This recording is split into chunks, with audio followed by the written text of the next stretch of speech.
There is something in the ocean that has been singing for over 30 years, and no one knows what it is. Not a whale, not a submarine, not anything we have ever documented before. Just a voice, low and haunting, traveling thousands of miles through the dark water, calling out to nothing that will ever answer back. It was first detected in 1991 by underwater microphones scattered across the Pacific. Scientists called it upsweep. The sound rises and falls like a question being asked over and over, like something searching. And here is what keeps researchers awake at night. The source is moving, slowly, deliberately, following a pattern no one has been able to predict. But that is just one mystery in an ocean full of them.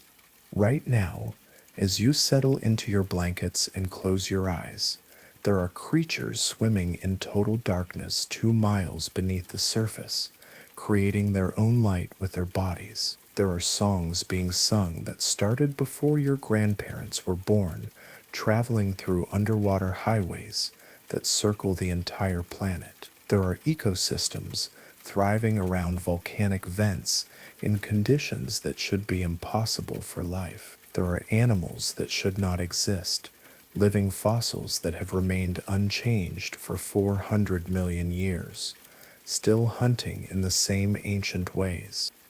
We call this planet Earth, but perhaps that was always the wrong name. 71% of the surface is ocean. We have explored only 5% of it. We have better maps of Mars than we do of our own ocean floor. We have sent humans to the moon, but only 3 people have ever descended to the deepest point in the sea. Down there, in the crushing darkness of the Mariana Trench, the pressure is so intense it would collapse a human body in seconds. Yet life exists even there. Strange, beautiful, impossible life. The ocean is not just water, it is a living, breathing entity that has been here for over 4 billion years. It was the birthplace of everything that has ever lived on this planet, including you, the first heartbeat, the first pot, the first thought. All of it began in the blue, and we have barely scratched the surface. Sailors used to believe the ocean was full of monsters. They drew them on maps, marking the boundaries of the known world with images of serpents and kraken. They feared what lived beneath their wooden ships, imagined tentacles reaching up from the depths to drag them down. We call those beliefs superstition now, but here is the uncomfortable truth. They were not entirely wrong. The ocean does hold creatures that seem like they belong in nightmares. We just did not find them until we built machines that could dive deeper than any human could survive. In 2004, for the first time in history, scientists captured footage of a giant squid alive in its natural habitat. For centuries, the giant squid was considered a myth. Sailors told stories, but scientists dismissed them as exaggeration and fear. Then bodies started washing ashore, tentacles longer than school buses, eyes the size of dinner plates, suction cups ringed with razor-sharp teeth. Suddenly the monster was real, and if the giant squid is real, despite centuries of denial, what else might be down there, waiting in the places we have never looked? There are sounds in the ocean we cannot identify. There are lights that flash in patterns we do not understand. There are migrations involving trillions of creatures that happen every single night, the largest movement of animals on Earth, and most people have never heard of it. The ocean keeps its secrets well. But tonight, we are going to dive, not with machines or submarines, but with curiosity and wonder. We are going to explore the mysteries that scientists have spent their entire lives trying to understand. We are going to meet creatures that produce light without heat, navigate without eyes, and survive without sunlight. We are going to listen to songs that have been sung for millennia.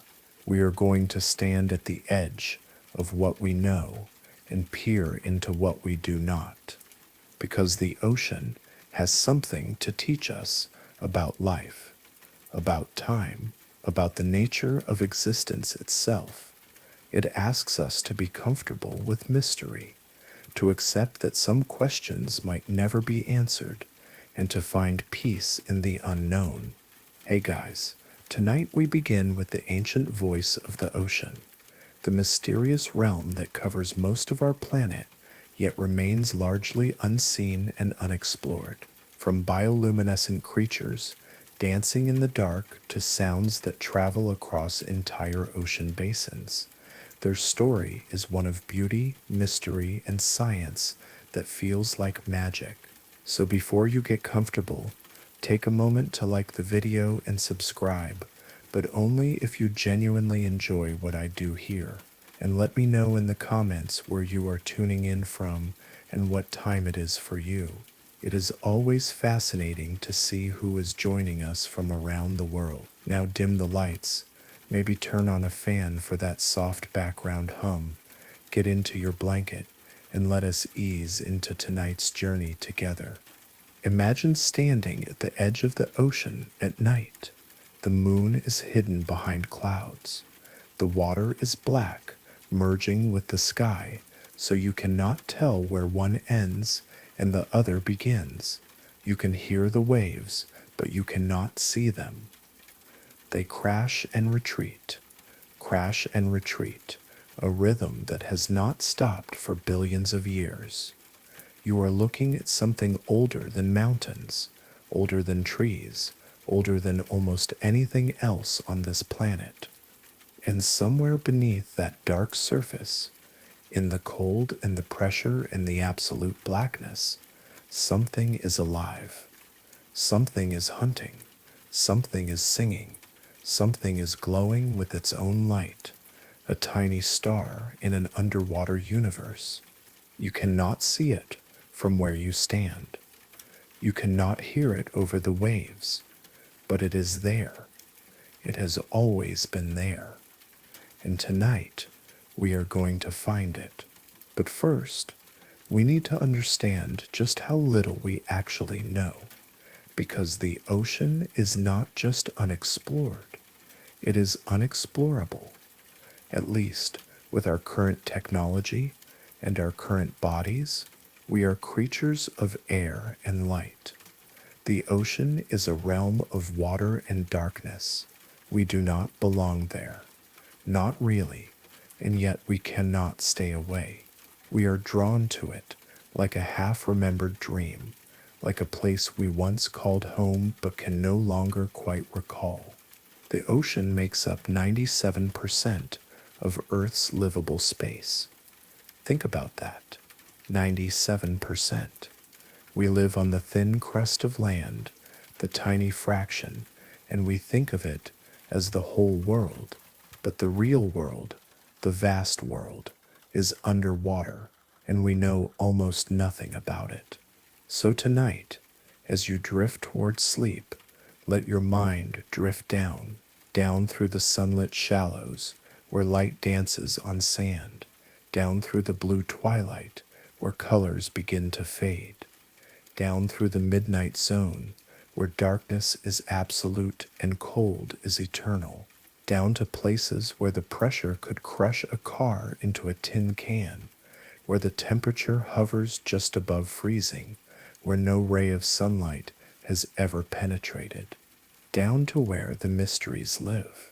And the first mystery, the one that will haunt you long after this story ends, is this. If we know so little about the ocean on our own planet, if we have explored only 5% of it, if new species are discovered every time we send cameras into the deep, then what does that say about the nature of discovery itself? What does it say about the limits of human knowledge? And what does it mean that the ocean after 4 billion years, is still keeping secrets from us. What is it hiding? And more importantly, why? In 1960, two men climbed into a small metal sphere and descended 7 miles into the ocean. Their names were Jacques Piccard and Don Walsh. Their destination was the deepest point on Earth, a slot at the bottom of the Mariana Trench called Challenger Deep. The pressure at that depth is over 1,000 times what we experience at sea level, 8 tons per square inch, enough to crush almost anything humans have ever built. The descent took nearly 5 hours.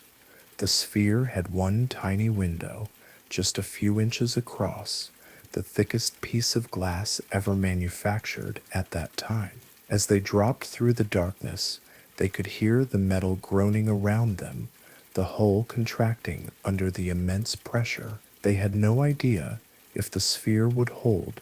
No one had ever gone this deep before. They were testing the absolute limits of engineering and human courage. At 35,797 feet, they touched bottom, and through that small window, in the beam of their lights, they saw something impossible: a flatfish, a living creature, swimming along the seafloor in a place where scientists had declared life could not exist. If life could survive there, it could survive anywhere. That was over 60 years ago. Since then, only 3 other people have made the journey to Challenger Deep. 3 in 6 decades. More people have walked on the moon than have visited the deepest part of our own ocean. And this is not for lack of interest. It is because the ocean is fundamentally hostile to human exploration. Space, for all its dangers, is actually easier to navigate than the deep sea. In space, the pressure difference is only 1 atmosphere. Your body wants to expand, but a pressurized suit can handle that. In the deep ocean, the pressure increases by 1 atmosphere every 10 meters you descend. At 100 meters, you are experiencing 10 times the pressure of the surface. At 1,000 meters, 100 times. At the bottom of the Mariana Trench, over 1,000 times. Your body is made of water, bone, and soft tissue. Under that kind of pressure, air spaces collapse. Lungs would be crushed flat. Eardrums would rupture. Bones would compress. A human without protection would be destroyed instantly. But even with protection, even inside a titanium sphere with walls several inches thick, the ocean finds ways to remind you that you do not belong. Strange things happen in the deep. Sounds travel differently. Light behaves in unexpected ways. Electronics fail for reasons engineers cannot always explain. It is an alien environment, more foreign to us than the surface of another planet. And yet, it is right here, right below us, covering most of the world we call home. The ocean is divided into zones, layers defined by how much light penetrates the water. The top layer, from the surface to about 200 meters, is called the sunlight zone. This is where most of the ocean life we are familiar with exists. Coral reefs, dolphins, sea turtles, schools of colorful fish. The water here is warm, bright, full of movement and color. This is the ocean we think we know, but it represents only a tiny fraction of the total volume. Below 200 meters begins the twilight zone. Light here is dim, filtered through hundreds of feet of water until only the blue wavelengths remain. Red disappears first, absorbed by the water molecules, then orange, then yellow, then green.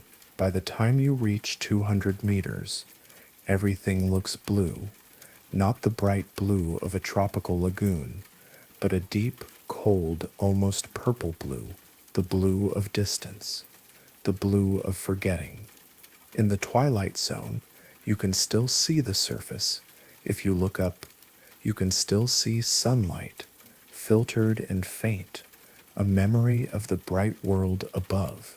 But looking down, there is only darkness, and the darkness is calling. Between 200 and 1,000 meters, strange things begin to appear. Fish with telescopic eyes that point upward, searching for the silhouettes of prey against the fading light. Jellyfish with trailing tentacles, 30 feet long. Squid that can change color and texture in milliseconds, vanishing into the blue, and everywhere sparks of bioluminescence. Creatures making their own light, flashing signals to each other in a language we cannot read. This is where the mystery of upsweep originates. Somewhere in this twilight realm, though the exact depth changes, the sound moves through the water like a living thing, rising from deeper zones, lingering in the twilight, then descending again. Whatever is making it understands the architecture of the ocean, understands how sound travels through different layers, understands something we do not. Below 1,000 meters, the last traces of sunlight vanish completely. Welcome to the midnight zone. This is where most of the ocean actually exists. A vast, cold, dark expanse that extends down to 4,000 meters. No plants grow here because photosynthesis is impossible without light. The food chain is based entirely on what drifts down from above: dead plankton, dead fish, fecal matter. Anything organic that sinks, scientists call it marine snow. If you could float here, suspended in the blackness, you would see the snow falling around you like a slow-motion blizzard, tiny particles descending through the water column, each one a small packet of energy from the bright world above. This is the fuel that powers the midnight zone. This is what everything down here depends on: death from above, sustaining life below. The creatures here have adapted to the darkness in ways that seem like science fiction. Many are black or deep red, colors that are invisible in the absence of light. Some have enormous eyes, trying to catch any stray photon that might reveal a predator or prey.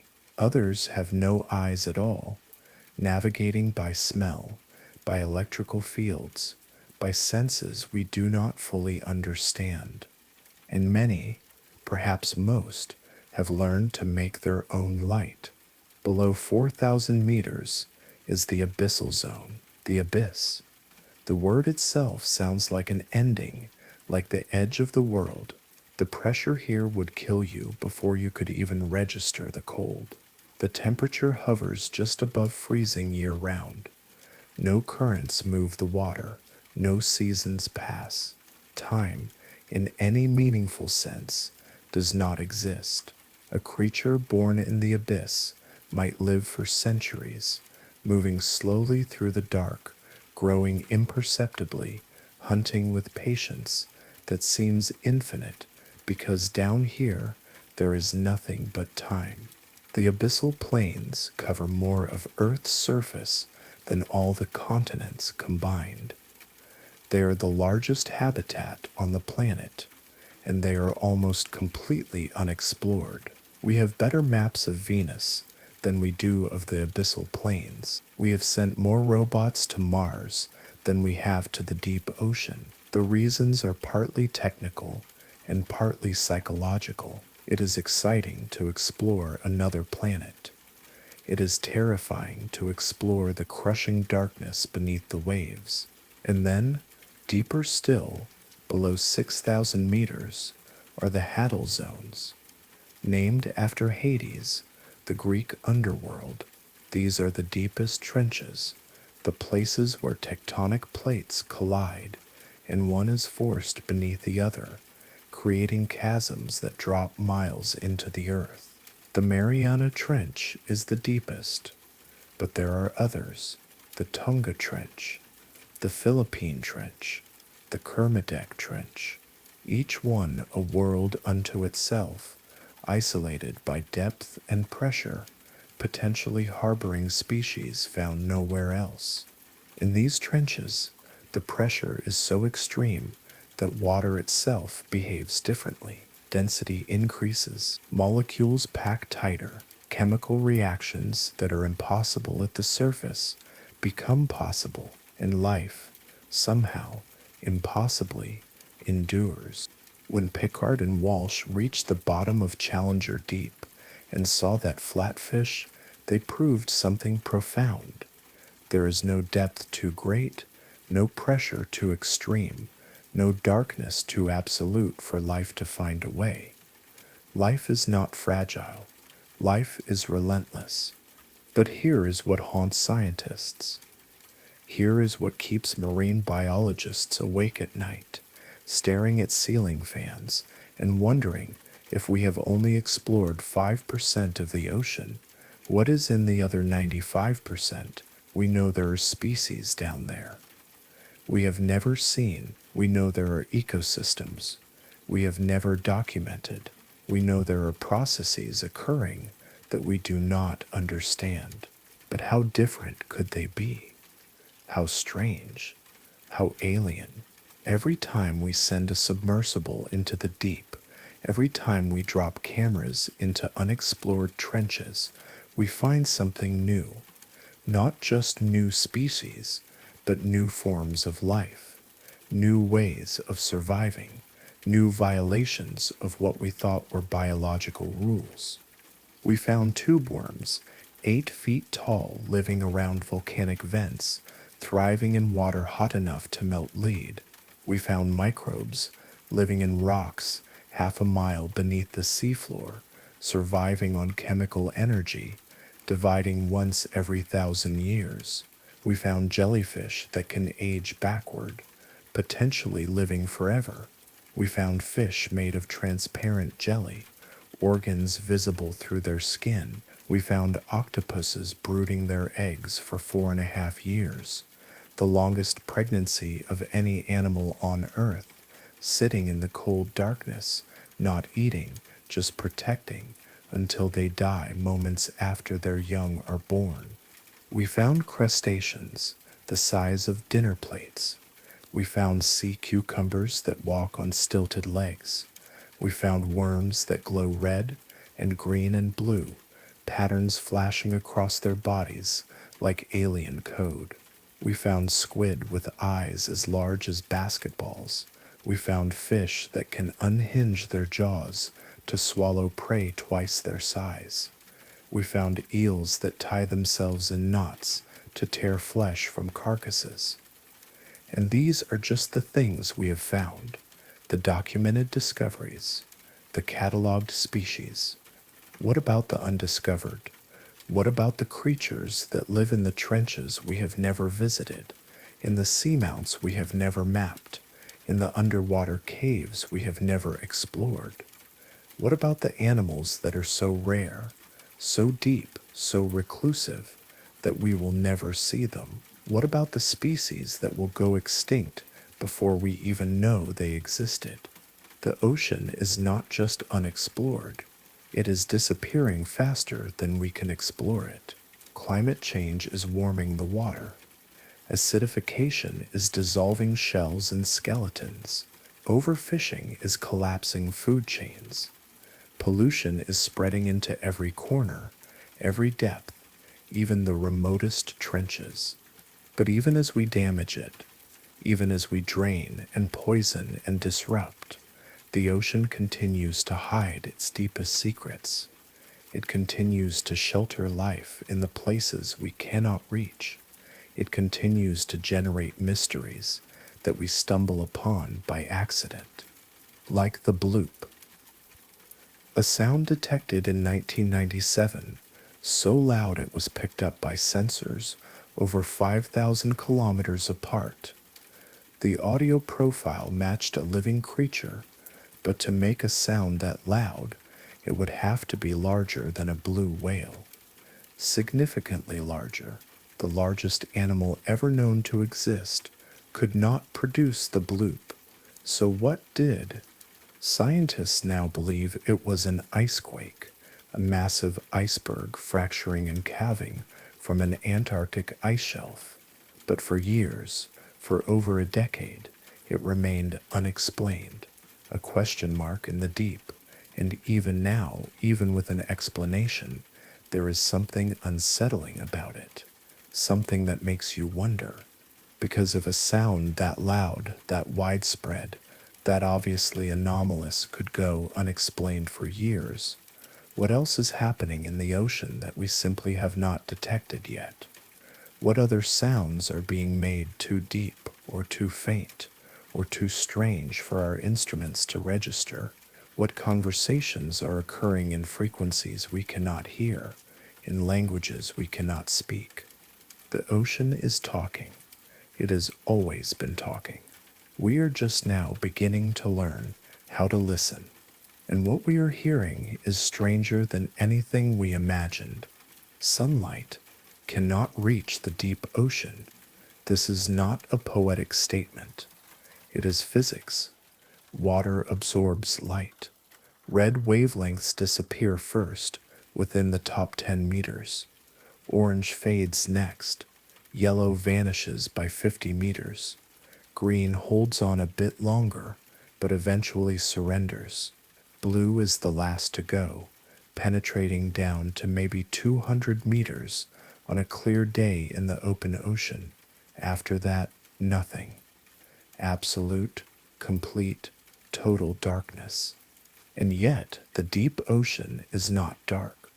If you could descend into the midnight zone and turn off your lights, if you could float there in the blackness and wait, you would begin to see something extraordinary. Flashes, pulses, close, streaks of blue and green light, appearing and disappearing like stars in a liquid sky.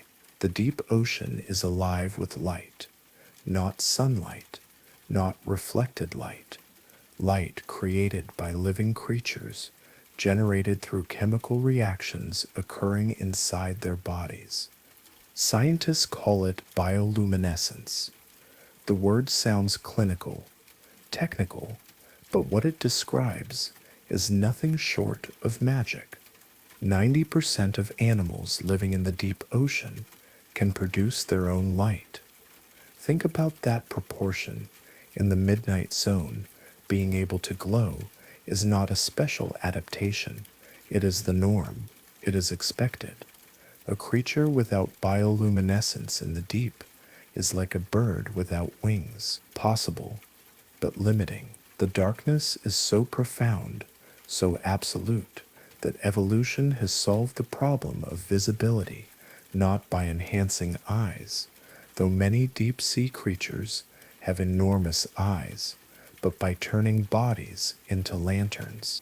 The chemistry behind bioluminescence is elegant. There is a molecule called luciferin. The name comes from Lucifer, the light bringer, though there is nothing demonic about it. Luciferin reacts with oxygen in the presence of an enzyme called luciferase. This reaction releases energy in the form of light, cold light, light without heat, a chemical glow that costs the animal almost nothing in terms of energy, far more efficient than any light bulb humans have ever invented. Different species have evolved different versions of lucifer in and luciferase, tuned to produce different colors. Most bioluminescence in the ocean is blue or blue-green. These wavelengths travel farthest through water, but some creatures have learned to produce red light, a color that is essentially invisible to most deep-sea animals. These red light specialists can see a world that others cannot, hunting prey that does not know it is being watched. The variety of bioluminescent displays in the ocean is staggering. Some creatures glow constantly, like night lights in the abyss. Others flash in patterns, Morse code messages sent through the water. Some produce clouds of glowing particles, smokescreen defenses that confuse predators. Some have glowing lures dangling in front of their mouths, attracting curious prey. Some can turn their light on and off at will, controlling the flow of chemicals like flipping a switch. The anglerfish is perhaps the most famous example. You have probably seen pictures of them. The female anglerfish, anyway. The males are tiny, almost parasitic, and do not have the elaborate lighting system. But the female is a marvel of deep sea engineering. She has a long, flexible spine extending from her head with a glowing tip called an esca. Inside that esca are colonies of bioluminescent bacteria, billions of them, living in a mutually beneficial relationship. The bacteria get a safe home and a steady supply of nutrients. The anglerfish gets a hunting tool unlike anything else in nature. She sits in the darkness, perfectly still, invisible, except for that glowing lure. The light bobs gently in the current, mimicking the movement of small prey. Smaller fish see it. They are hungry. They have not eaten in days, maybe weeks. Food is scarce in the deep. They swim closer. The light is hypnotic. They cannot look away, and then the anglerfish strikes. Her mouth opens to an impossible size, creating a vacuum that sucks the prey inside. The whole attack takes milliseconds. The victim often does not even have time to register what happened. There are over 200 species of anglerfish, each with slightly different lures, different hunting strategies, different depths they prefer. Some have lures that look like worms. Some have lures that pulse rhythmically. Some have multiple lures. Evolution has experimented with every possible variation on the theme of deceptive light. But anglerfish are just one example. The ocean is full of bioluminescent hunters. Dragonfish have light-producing organs called photophores running along their bodies, like runway lights. But they also have a special adaptation, a red light emitting photophore beneath each eye. Most deep-sea creatures cannot see red. Their eyes are tuned to blue and green, the dominant colors in the ocean. But dragonfish can. They illuminate their prey with red light, invisible spotlights that give them an enormous advantage. They can see you, but you cannot see them until it is too late. Viperfish have photophores inside their mouths. When they open their jaws, which are filled with teeth so long the fish cannot fully close its mouth, the interior glows. Prey swimming nearby see what looks like a safe space, a small cave or crevice to hide in. They swim inside. The jaws snap shut.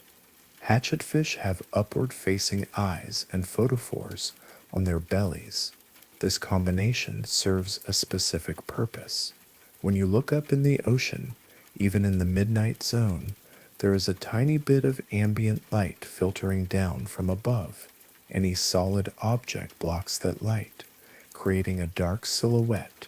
Predators hunting from below can spot these silhouettes easily, but hatchetfish solve this problem through counter-illumination. They adjust the brightness of their belly lights to match the faint light coming from above. Their silhouette disappears. They become invisible. It is active camouflage, and it requires constant adjustment as the fish swims through different depths and different light conditions. The sophistication is remarkable. Jellyfish are masters of bioluminescence. Many species glow when disturbed, flashing bright blue or green in patterns that ripple across their bells. This serves multiple purposes. It startles predators, giving the jellyfish a moment to escape. It can attract larger predators to the area, causing confusion, and in some cases, the flash can stick to whatever touched the jellyfish, marking the attacker with light, making it visible to other predators. It is a clever defense. You try to eat me, I make sure something bigger eats you. The crystal jellyfish, Aquaria victoria, produces a green glow through a protein called green fluorescent protein, or GFP. Scientists have isolated this protein and used it to revolutionize biological research. GFP can be inserted into other organisms, making specific cells or tissues glow under ultraviolet light. This allows researchers to track cancer cells, watch neurons fire, observe embryonic development. A jellyfish has given science one of its most powerful tools, and the jellyfish did not evolve GFP for humans. It evolved to glow in the dark ocean, probably as a defense mechanism. We just noticed and learned from it. Squid are perhaps the most advanced practitioners of bioluminescence. Many species have photophores scattered across their skin in complex patterns. They can control each photophore independently, creating dynamic displays. The Hawaiian bobtail squid has a special relationship with bioluminescent bacteria. The squid has a light organ in its body that houses these bacteria. At night, when the squid hunts in shallow water, moonlight would normally create a telltale shadow on the sand below. But the squid uses its light organ to eliminate that shadow, matching the intensity of the moonlight. Again, counter-illumination, sophisticated, energy efficient, and almost impossible to detect. Some squid can produce waves of light that travel across their bodies, pulses of bioluminescence moving in coordinated patterns. Scientists are not entirely sure what this communicates, but it is clearly a language of some kind, a visual language spoken in the depths where sound does not travel as well as light. There are even bioluminescent sharks, multiple species. Actually, the lantern sharks have thousands of tiny photophores on their undersides. The cookie-cutter shark glows green over most of its body, but has a dark collar around its throat. When seen from below, the glowing body mimics a small fish, but the dark collar looks like a fish's silhouette. Larger predators attack what they think is a small fish. Instead, they encounter a shark with razor-sharp teeth designed to gouge out chunks of flesh. The cookie cutter gets its name from the round wounds it leaves, perfect circles of missing tissue. But not all bioluminescence is about hunting or defense. Some is about communication. Some is about finding mates in the vast darkness. Ostracod crustaceans, tiny shrimp-like creatures, produce glowing clouds when males are looking for females. Different species have different patterns. Some produce steady glows, some produce pulses, some create elaborate sequences, fireworks displays in miniature. Females recognize the pattern of their own species and respond. It is courtship through light, a conversation without sound or touch, just chemical luminescence speaking across the dark water. Dinoflagellates, single-celled organisms, glow when disturbed by movement. This is what creates the famous bioluminescent waves you sometimes see on beaches at night. Waves crash, agitating billions of dinoflagellates, and the water lights up electric blue. It looks supernatural, but it is entirely natural. The glow probably evolved as a defense. When a dinoflagellate is being eaten by a small predator, it lights up. This attracts larger predators. The the larger predator eats the smaller one, the dinoflagellate might still be consumed, but at least it gave its death meaning. At least it got revenge. Walking along a bioluminescent beach, leaving glowing footprints in the wet sand, is one of the most magical experiences available on this planet. The light is cold and blue, alien and beautiful. You'd run through the shallows, laughing, kicking up sprays of glowing water. Adults stand quietly, moved by something they do not quite understand. We are witnessing chemistry, just chemistry, molecules reacting, photons being released. But it feels like more than that. It feels like proof that the universe is not just mechanical and cold. It feels like the ocean is showing us something sacred. Scientists estimate there are around 700 genera of bioluminescent organisms in the ocean, but this is certainly an undercount. Every expedition into deep water discovers new species, and many of them glow. The true number might be thousands, and each one has evolved its own unique relationship with light, its own reason for glowing, its own chemical signature. On land, bioluminescence is rare. Fireflies, some mushrooms, a few other insects, but in the ocean, it is everywhere. The ocean is a galaxy of living lights, a cosmos contained in water, and most of it happens where we cannot see, where humans cannot survive without extraordinary technology. There is something profound in this.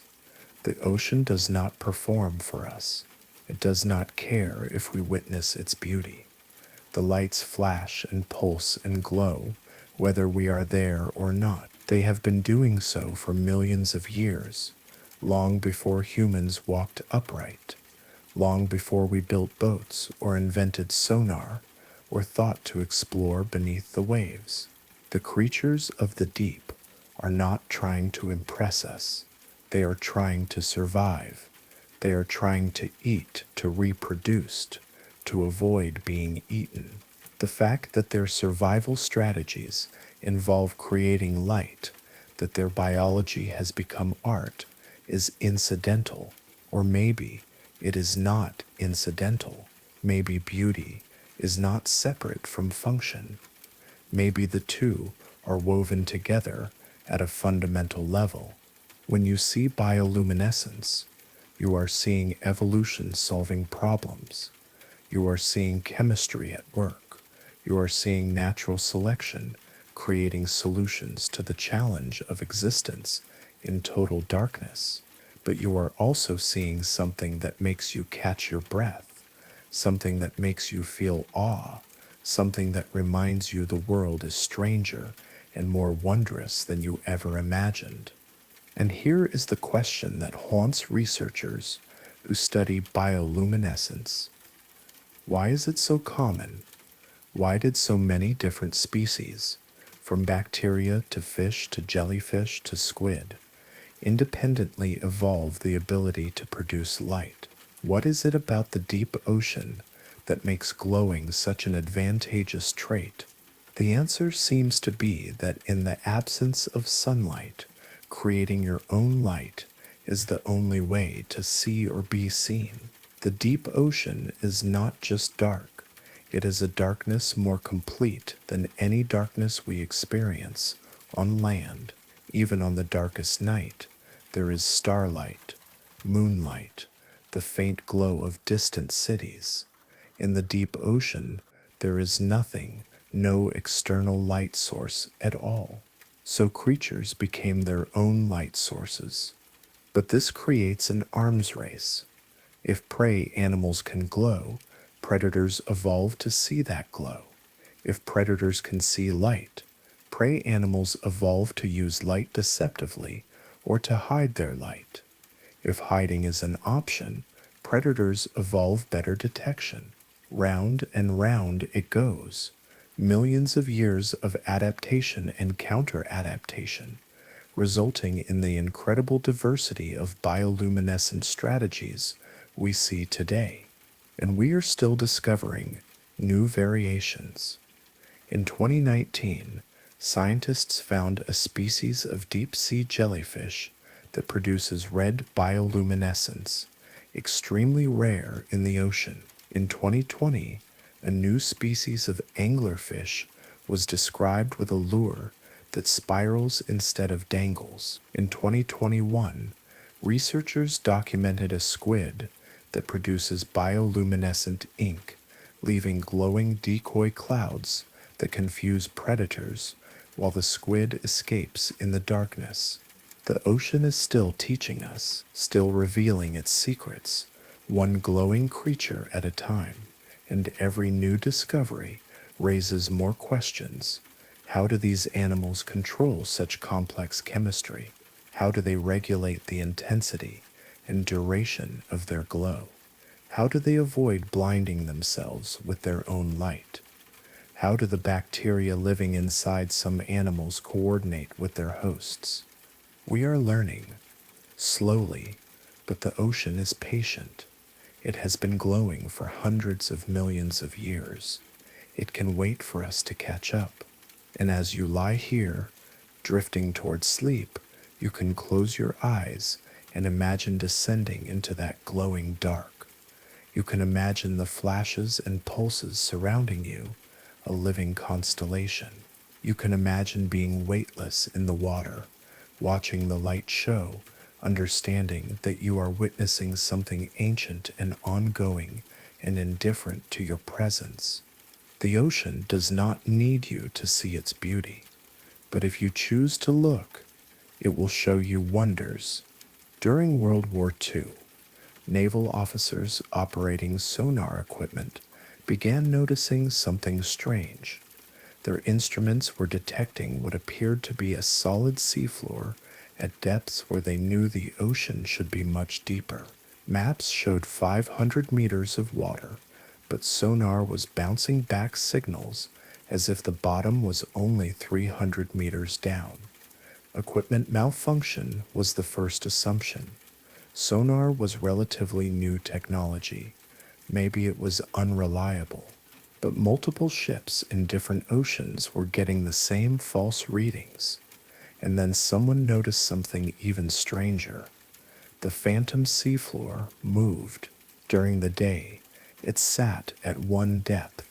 At night, it rose several hundred meters closer to the surface, a solid floor that migrated up and down every single day. This made no sense. Seafloors do not move.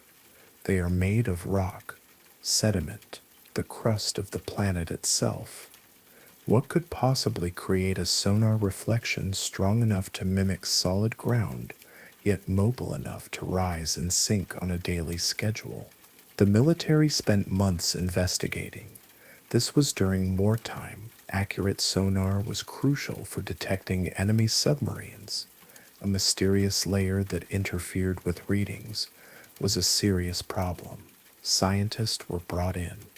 Samples were collected. Theories were proposed and discarded. Nothing seemed to fit the data. Finally, in the late 1940s, marine biologists solved the mystery. The false seafloor was not rock or sediment. It was life, billions upon billions of small creatures swimming together in such dense concentrations that sonar could not penetrate through them. The signals bounced back just like they would from solid ground. They called it the Deep Scattering Layer, or DSL for short, and it represents the largest migration of animals on planet Earth. Not the longest distance migration, not the most species involved, the largest by sheer biomass. Every single day, trillions of organisms swim from the deep ocean toward the surface at dusk, then return to depth at dawn. This happens in every ocean, all around the world, synchronized with the rising and setting of the sun. The creatures involved are mostly small: zooplankton, tiny crustaceans called copepods, larval fish, small squid, jellyfish. Individually, they weigh almost nothing, but collectively, their mass is staggering. Estimates suggest that the total weight of all creatures participating in this daily vertical migration is somewhere between 1 and 10 billion metric tons. To put that in perspective, the total weight of all humans on Earth is roughly 500 million metric tons. The deep scattering layer outweighs humanity by a factor of 20, and most people have never heard of it. The reason for the migration is straightforward biology. These small creatures feed on phytoplankton, microscopic plants that need sunlight to survive. Phytoplankton live near the surface, where light is available for photosynthesis, so the small grazers need to come up to eat, but the surface is dangerous during the day. Visibility is high. Predators are active. Fish, seabirds, marine mammals, all hunting anything they can find. A tiny copod in daylight is an easy meal. So the copas and other small creatures evolved a survival strategy. Hide deep during the day, where predators cannot find you or do not want to hunt because it costs too much energy. Then rise to the surface at night, when darkness provides cover, and feed on the abundant phytoplankton. Before dawn, descend again. Repeat every single day. This strategy is so successful that it has become the dominant pattern for enormous numbers of species. The migration is not coordinated by any central signal. There is no leader, no pheromone trail, no communication between individuals telling them when to move. Each creature is simply responding to light levels. As the sun sets and surface light dims, they begin swimming upward. As the sun rises and light increases, they swim down. It is instinct, hardwired into their nervous systems over millions of years of evolution. But while the reason for the migration makes sense, the scale is almost incomprehensible. These are not large animals making impressive journeys. These are creatures measured in millimeters, swimming hundreds of meters twice a day. For a human, that would be like walking 30 miles every morning and 30 miles every evening, and doing it in an environment that gets colder and darker and more pressurized with every step. The energy expenditure is enormous. The risk is constant. Lanternfish are among the most abundant participants in the deep scattering layer. These small fish, usually no longer than a few inches, have photophores on their bodies that glow in the dark. During their nightly ascent, they form massive schools, thousands of individuals swimming together. From above, a school of lanternfish looks like a moving constellation, each fish a tiny star. From below, they look like a ceiling of light, blocking out whatever faint illumination might filter down from the surface. There are over 200 species of lanternfish, and collectively they might be the most abundant vertebrates on Earth. Estimates put their total population at 660 million metric tons, which would make them the most successful fish family in the ocean by weight. And yet, until the mid-20th century, scientists barely knew they existed. They lived too deep to be caught by traditional fishing methods. They moved too fast to be easily studied. The ocean hid them in plain sight, or rather, in plain darkness. Copepods, tiny crustaceans that form the base of the marine food web, also participate in the migration in staggering numbers. A single copepod weighs about as much as a grain of sand, but there are so many of them that their collective movement actually affects ocean chemistry. As they swim upward at night, They transport nutrients from deep water to surface layers. As they feed on phytoplankton, they produce waste that sinks back down, carrying carbon into the depths. This process, repeated every night by trillions of individuals, plays a significant role in Earth's carbon cycle. Scientists call it the biological pump. Carbon from the atmosphere is absorbed by phytoplankton during photosynthesis. Zooplankton eat the phytoplankton. The zooplankton are eaten by larger animals, or they die and sink, or they produce fecal pellets that sink. Either way, carbon is transported from the surface to the deep ocean, where it can remain sequestered for centuries. The deep scattering layer is a critical component of this system. Without the daily vertical migration, carbon cycling in the ocean would function very differently, and atmospheric carbon dioxide levels would likely be much higher. This means that the tiny creatures making this daily journey are not just feeding themselves, they are regulating the climate. They are removing carbon from the atmosphere on a scale that rivals human industrial output. And they have been doing this for millions of years, maintaining a balance that allowed complex life, including humans, to evolve. There is poetry in that. The smallest creatures in the ocean, individually insignificant, collectively powerful enough to influence the entire planet. It is a reminder that size and importance are not correlated. It is a reminder that systems are built from countless small actions, repeated consistently over time. But the deep scattering layer is not just ecologically important, it is also mysterious. Despite decades of research, there is still much scientists do not understand. For example, how do the creatures navigate? They are swimming hundreds of meters in total darkness. There are no landmarks, no visual references, yet they arrive at consistent depths, night after night. Some species seem to use light levels as a guide, positioning themselves in zones where a specific intensity of faint light reaches them. But light intensity changes with weather, with moon phase, with water clarity. How do they compensate for these variables? Some researchers think the creatures might use pressure sensors. As they swim deeper, pressure increases predictably. If they have organs that can detect small changes in pressure, they could use that information to gauge depth. But this has not been confirmed for most species.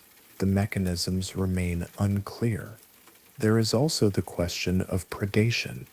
If you are a predator and you know that massive numbers of prey animals are going to swim past you every single evening, why would you not position yourself along their migration route and feast?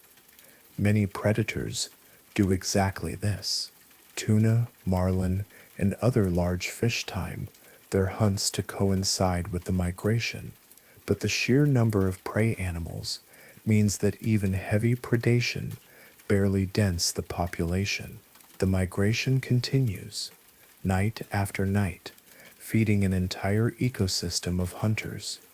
And then there is the mystery of why some creatures do not migrate. Not all deep-sea animals participate in the deep scattering layer. Some species stay deep all the time, never venturing toward the surface. What makes these species different? Do they have access to food sources that do not require them to risk the journey? Are they too slow to make the trip efficiently? Are they too large to hide, so they simply avoid the well-lit surface permanently? The answers vary by species, but the general pattern is clear. Larger, slower animals tend to stay deep. Smaller, faster animals tend to migrate, but there are exceptions, outliers that do not fit the pattern, species that behave in ways scientists cannot yet explain. One of the strangest aspects of the deep scattering layer is how invisible it is to us. Every night, just a few hundred meters below the surface of every ocean, one of the largest movements of life on Earth is happening. Trillions of creatures are swimming upward, feeding, then descending again. This has been occurring every single day for millions of years, and until humans invented sonar and submarines, we had no idea. It makes you wonder what else is happening in the ocean that we have not detected yet. What other patterns, what other massive biological processes are occurring just beyond the reach of our sensors? The ocean is not hiding these things deliberately. It is simply so vast, so deep, so complex that our ability to observe it is limited.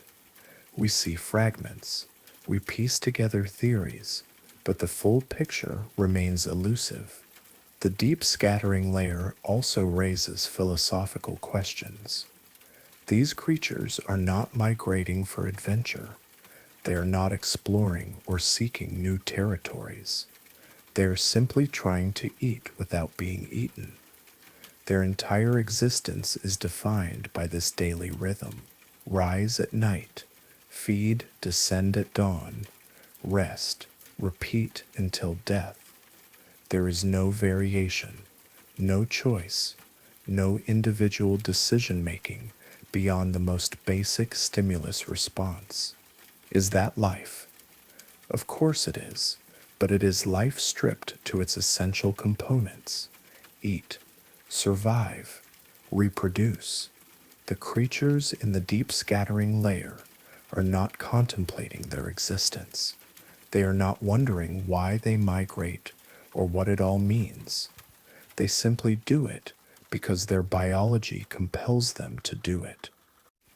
And yet, in aggregate, their actions have meaning. They shape ecosystems, they transport energy and nutrients, they sequester carbon, they feed predators that feed other predators in complex webs of interdependence. Individual, meaninglessness, but collective significance. Perhaps humans are not so different. We think we have free will, agency, the ability to choose our paths, but how much of what we do is simply biological programming? We eat when hungry, we sleep when tired, we seek comfort and avoid pain, we reproduce because evolution has wired us to want reproduction. We form social bonds because isolated humans do not survive well. Strip away culture and language and technology, and what remains? Creatures responding to stimuli, trying to eat without being eaten, repeating patterns until death. The deep scattering layer is a mirror. It shows us life in its simplest form, and maybe, if we are honest, we see ourselves reflected there, not in the specifics, but in the underlying pattern: movement toward resources, movement away from danger, rhythms dictated by forces larger than any individual. The sun sets, the creatures rise. The sun rises, the creatures descend. This has been the pattern since before humans existed. This will likely be the pattern long after we are gone. The ocean does not need us to maintain its rhythms. It runs on its own clock, following rules written in biology and chemistry and physics. But we can observe it. We can study it. We can try to understand it. In an understanding, perhaps we learn something about the nature of existence itself, about scale and significance, about the relationship between the individual and the whole, about how small actions, repeated consistently, can shape worlds. The deep scattering layer is still there right now, even as you read these words. If it is night where you are, they are rising. If it is day, they are deep, resting, waiting. The migration never stops. It is one of the constants of the living ocean, And the ocean is full of constants, patterns that persist, processes that continue regardless of whether anyone is paying attention. That is the thing about the ocean. It does not perform, it simply exists. And its existence is more complex and beautiful and strange than any performance could be. In 1989, a researcher at Woods Hole Oceanographic Institution was listening to underwater recordings from a hydrophone array in the Pacific when he noticed something unusual, a whale song that was not strange. Whales sing, but this particular song was different. It was at 52 hertz, a frequency higher than any known whale species typically uses. Blue whales sing between 10 and 40 hertz, fin whales between 20 and 40 hertz. This was outside the normal range. At first, scientists thought it might be a malformed whale, perhaps injured or sick, unable to vocalize properly. But the recordings continued year after year.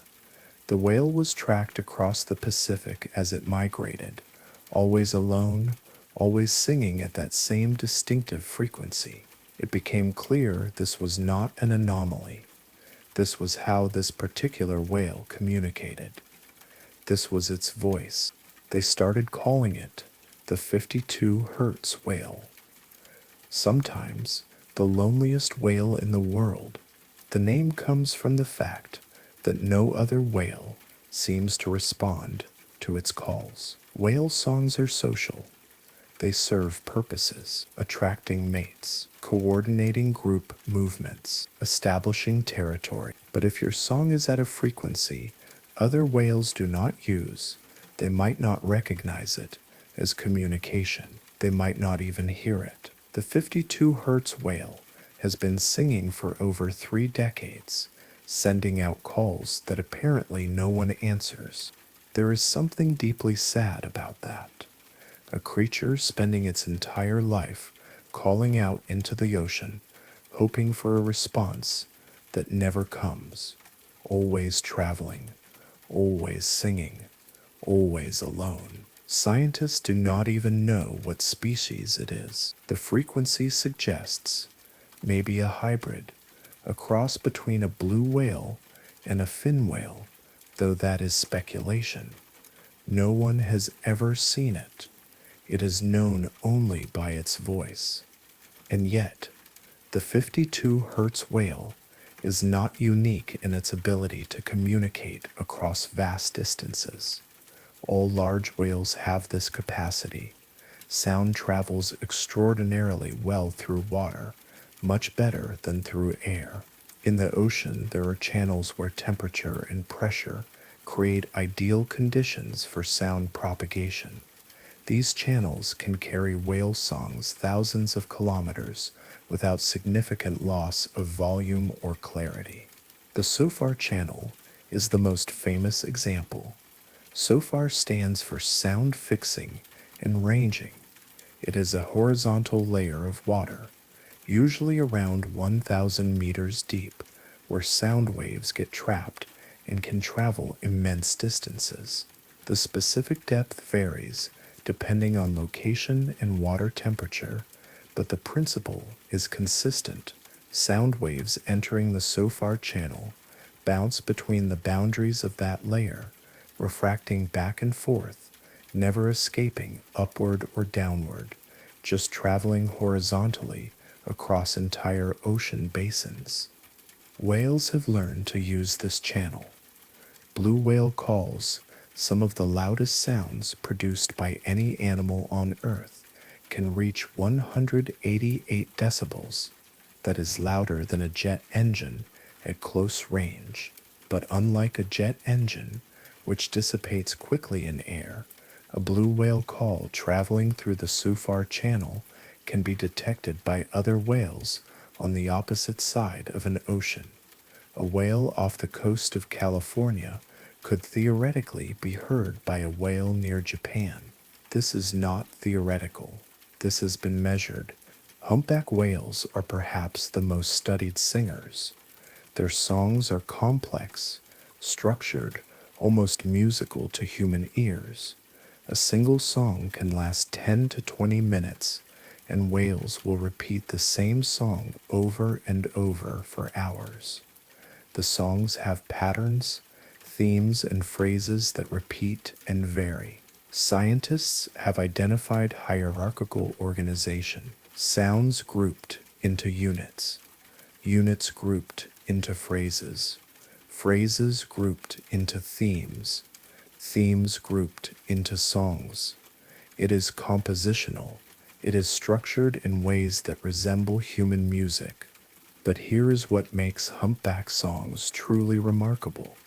They change over time, not randomly, not individually. The entire population in a given ocean basin will sing the same song in a given year, and then slowly the song will evolve. New phrases will be added, old phrases will be modified or dropped. By the next breeding season, the song will be different. All the males will be singing this new version. The change is gradual but consistent, spreading through the population like a trend, like culture. Songs from the Western Pacific have been observed spreading to the Eastern Pacific, taking a few years to travel. By the time a song reaches Australia, whales near Mexico are singing it. This suggests whales are listening to each other, learning from each other, adopting new variations. It suggests that whale songs are not purely instinctual, hardwired into their brains. There is a learned component. There is transmission of information across generations and across vast distances. Why do they sing? The most common theory is that males are advertising their fitness to females, like birds singing in spring, trying to attract mates. The longer, more complex, more powerful the song, the more attractive the male. But this does not explain everything. Humpback whales sing mostly during breeding season, but not exclusively. They have been recorded singing at other times. They sing on migration routes. They sing in feeding areas. And sometimes females sing too, though much less frequently. There might be other purposes. Communication between group members, echolocation, using sound to map the environment, social bonding, play, or maybe whales sing for reasons we have not considered, reasons that would only make sense if you were a whale, living in the ocean, experiencing the world through sound. Sperm whales communicate differently. They do not sing. They click, rapid-fire sequences of clicks, produced by forcing air through complex nasal structures in their heads. Each click is sharp, loud, directional. Sperm whales use these clicks for echolocation, hunting squid in the deep darkness, but they also use them socially. Different family groups have different click patterns, different dialects. A sperm whale from one clan sounds different from a sperm whale from another clan, even if they live in the same ocean. This is culture, not genetic, not instinct. Culture, learned behavior passed down from mothers to calves, maintained across generations. Sperm whale families can live together for decades, multiple generations traveling as a unit, and they maintain their distinct vocal identity the entire time. When clans meet, they can recognize each other by sound, and sometimes they avoid each other. Certain clans do not mix. Scientists are not sure if this is preference, competition, or something else entirely. The complexity of whale communication suggests intelligence. Not human intelligence, but something sophisticated, something adapted to their environment and their needs. Whales have large brains, particularly large in the areas associated with processing sound and social cognition. Humpback whales have spindle neurons, a type of brain cell previously thought to exist only in humans and great apes, associated with complex emotions and social awareness. Sperm whales have even more spindle neurons than humans, both in absolute numbers and relative to brain size. What are they thinking? What are they experiencing? When a humpback whale sings for hours, repeating and varying a complex song, is it feeling something we would recognize as emotion, loneliness, longing, joy, or is it simply a biological process, no more meaningful than breathing? We cannot know. We cannot ask, but the songs persist, beautiful and haunting, filling the ocean with sound. And then there is the tragedy of noise pollution. Humans have made the ocean louder, much louder. Ships produce low frequency engine noise that travels through the same channels whales use for communication. Sonar, particularly military sonar, can be deafeningly loud, loud enough to physically injure whales, causing them to surface too quickly and suffer decompression sickness. Construction, oil exploration, shipping traffic, all of it contributes to an underwater soundscape that is fundamentally different from what existed a century ago. Whales are struggling to adapt. Humpback whales have been observed singing louder, trying to be heard over the background noise. Some populations have shifted the frequency of their songs, moving to ranges with less interference. But these adaptations have limits. If the ocean becomes too noisy, communication breaks down. Whales cannot find mates. They cannot coordinate hunts. They cannot navigate effectively. Populations decline. The 52 Hertz whale might be lonely because of its unusual frequency, but increasingly, all whales are experiencing a kind of loneliness. Their calls are being drowned out by the noise of human activity.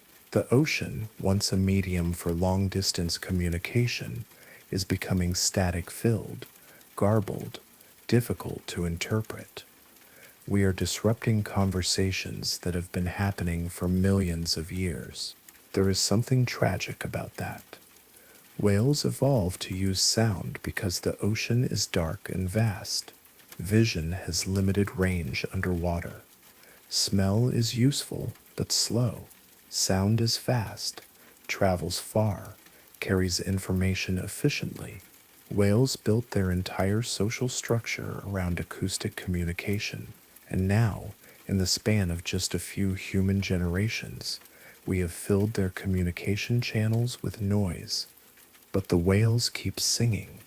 Even the 52 Hertz whale, who has never received a reply as far as we know, continues to call out. Every year, the hydrophones pick up that distinctive 52 Hertz signal, moving across the Pacific, broadcasting into the water. Maybe it does not know it is alone. Maybe it is optimistic, believing that somewhere another whale will hear and respond. Or maybe whales sing not because they expect an answer, but because singing is what whales do. Because the song itself is meaningful, regardless of who hears it. There is a lesson there. We spend so much time worrying about whether we are heard, whether our messages are received, whether anyone is listening. The 52 Hertz whale reminds us that communication is not always about the response. Sometimes it is simply about expression, about sending your voice into the world and trusting that it matters, even if no one acknowledges it. Whale songs have been recorded and studied for over 50 years. The first recordings were made in the 1960s by researchers who lowered hydrophones into the ocean and were stunned by what they heard. Before that, people knew whales vocalized, but no one realized the complexity, the structure, the sheer beauty of their songs. Those early recordings were shared with the public and became sensations. People bought albums of whale songs. The songs were played on the radio. They were used in films and documentaries. For the first time, humans were listening to the ocean, really listening, and discovering that it was full of voices. Some of those recordings are haunting. Long, mournful calls that rise and fall like wind through mountains. Others are almost melodic, sequences of notes that sound intentional, composed, and some are strange, alien, reminders that whales are not human, that their experience of the world is fundamentally different from ours. But different does not mean less. Whales have been singing since before humans existed. They will likely continue singing long after we are gone, assuming we do not destroy their habitat completely. Their songs are older than language, older than civilization, older than agriculture. They are a form of communication that predates everything we consider culture, and they are still happening right now in oceans all over the world. If you could dive deep enough, if you could sit quietly in the water and listen, you would hear them. Not always, not everywhere, but often enough. The ocean is never truly silent. There is always something calling, something clicking, something singing. The whales are talking to each other, have been talking for millions of years, and will continue talking as long as there are whales and oceans. The 52 Hertz whale is still out there, still singing. It has been tracked for over 30 years, migrating, feeding, surviving, alone, yes, but alive. And as long as it is alive, it sings. That is something. That is perhaps everything. In 1977, a group of scientists in a submersible called Alvin descended to the Galapagos Rift, a volcanic zone on the ocean floor. They were not expecting to find much. The deep ocean was thought to be largely barren, a cold desert with sparse life, surviving on whatever scraps drifted down from the sunlit zones above. The prevailing theory was that all life on Earth ultimately depended on the sun. Photosynthesis was the foundation. Everything else was secondary. What they found shattered that assumption completely. Rising from the seafloor were chimneys of mineral deposits, some as tall as buildings, billowing black smoke heated to temperatures exceeding 400 degrees Celsius. The smoke was not smoke at all, but superheated water loaded with dissolved minerals, iron sulfide, copper, zinc, streaming up from cracks in the Earth's crust. And around these vents, clustered in impossible density, was life, not scattered remnants clinging to existence, thriving, abundant, bizarre life, unlike anything seen before. Giant tube worms, some over 2 meters long, their red plumes waving in the current, massive white crabs scuttling across rocks, eyeless shrimp swarming in clouds around the vent openings, mussels and clams covering every available surface. The scene looked alien, like footage from another planet, and in a sense it was. This was an ecosystem that operated on completely different rules. There was no sunlight here, no photosynthesis, no plants. The food chain did not begin with the sun. It began with chemistry, with bacteria that could take hydrogen sulfide, a compound toxic to most life forms, and convert it into energy through a process called chemosynthesis. These bacteria were the foundation. They were the producers, the equivalent of grass and trees and phytoplankton in sunlit ecosystems. Everything else fed on them, or fed on things that fed on them. The giant tube worms, Riftia pucatilla, do not have mouths. They do not have digestive systems.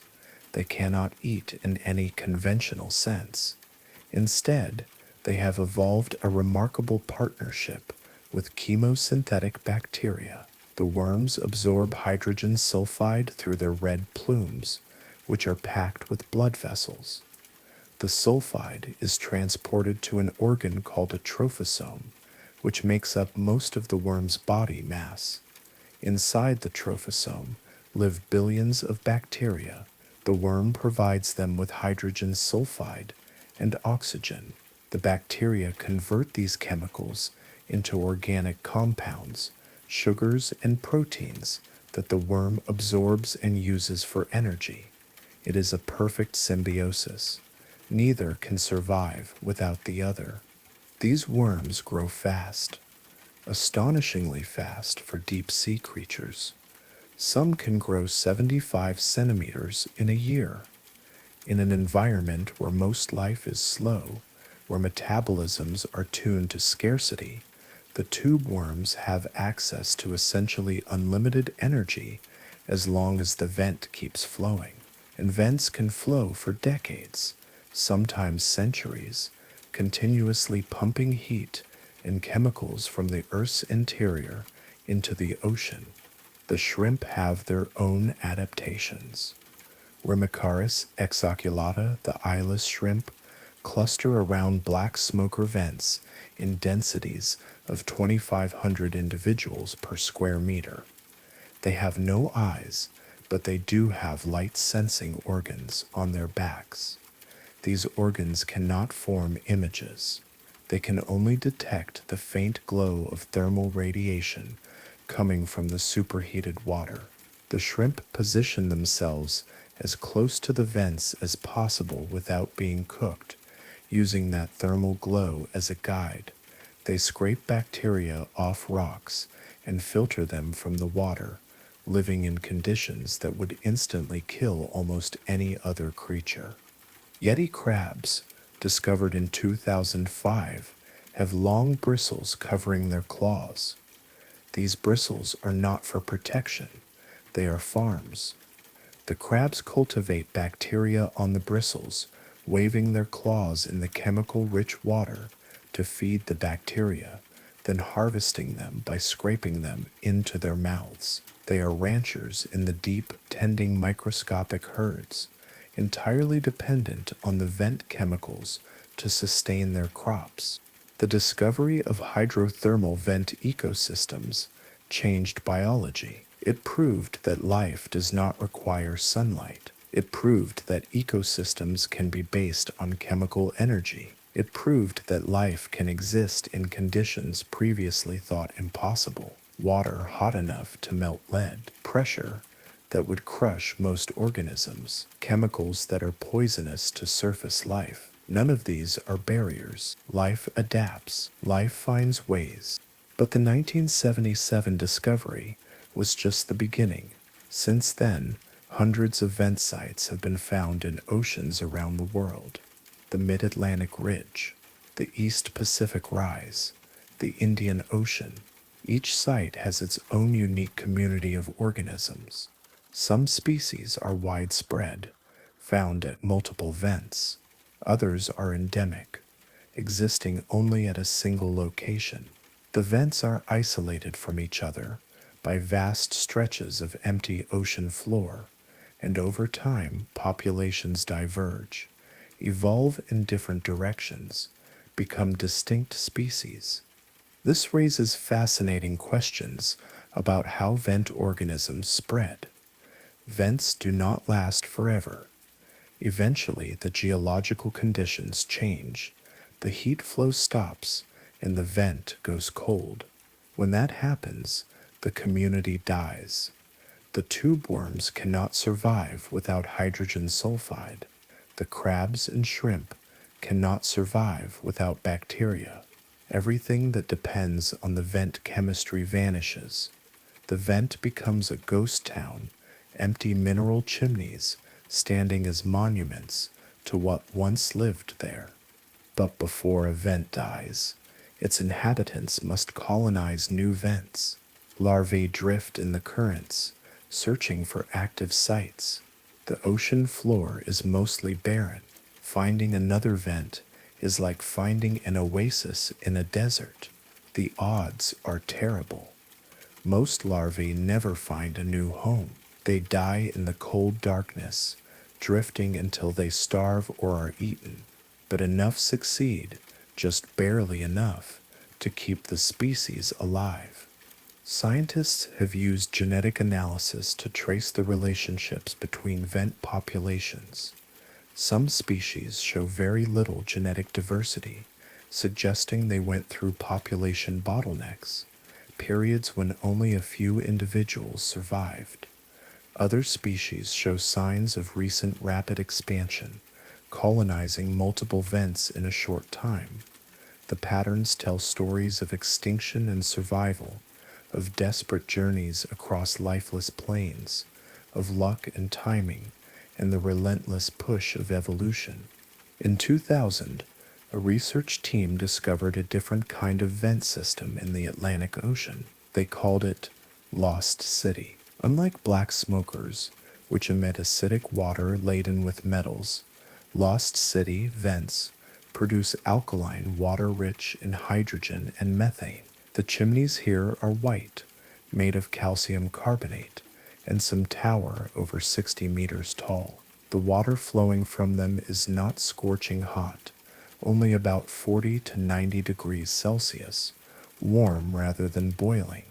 Lost City has been active for at least 120,000 years, possibly much longer.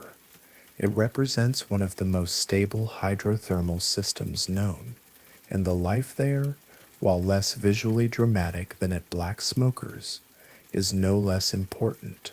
The alkaline vents are thought to mimic the conditions where life on Earth may have originated. 4 billion years ago, when the planet was young, the oceans were different.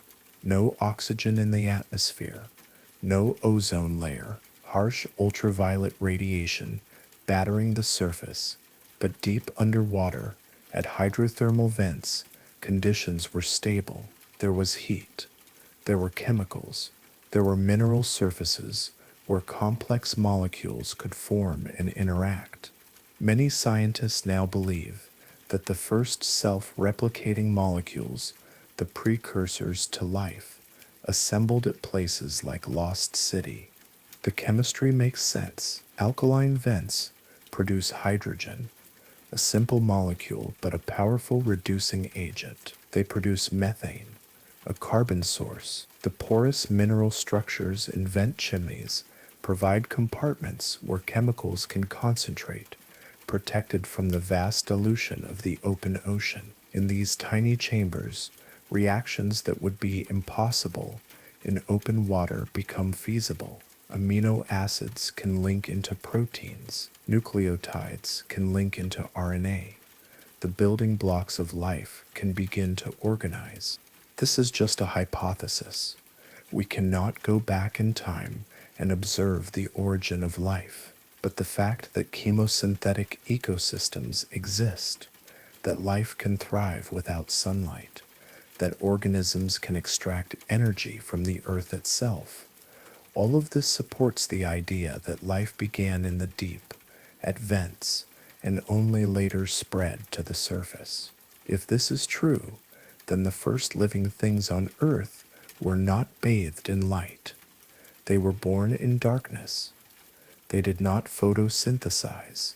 They chemosynthesized. And when their descendants eventually moved to shallow water and evolved the ability to use sunlight, it was a secondary adaptation, an expansion into a new ecological niche, not the origin. The Dinsu Ulb, the implications extend beyond Earth. If life can originate at hydrothermal vents, then any world with liquid water and geological activity could potentially harbor life. Europa, one of Jupiter's moons, has a subsurface ocean kept liquid by tidal heating. Enceladus, a moon of Saturn, shoots geysers of water into space from an ocean beneath its icy crust. Both moons likely have hydrothermal vents on their seafloors. Both could, in theory, support chemosynthetic ecosystems. We have not yet visited these oceans. We have only observed them from a distance, inferring their properties from gravitational measurements and spectroscopy. But missions are being planned. Spacecraft that could land on Europa or Enceladus, drill through the ice, lower probes into the water. If we find life there, it will probably look nothing like life on Earth's surface, but it might look very much like life at Earth's hydrothermal vents, bacterial mats, strange filter feeders, creatures adapted to darkness and chemistry rather than light and photosynthesis. The discovery would not just be about finding life elsewhere, it would confirm that life is not a fluke, not a one-time accident that happened only on Earth. It would suggest that wherever the right conditions exist, life emerges. Chemistry becomes biology, molecules become organisms. Existence becomes something more than just physics and thermodynamics. Hydrothermal vents are windows into this process. They show us life at its most fundamental, stripped of all the complexity that evolution has layered on top. What remains is simple. Take energy from the environment, use it to build structure, maintain that structure against entropy, reproduce, that is life. Whether it uses sunlight or hydrogen sulfide, whether it lives in a tide pool or at a volcanic vent 3 kilometers underwater, the underlying pattern is the same. And the vents teach us something else. They teach us that the boundaries we draw around what is possible, what is survivable, what conditions life requires, are arbitrary. Life does not respect our assumptions. It goes where it can extract energy, and it adapts to whatever conditions it finds there. For over 3 billion years, life was confined to the oceans. Land was barren, lifeless rock and sand. The atmosphere was toxic. Only in the water, with its thermal stability, its dissolved chemicals, its protection from radiation, could life exist. Vents were probably among the first habitats, the earliest homes, and they still exist today, essentially unchanged, still supporting communities that live by the same rules as their ancient ancestors. When you think about the ocean, you probably imagine waves and beaches, maybe coral reefs or kelp forests, but those are just the surface, the bright thin layer. The real ocean, the vast majority of it, is dark and cold and driven by processes that have nothing to do with the sun. The real ocean is powered by the planet itself, by heat from the core, by the slow churning of tectonic plates, by chemistry that has been happening since the Earth was formed. Hydrothermal vents are the heartbeat of the deep. They are proof that life is tougher, stranger, more adaptable than we give it credit for. And they are reminders that the ocean still holds secrets, still has places we have not explored, still has lessons to teach us about the nature of existence. Lost City is still there, still venting, still supporting life. It will be there long after we are gone. The chimneys will keep growing, one molecule at a time, building structures that dwarf anything humans have ever made. And the bacteria will keep chemosynthesizing, keep converting poison into food, keep forming the base of a food chain that owes nothing to the sun. That is the power of the deep. That is the resilience of life.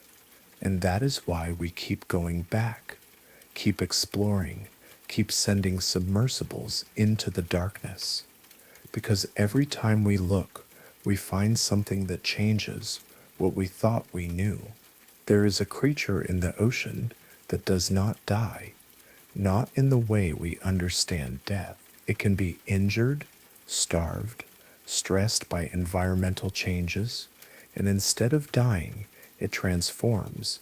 It reverts to an earlier stage of its life cycle and begins again, over and over, potentially forever.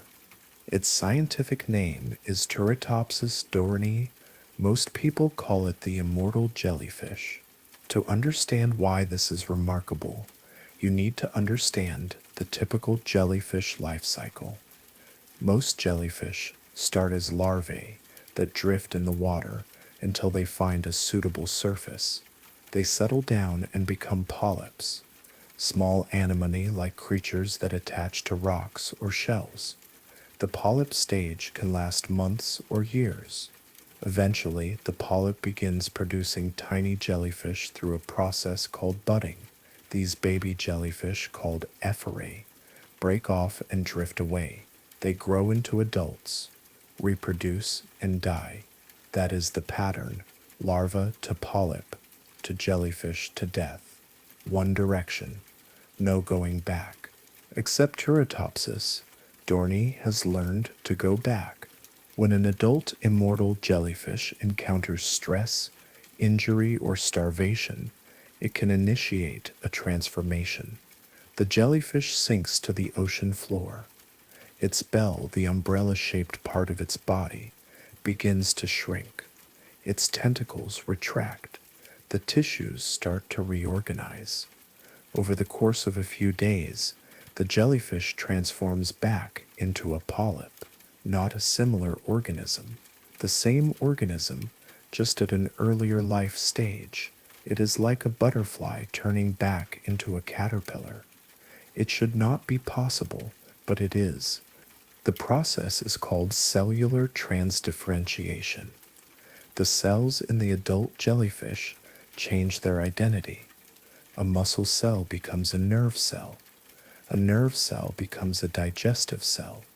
Cells that were specialized, committed to a specific function, reprogram themselves. They forget what they were and become something else. In humans and most animals, cell differentiation is a one-way street. Once a cell has specialized, it stays specialized. But in Turritopsis dohrnii, the rules are different. Scientists are still studying exactly how this works. The jellyfish appears to activate genes normally only expressed during development. It essentially tells its cells to behave like embryonic stem cells, which have the potential to become any cell type. The jellyfish is not creating new cells to build the polyp.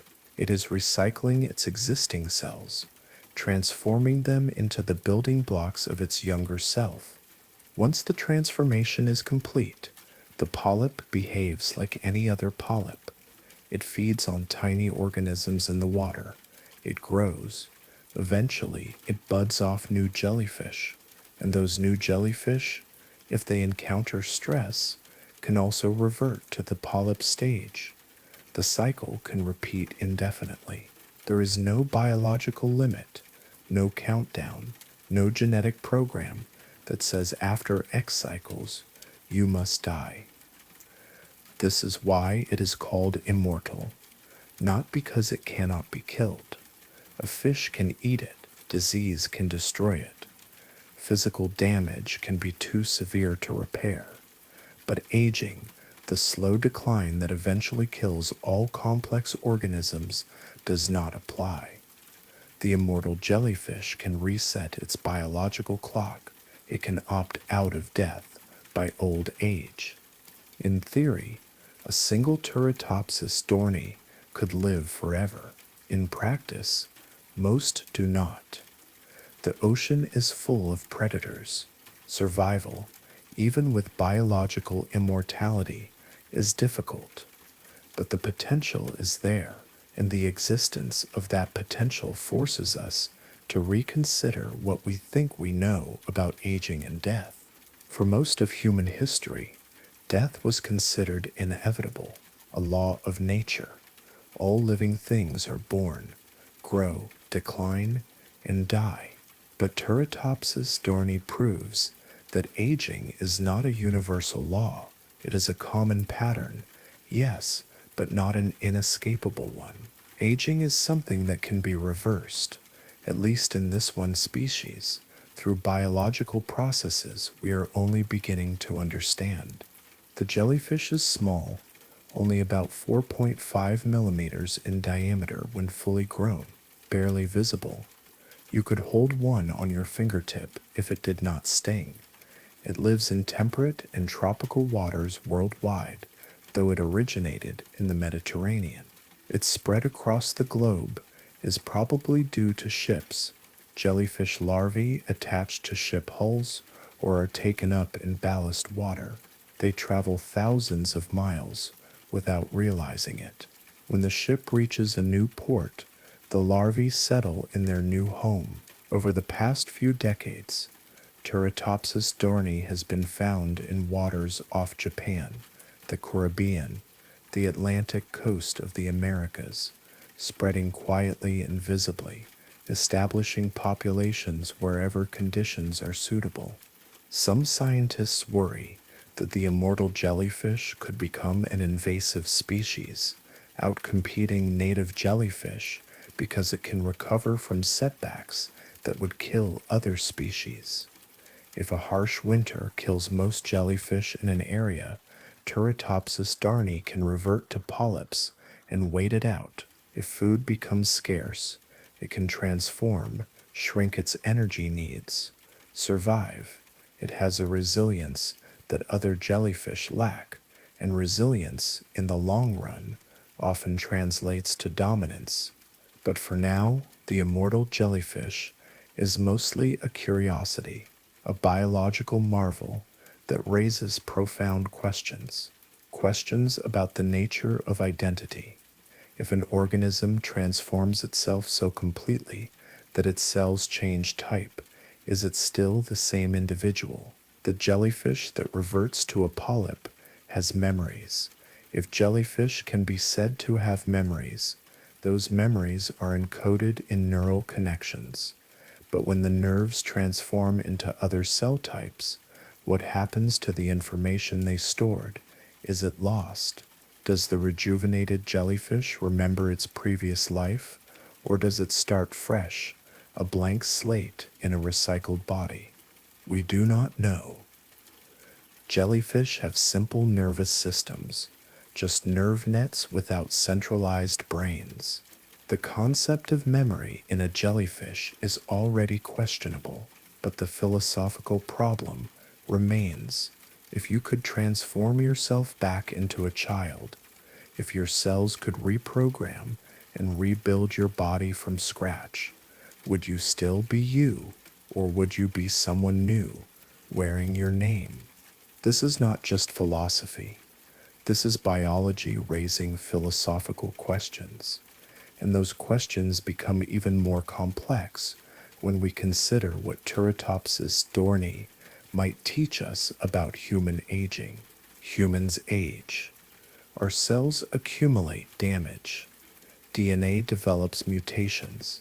Proteins misfold. Waste products build up. Tissues lose flexibility. Organs become less efficient. We call this aging, and it is the leading risk factor for almost every major disease: cancer, heart disease, Alzheimer's, diabetes. All of them are more likely as we age because our bodies are less able to repair themselves, less able to maintain the delicate balance that is life. But if a jellyfish can reverse aging, could we? The mechanisms are not directly transferable. Humans are vastly more complex than jellyfish. Your cells are specialized in ways that jellyfish cells are not. Our organs have functions that cannot be paused or reset without killing us. You cannot turn a heart muscle cell into a stem cell without the heart stopping. You cannot reprogram neurons without losing the memories and personality they encode. And yet, the immortal jellyfish proves that cellular reprogramming is possible. Scientists have already learned to create induced pluripotent stem cells, or iPSCs, by taking adult human cells and using specific genetic signals to turn them back into stem cell-like states. This technology is less than 20 years old, and it has already revolutionized regenerative medicine. We can now create cells to repair damaged tissues, grow organs in labs, study diseases in ways that were impossible before. The jellyfish did not invent this technology, but it inspired it. The knowledge that cells can be reprogrammed came partly from studying organisms like Turritopsis dohrnii. Nature has been experimenting with these processes for millions of years. We are just now learning to read the results. But even if we could reprogram our cells, even if we could reverse aging at a cellular level, would we want to? The immortal jellyfish does not experience life the way we do. It has no sense of self, no continuity of consciousness. Each time it transforms, it loses whatever existed before. The polyp that emerges is genetically identical, but experientially new. For humans, that would not be immortality, that would be death with recycling. True immortality, the kind where your memories and personality persist, would require not just stopping aging, but preventing all the ways consciousness can be disrupted. And even then, would it be desirable? The human mind is not built for eternity. We process experiences in the context of limited time. Meaning comes partly from scarcity, from knowing that our years are finite. If you had infinite time, would anything matter? Would you still feel urgency, motivation, joy, or would existence become a burden, a waiting room with no exit? The immortal jellyfish does not grapple with these questions. It exists. It feeds. It reproduces. When conditions become unfavorable, it transforms. There is no existential crisis, no wondering whether eternal life is worth living. It simply continues, because continuing is what life does. And maybe that is the real lesson. Not that we should strive for immortality, but that we should recognize life for what it is, a process, not a thing, but a pattern that persists by constantly changing. Cells die and are replaced, tissues regenerate, memories fade, and new ones form. We are not static. We are ongoing transformations, just slower and less dramatic than the immortal jellyfish. Every 7 to 10 years, most of the cells in your body have been replaced. The atoms that make up your tissues now are not the atoms that made up your tissues a decade ago. You are already a different physical being than you were, even though you feel like the same person. The continuity is an illusion maintained by the brain, which carefully preserves certain patterns, even as the substrate changes. The immortal jellyfish takes this to an extreme. It changes not just its cells, but its entire form. And in doing so, it reveals that life is more fluid, more adaptable, more strange than we usually acknowledge. The boundaries between life stages, between youth and age, between one form and another, are not as fixed as we imagine. They can be crossed. They can be reversed. Biology is not a rule book. It is a negotiation between organisms and their environments, and sometimes that negotiation produces results that seem impossible. Turritopsis dohrnii is still in the ocean, still living, still transforming. There could be individuals alive today that have cycled through the transformation dozens of times. There is no way to know, no way to track a single jellyfish through multiple life stages across years or decades. They are too small, too numerous, too anonymous, but they are out there, quietly proving that death is optional, at least for them, quietly demonstrating that the rules we thought governed all life are really just common patterns, not absolute laws. and quietly reminding us that the ocean, as always, is full of wonders we are only beginning to understand. The immortal jellyfish does not care that we find it fascinating. It does not know it has overturned our assumptions about aging and mortality. It just exists, doing what evolution shaped it to do, surviving, persisting, transforming when necessary, being in its own small way, eternal. And perhaps that is enough. Perhaps immortality does not need to be grand or conscious or meaningful in human terms. Perhaps it is enough to simply continue to keep the pattern going, to refuse to let entropy have the final word. The immortal jellyfish has found a way, not the way we would choose, not the way that preserves identity and memory and all the things we value, but a way nonetheless.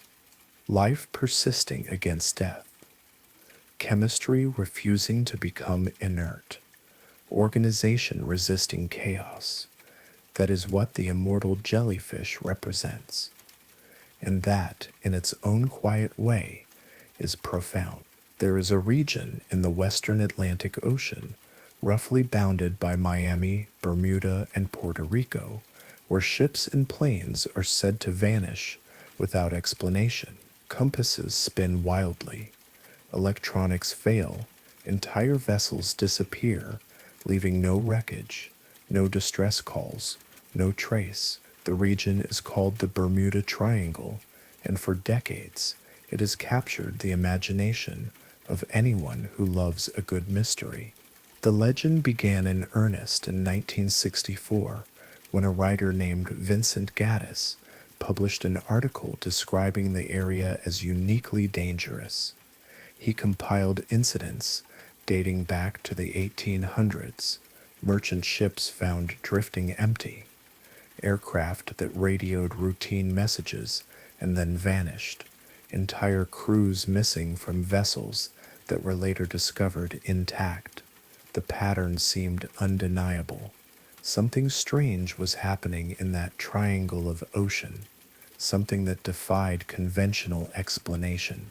Theories proliferated: magnetic anomalies, time portals, underwater alien bases, methane gas eruptions, lost technology from Atlantis, each theory more elaborate than the last, each attempting to explain why this particular stretch of water seemed cursed. Books were written, documentaries were made. The Bermuda Triangle became synonymous with unexplained disappearances, a modern myth rooted in just enough real incidents to feel plausible.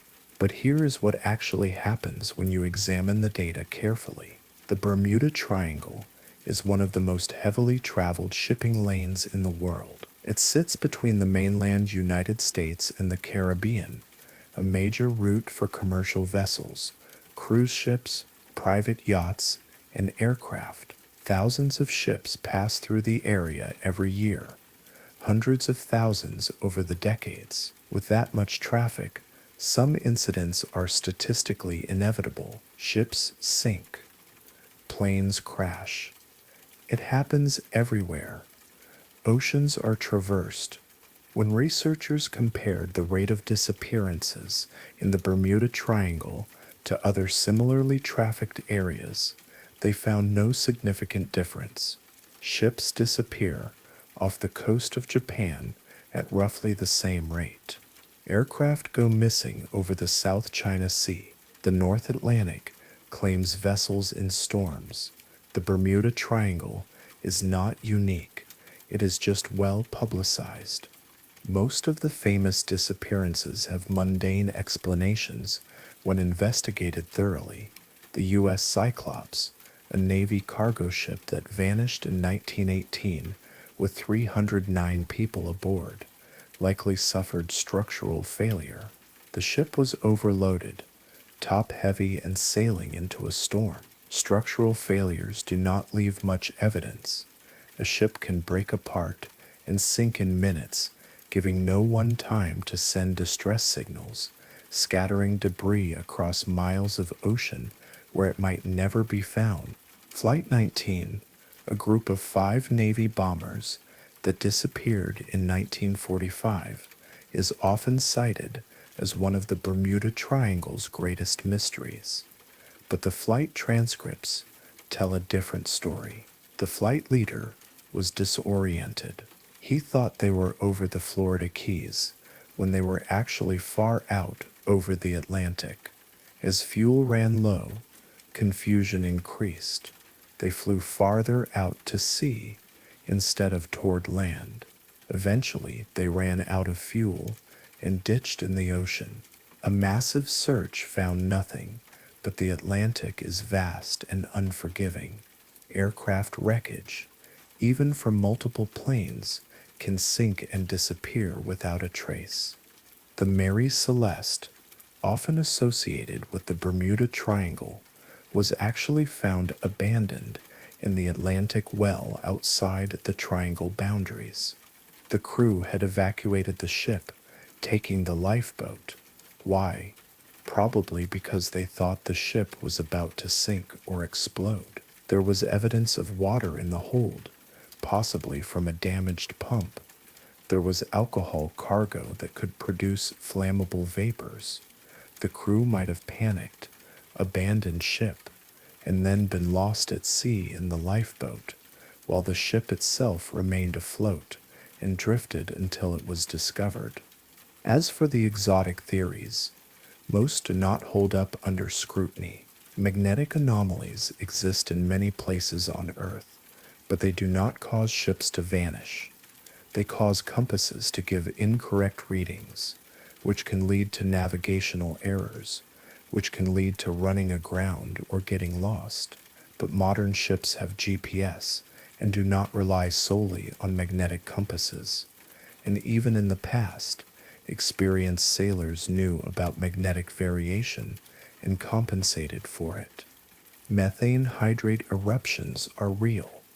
Deposits of methane, trapped in ice like structures on the seafloor, can occasionally release large amounts of gas. If enough gas rises rapidly, it could theoretically reduce the density of the water enough that a ship would lose buoyancy and sink suddenly. But this is extremely rare, and there is no evidence that it happens more frequently in the Bermuda Triangle than anywhere else. Most of the ocean floor is covered in sediment that could contain methane hydrates. The phenomenon is not localized. Time portals and alien bases require no rebuttal. They are imaginative, but unsupported by any evidence. The ocean is strange enough without invoking the supernatural or extraterrestrial. So the Bermuda Triangle is not a mystery. It is a myth, a story built on selective reporting, incomplete data, and the human tendency to see patterns where none exist. We want the world to be mysterious. We want there to be places where the rules break down, where the impossible becomes possible. The Bermuda Triangle offers that. It is a blank space on the map of understanding, and we fill it with whatever our imaginations produce. But dismissing the Bermuda Triangle does not mean the ocean holds no mysteries. It absolutely does, just not the ones popularized in sensationalist books. There is the Baltic Sea anomaly, a formation discovered in 2011 by sonar imaging. It looks, in the grainy images, like a disk with geometric features. Speculation immediately jumped to crashed UFO. Expeditions to the site found something less dramatic but still interesting. A natural rock formation, probably created by glacial activity during the last ice age. The rock was deposited in an unusual shape, and erosion gave it what appear to be straight edges. Odd, but not alien. There is the Devil's Sea, east of Japan, sometimes called the Pacific Bermuda Triangle. Like its Atlantic counterpart, it has a reputation for swallowing ships, and like the Atlantic version, the reputation does not match reality. The area has active seismic activity. Underwater volcanoes occasionally erupt, creating hazards for ships. Severe storms occur regularly. These are sufficient explanations for the losses that do occur. There was the bloop, the mysterious ultra-low frequency underwater sound detected in 1997, loud enough to be heard across the Pacific, deep, resonant, unlike anything in databases of known sounds. For years, it was unexplained. Speculation ranged from giant squid to unknown whale species to massive creatures lurking in the deepest trenches. Eventually, scientists determined the source. Ice quake, a huge iceberg calving from the Antarctic ice shelf, the fracturing ice-producing sound waves that traveled thousands of kilometers through the ocean. Mystery solved, but the name remains evocative. The bloop. It sounds like something alive. And then there are genuine mysteries, disappearances that remain unexplained, not because of supernatural forces, but because the ocean is good at hiding things. Malaysia Airlines Flight 370 disappeared in 2014, not over the Bermuda Triangle, over the Indian Ocean. Despite the largest search effort in aviation history, covering 120,000 square kilometers of ocean floor, the main wreckage has never been found. Some debris washed ashore on distant islands, confirming the plane went down, but the location of the impact remains unknown. The ocean swallowed the aircraft, and hundreds of millions of dollars in search technology could not find it. This is the real mystery of the ocean. Not that strange forces make things vanish, but that the ocean is so vast and deep that ordinary forces are sufficient. A plane can crash into the sea and sink 3 kilometers down, and even with satellites and sonar and autonomous underwater vehicles, we cannot locate it. The ocean is not malicious. It is simply indifferent and enormous. Ships that sink in deep water are gone. The ocean floor in many areas is deeper than Mount Everest is tall. Wreckage sitting at 6,000 meters depth is inaccessible to most technology. Even if you know roughly where something sank, finding it in the dark under crushing pressure, in terrain that might be mountains or canyons or featureless plains, is extraordinarily difficult. And the ocean does not preserve things the way land does. Salt water corrodes metal. Marine organisms colonize wrecks, covering them in growth that makes them blend into the environment. Currents can bury wreckage in sediment. What starts as a clear debris field can become invisible within years. The ocean is the greatest repository of human history that we cannot access. There are an estimated 3 million shipwrecks on the ocean floor. Most will never be found. Most will dissolve into rust and sediment, their stories lost. The ocean does not care about preserving our history. It recycles everything. Eventually, this is why legends persist, not because the ocean is supernatural, but because it is fundamentally unknowable in ways that land is not. On land, we can map everything. We can find anything if we search long enough. But the ocean resists mapping. It resists searching. It keeps its secrets, not through magic, but through sheer physical challenge. And perhaps that is better. Perhaps the world needs places that resist complete understanding. Places where things can be lost and stay lost. Places where mystery is not a puzzle to be solved, but a condition to be accepted. The ocean is that place. It has always been that place. Ancient sailors knew this. They drew monsters on maps not because monsters existed, but because the ocean felt monstrous. vast, powerful, indifferent to human life. The monsters were metaphors for the very real danger of crossing water too deep to fathom, too wide to cross without risk. Modern sailors know it too. Even with GPS and radar and weather forecasts, the ocean is dangerous. Rogue waves can appear without warning, walls of water 20 meters tall that capsize ships designed to handle normal seas. Storms can intensify faster than forecasts predict. Equipment fails. Mistakes are made. The ocean does not forgive. But this does not mean we should fear it. It means we should respect it. There is a difference. Fear leads to avoidance. Respect leads to caution and preparation. The ocean will continue to take ships and planes and lives. That is its nature. But it provides food, transportation, climate regulation, beauty, wonder. The cost of engaging with the ocean is accepting that sometimes the ocean wins. The Bermuda Triangle is not haunted. The Devil's Sea is not cursed. But the ocean is powerful, and power does not need supernatural explanations. The real mystery is not why ships disappear.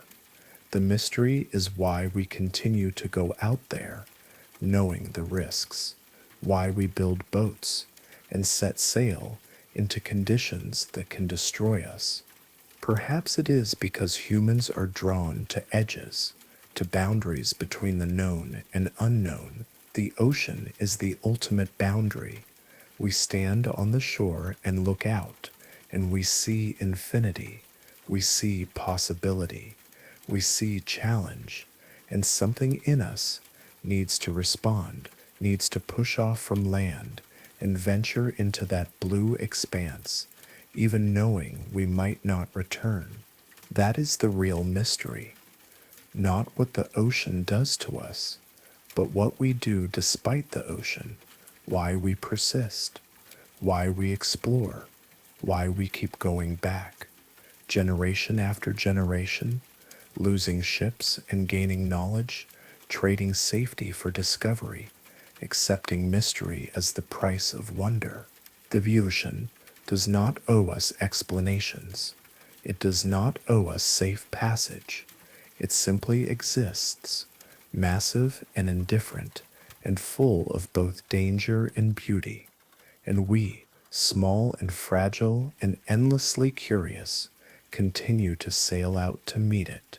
For centuries, sailors told stories of kraken, enormous tentacled beasts that could wrap around a ship and drag it beneath the waves. Creatures with eyes the size of wagon wheels, beaks powerful enough to crush wood, arms longer than masts. The stories were dismissed as superstition, exaggeration, the fevered imagination of men who spent too long at sea. Scientists cataloged the known species of squid, none of which came close to the monstrous proportions described in sailor tales. But dead ones kept washing ashore. Giant squid, architeuthis ducks, bodies measuring up to 13 meters in length, with tentacles that could extend the total length to over 18 meters. Eyes 30 centimeters in diameter, the largest eyes of any animal that has ever lived. 8 arms lined with suckers, each sucker ringed with sharp teeth. 2 longer feeding tentacles that could shoot out to capture prey. Everything the sailors described, minus perhaps the ship's sinking capabilities, was real.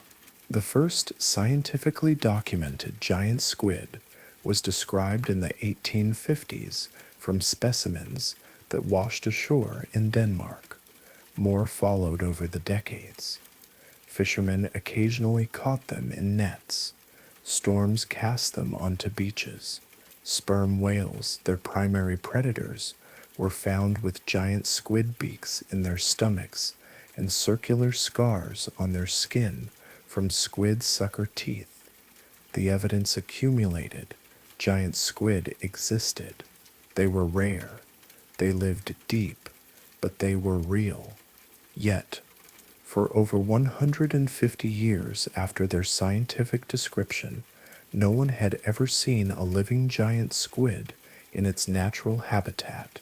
All knowledge came from dead specimens, often in poor condition, sometimes just fragments. Scientists could study their anatomy, but could only speculate about their behavior.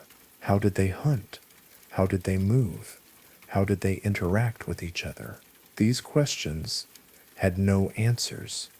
In 2004, Japanese researchers Tsunemi Kubadera and Kyoichi Mori finally captured the first photographs of a living giant squid in the wild.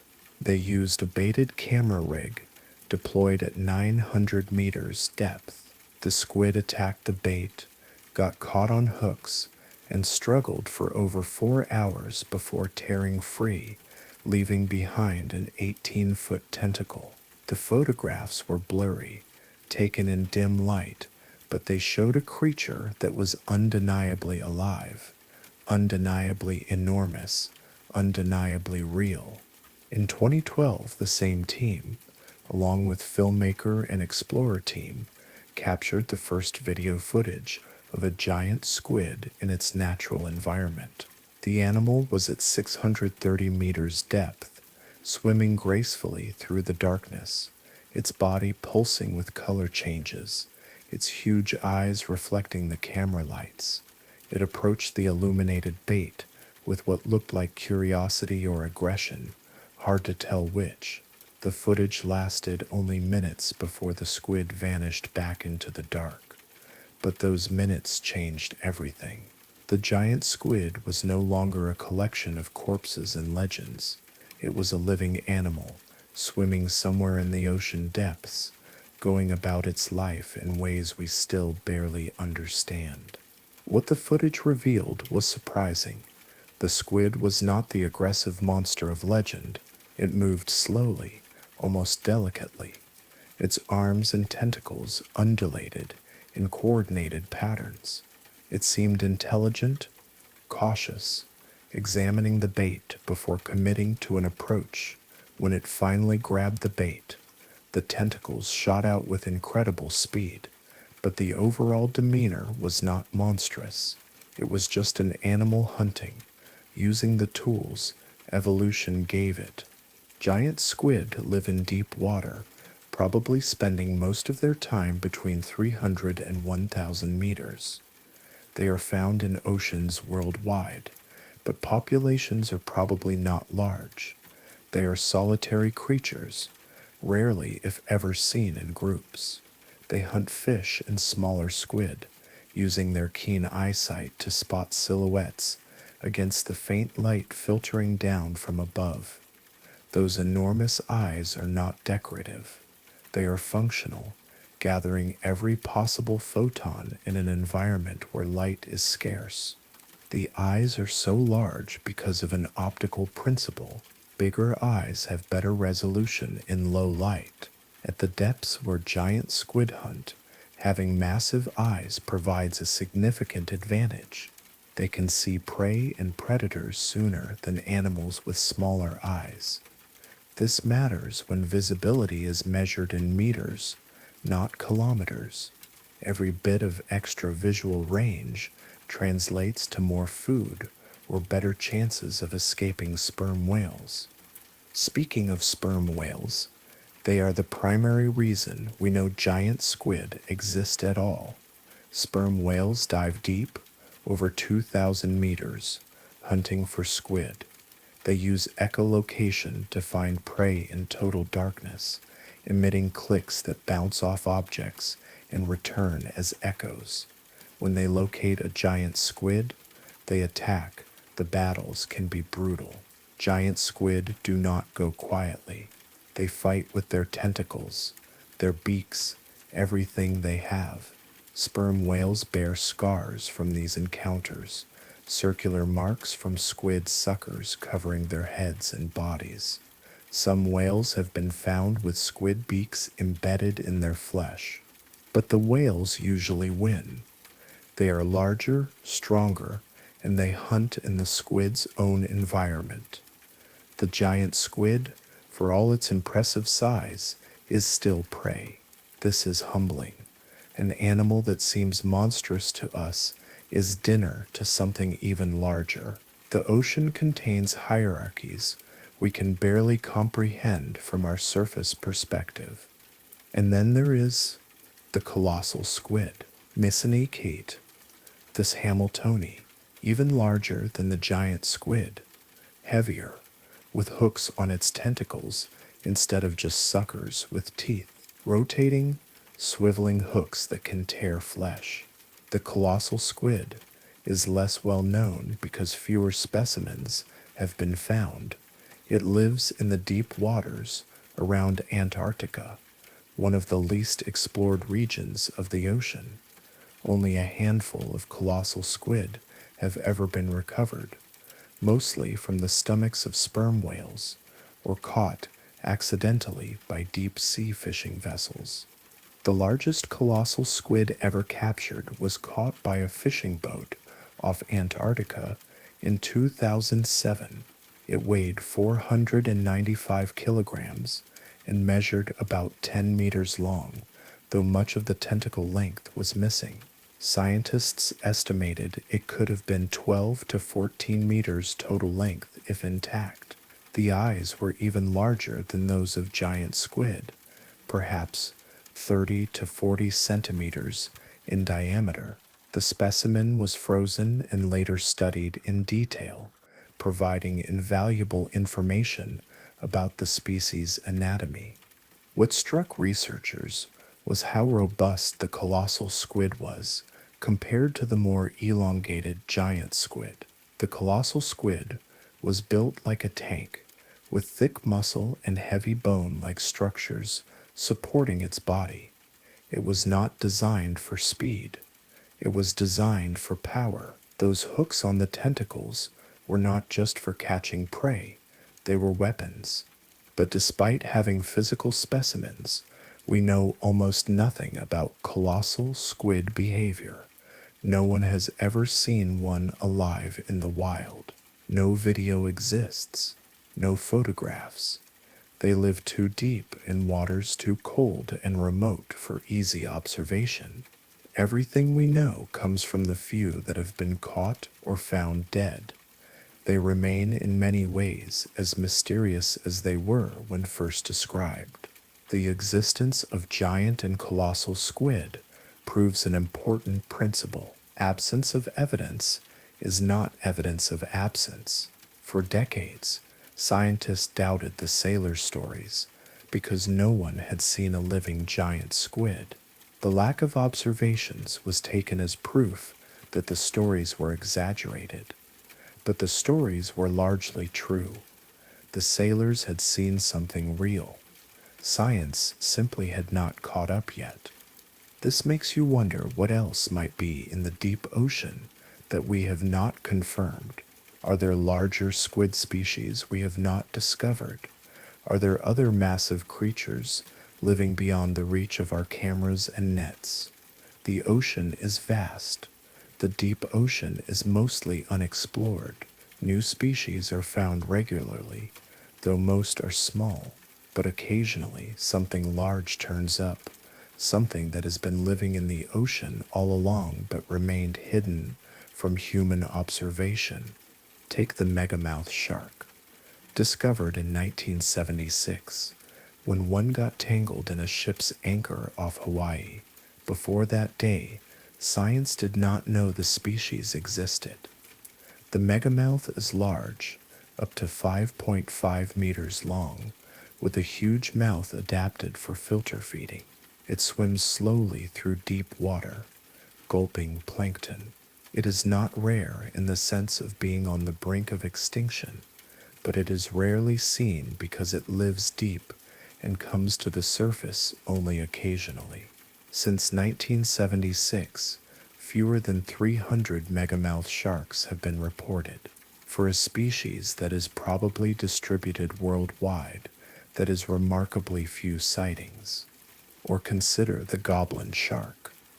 Mitsukarina ostoni, a deep sea shark with a long flat snout and jaws that can extend forward to snatch prey. It looks prehistoric because it is. The lineage dates back over 100 million years.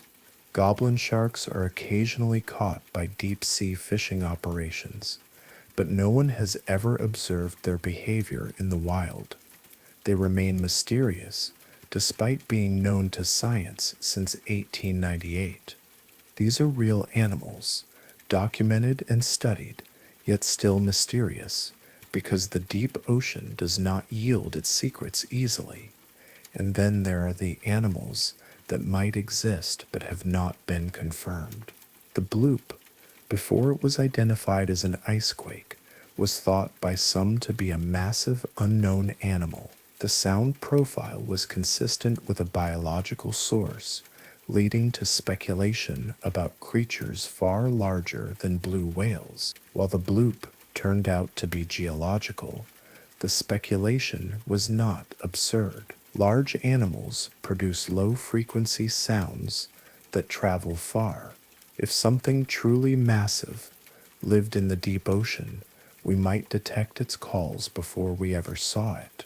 But could something larger than a blue whale exist? The blue whale is the largest animal ever known to have lived, larger even than the biggest dinosaurs.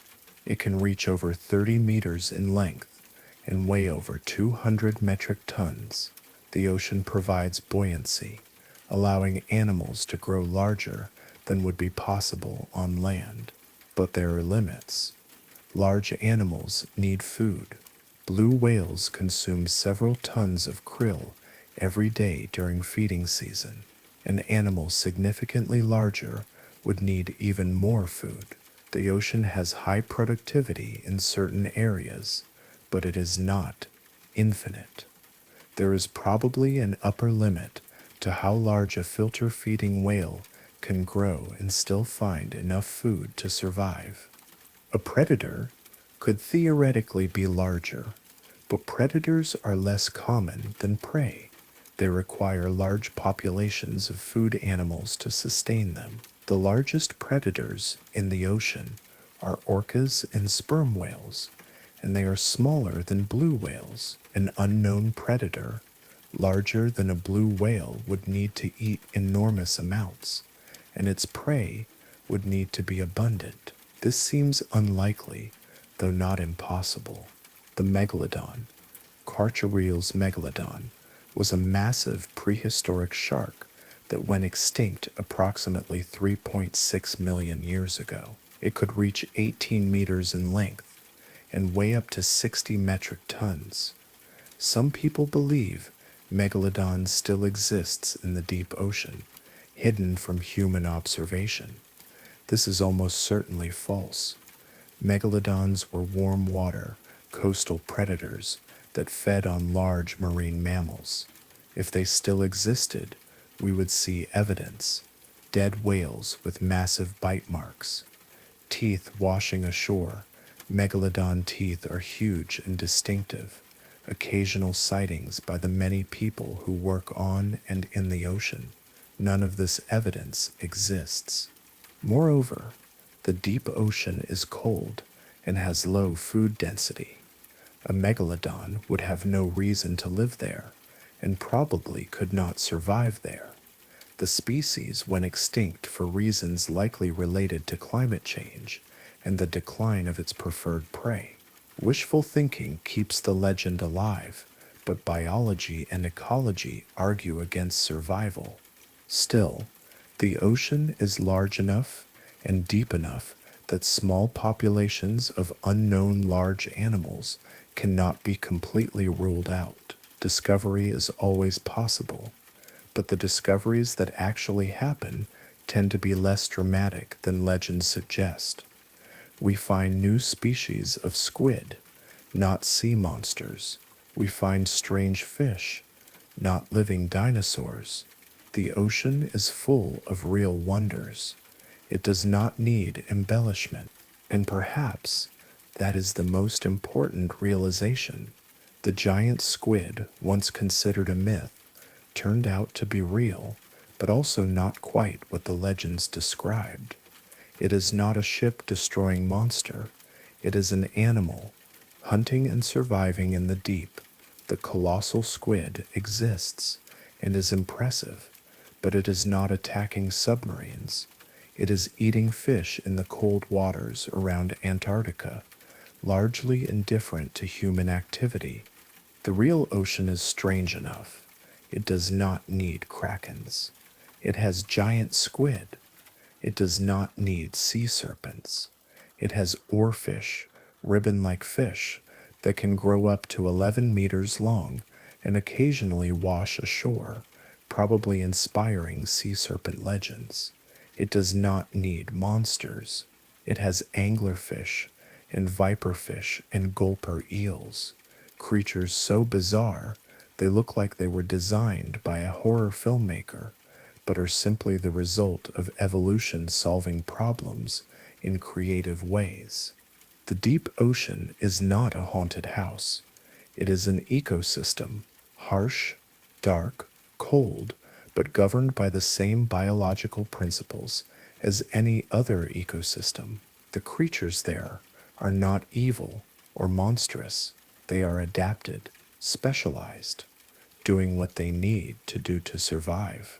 If they look strange to us, it is because they are optimized for an environment we do not inhabit. Their strangeness is our perception, not their reality. So the search continues. Researchers keep sending cameras into the deep. Submersibles keep descending. New species are found every year, adding to the catalog of life, and occasionally something surprising turns up. Not a kraken, not a megalodon, but perhaps another squid species we did not know existed, or a fish with an adaptation no one predicted, or a behavior that changes our understanding of deep sea ecology. The ocean still has secrets. It will always have secrets, and that is not a failure of science. That is the nature of exploration. There is always more to find, always deeper to go, always questions that remain unanswered. The giant squid eluded us for 150 years after being scientifically described. What else is down there, swimming in the dark, waiting for the day when a camera finally captures its image and brings it into the light of human knowledge? The Bioluminescent is not just water. It is the planet's thermostat, its climate engine, its carbon storage facility. Without the ocean, Earth would be uninhabitable, not eventually, immediately. The ocean moderates temperature, drives weather patterns, absorbs carbon dioxide, and maintains conditions that allow life to exist on land. We live on the surface, breathing air, walking on soil, and we think of ourselves as terrestrial creatures. But we are utterly dependent on the ocean. It keeps us alive in ways most people never consider. Start with heat. The ocean absorbs about 90% of the excess heat trapped by greenhouse gases. Since the 1970s, as atmospheric carbon dioxide levels have risen and global temperatures have increased, the ocean has been absorbing that heat, literally warming itself to keep the atmosphere from warming even faster. Without this buffering effect, the air temperature would be significantly higher, possibly catastrophically higher. Crops would fail, cities would become uninhabitable, ecosystems would collapse faster than they already are. But the ocean cannot do this indefinitely.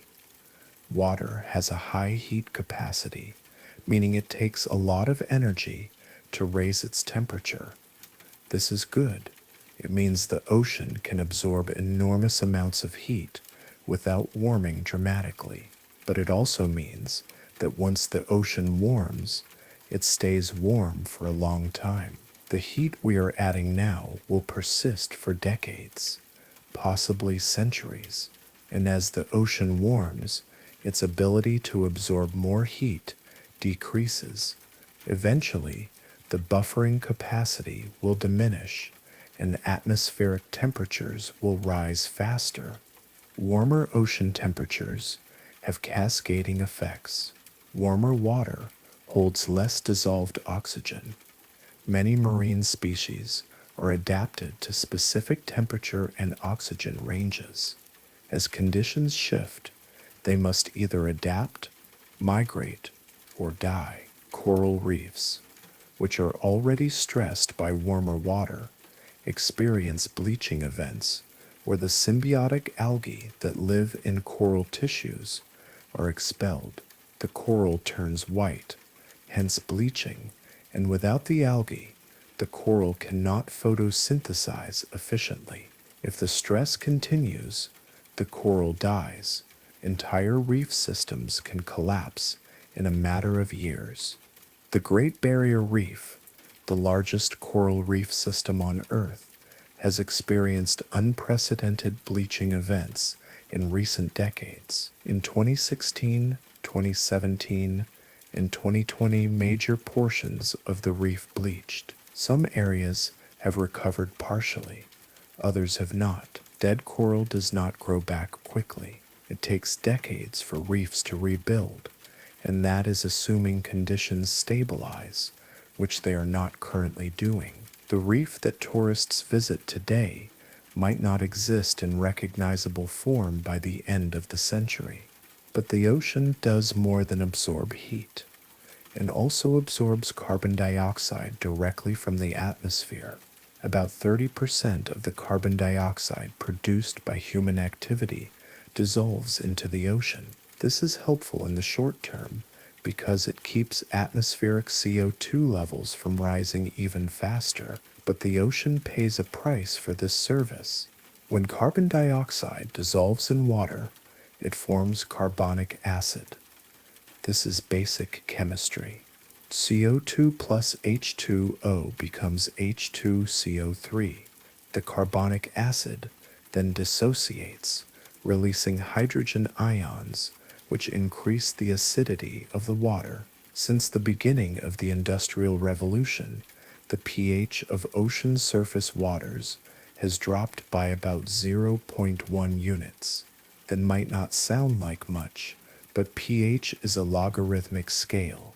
A drop of 0.1 units represents a 30% increase in acidity. This matters because many marine organisms build shells and skeletons out of calcium carbonate. In more acidic water, calcium carbonate is harder to form and easier to dissolve. Shellfish, corals, some plankton species all face challenges in more acidic conditions. Oyster hatcheries in the Pacific Northwest have experienced massive die-offs because the water became too acidic for larvae to form shells properly. These are commercial operations, closely monitored, with scientists trying to solve the problem, and they are struggling. Now imagine what is happening to wild populations that no one is monitoring. Pteropods, tiny swimming snails that live in the open ocean, are already showing shell dissolution in some areas. These creatures are a key food source for many fish species, including salmon. If pteropod populations decline, the effects ripple up the food chain. Fewer pteropods mean less food for fish. Fewer fish mean less food for seals, birds, humans. The ocean is a web of interconnections, and pulling on one thread destabilizes the whole structure. The ocean also drives global weather patterns through currents. The thermohaline circulation, sometimes called the global conveyor belt, is a system of currents that moves water around the planet based on temperature and salinity differences. Warm surface water flows from the tropics toward the poles. As it moves north or south, It cools. Cold water is denser than warm water. When the water reaches polar regions, it sinks, creating deep currents that flow back toward the equator. This circulation takes about 1,000 years to complete one cycle. The Gulf Stream is part of this system. It carries warm water from the Caribbean up the eastern coast of North America and across the Atlantic toward Europe. This is why the United Kingdom has a relatively mild climate, despite being at the same latitude as Labrador, Canada. Labrador has harsh winters with heavy snow and ice. The UK has rain and cool temperatures, but rarely experiences extreme cold. The Gulf Stream makes the difference. The thermohaline circulation is sensitive to changes. It is driven by density differences, which depend on temperature and salinity. As polar ice melts due to warming, fresh water flows into the ocean. Fresh water is less dense than salt water. If enough fresh water accumulates in polar regions, it can disrupt the sinking of cold, dense water that drives the circulation. Some climate models suggest the Gulf Stream could weaken or even shut down if warming continues. If that happens, Europe would experience significantly colder winters, regional climates would shift, agriculture would be affected, the changes would be profound. This is not speculation. It has happened before. During the Younger Dryas period, about 12,000 years ago, rapid warming at the end of the last ice age caused massive amounts of fresh water from melting glaciers to flood into the North Atlantic. The circulation weakened, and temperatures in the northern hemisphere plummeted. Europe experienced near glacial conditions for over 1,000 years. Eventually, the circulation restarted, and temperatures rose again. But the event shows how sensitive the system is to disruption. The ocean also influences weather on shorter timescales. El Niño and La Niña are climate patterns driven by changes in ocean temperatures in the Pacific. During El Niño, warm water accumulates in the eastern Pacific, changing atmospheric circulation patterns and affecting weather worldwide. Some regions experience droughts. Others get flooding.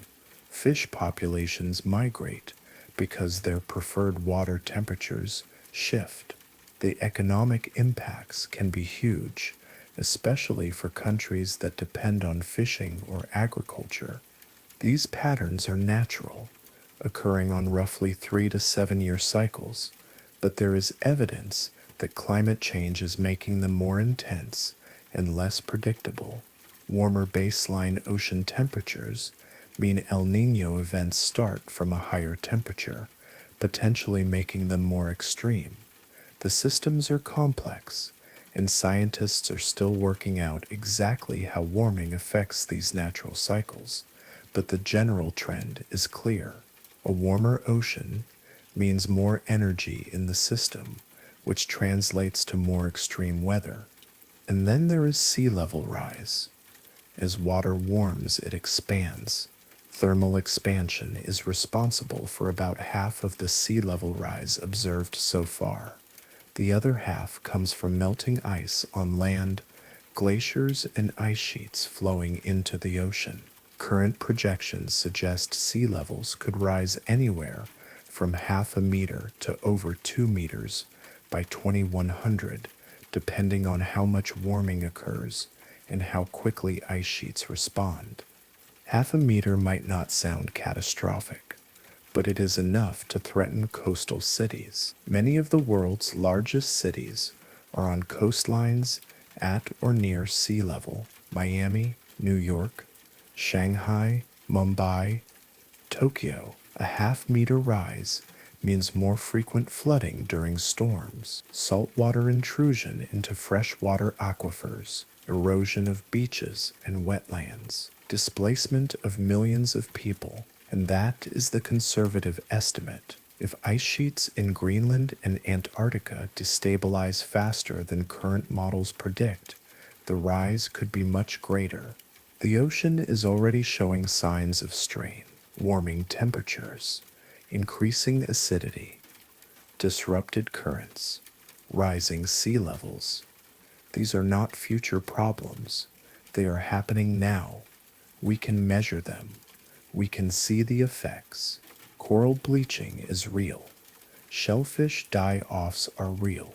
Changing fish distributions are real. The ocean is telling us something important. It is showing us the consequences of adding heat and carbon dioxide to the atmosphere faster than natural systems can absorb them. But the ocean is also resilient. It has survived mass extinctions. It has recovered from asteroid impacts. It has endured ice ages and periods of extreme warmth. Life in the ocean is tough, adaptable, persistent. The question is not whether the ocean will survive. It will. The question is what form it will take, and whether it will continue to provide the services humanity depends on. If coral reefs collapse, tourism and fisheries suffer. If currents weaken, climates shift. If acidification continues, food chains destabilize. We can live with some of these changes. We are adaptable too, but there is a limit. There is a point beyond which the ocean cannot maintain the conditions we have come to expect. And once we cross that point, there is no going back, at least not on timescales that matter to human civilization. This is not meant to be alarmist. It is simply physics and chemistry. We are running an experiment on the only ocean we have, adding greenhouse gases faster than any time in the last several million years, and observing the results in real time. The ocean is responding exactly as science predicts it should. The mystery is not what is happening. The mystery is how we will choose to respond, because the ocean cannot speak. It cannot negotiate or petition or protest. It can only absorb, react, and change. And it is changing now, in ways both subtle and profound, quietly adjusting to a new equilibrium that might not include thriving coral reefs or stable fish populations or predictable weather patterns. The ocean will continue. But the ocean we know, the ocean that has supported human civilization for thousands of years, might not. That is the uncomfortable truth.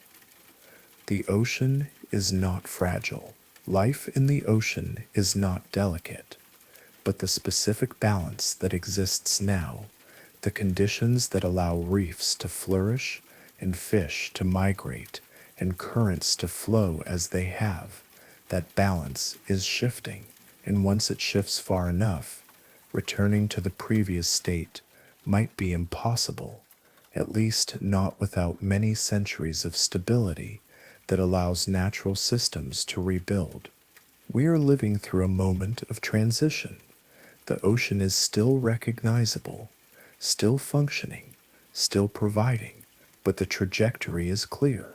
Unless something changes, the ocean of the future will be warmer, more acidic, less diverse, less productive, not dead, not empty, but different. And that difference will echo through every aspect of life on this planet, because everything, absolutely everything, depends on the ocean.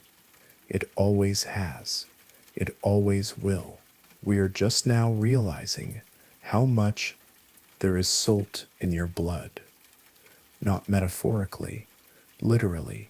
About 0.9% of your blood plasma is salt, mostly sodium chloride, the same compound that makes seawater salty. This is not a coincidence. It is a memory, a biological echo of where life began. 3.5 billion years ago, the first living cells emerged in the ocean. The exact location is debated, perhaps at hydrothermal vents, perhaps in tidal pools, perhaps in shallow warm seas. But wherever it happened in salt water. Those early cells were simple, just membranes enclosing a few molecules of RNA or DNA, some proteins, basic metabolic machinery. But they worked, they could reproduce, they could evolve, and they existed in seawater, their internal chemistry balanced with the external environment. As life evolved and became more complex, as single cells gave way to multicellular organisms, as those organisms grew larger and more specialized, they carried that internal ocean with them. Even when life moved onto land about 500 million years ago, it could not abandon the water completely. Terrestrial organisms are essentially bags of seawater wrapped in skin or scales or fur. We took the ocean inside us and have been carrying it ever since. Your blood is proof.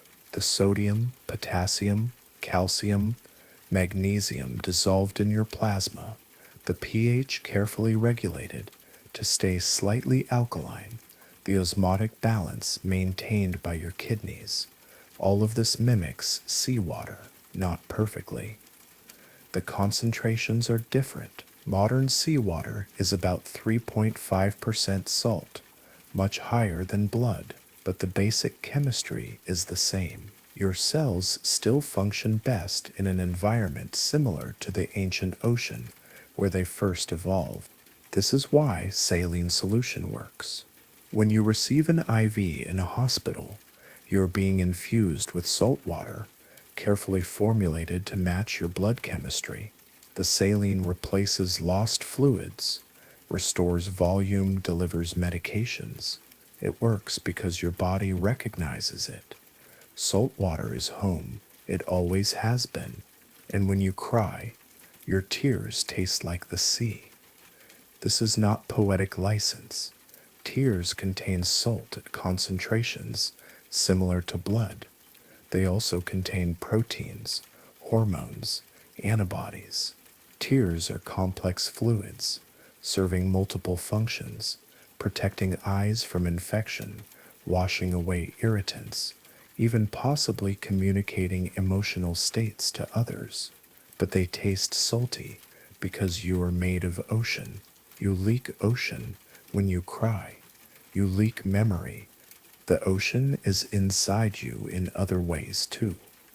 The water that makes up 60% of your body by weight. The hydrogen and oxygen molecules flowing through your cells, much of it was once in the ocean. Water cycles through the environment constantly, evaporating from the ocean, falling as rain, flowing through rivers, being absorbed by plants, drunk by animals, exhaled, excreted, recycled endlessly. Some of the water molecules in your body right now were once in the Pacific. Some were in ancient seas that no longer exist. You are drinking history. You are made of history. There is even evidence that the rhythm of the ocean influences human biology. Circadian rhythms, the internal clocks that regulate sleep and wakefulness, are present in almost all organisms. These rhythms evolved in response to the daily cycle of light and dark, but there are also tidal rhythms, biological cycles that match the roughly 12-hour period between high tides.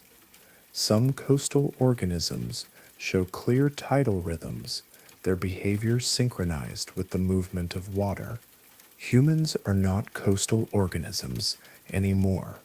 We have spread across the planet, living in deserts and mountains and places far from any ocean.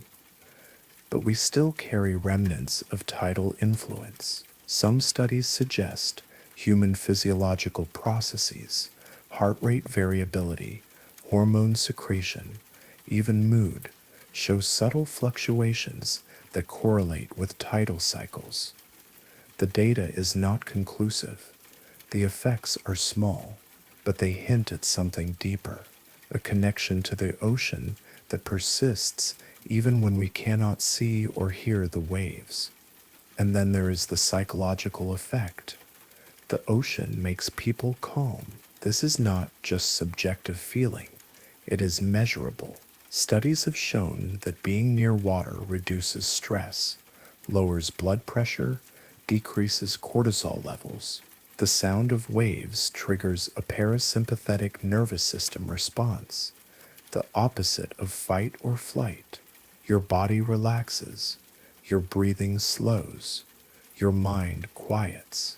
There is a theory called blue mind, developed by marine biologist Wallace J. Nichols. The idea is that water induces a meditative state, a mild form of trance, where the brain shifts into a more reflective, less anxious mode. This happens near oceans, lakes, rivers, even fountains. Water has a calming effect that is almost universal. Children who are afraid of everything else will often be fascinated by water. Elderly people with dementia sometimes become more lucid near water. There is something about it that speaks to us at a level deeper than conscious thought. Part of this might be negative ions.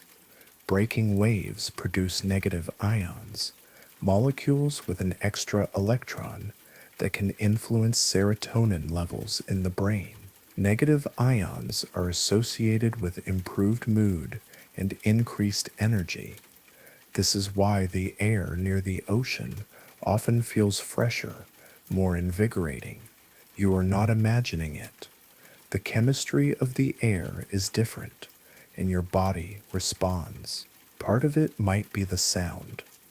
Ocean waves produce what is called pink noise, a type of sound where the intensity is distributed evenly across frequencies when measured on a logarithmic scale. Pink noise is more natural sounding than white noise, which has equal intensity across all frequencies and can sound harsh.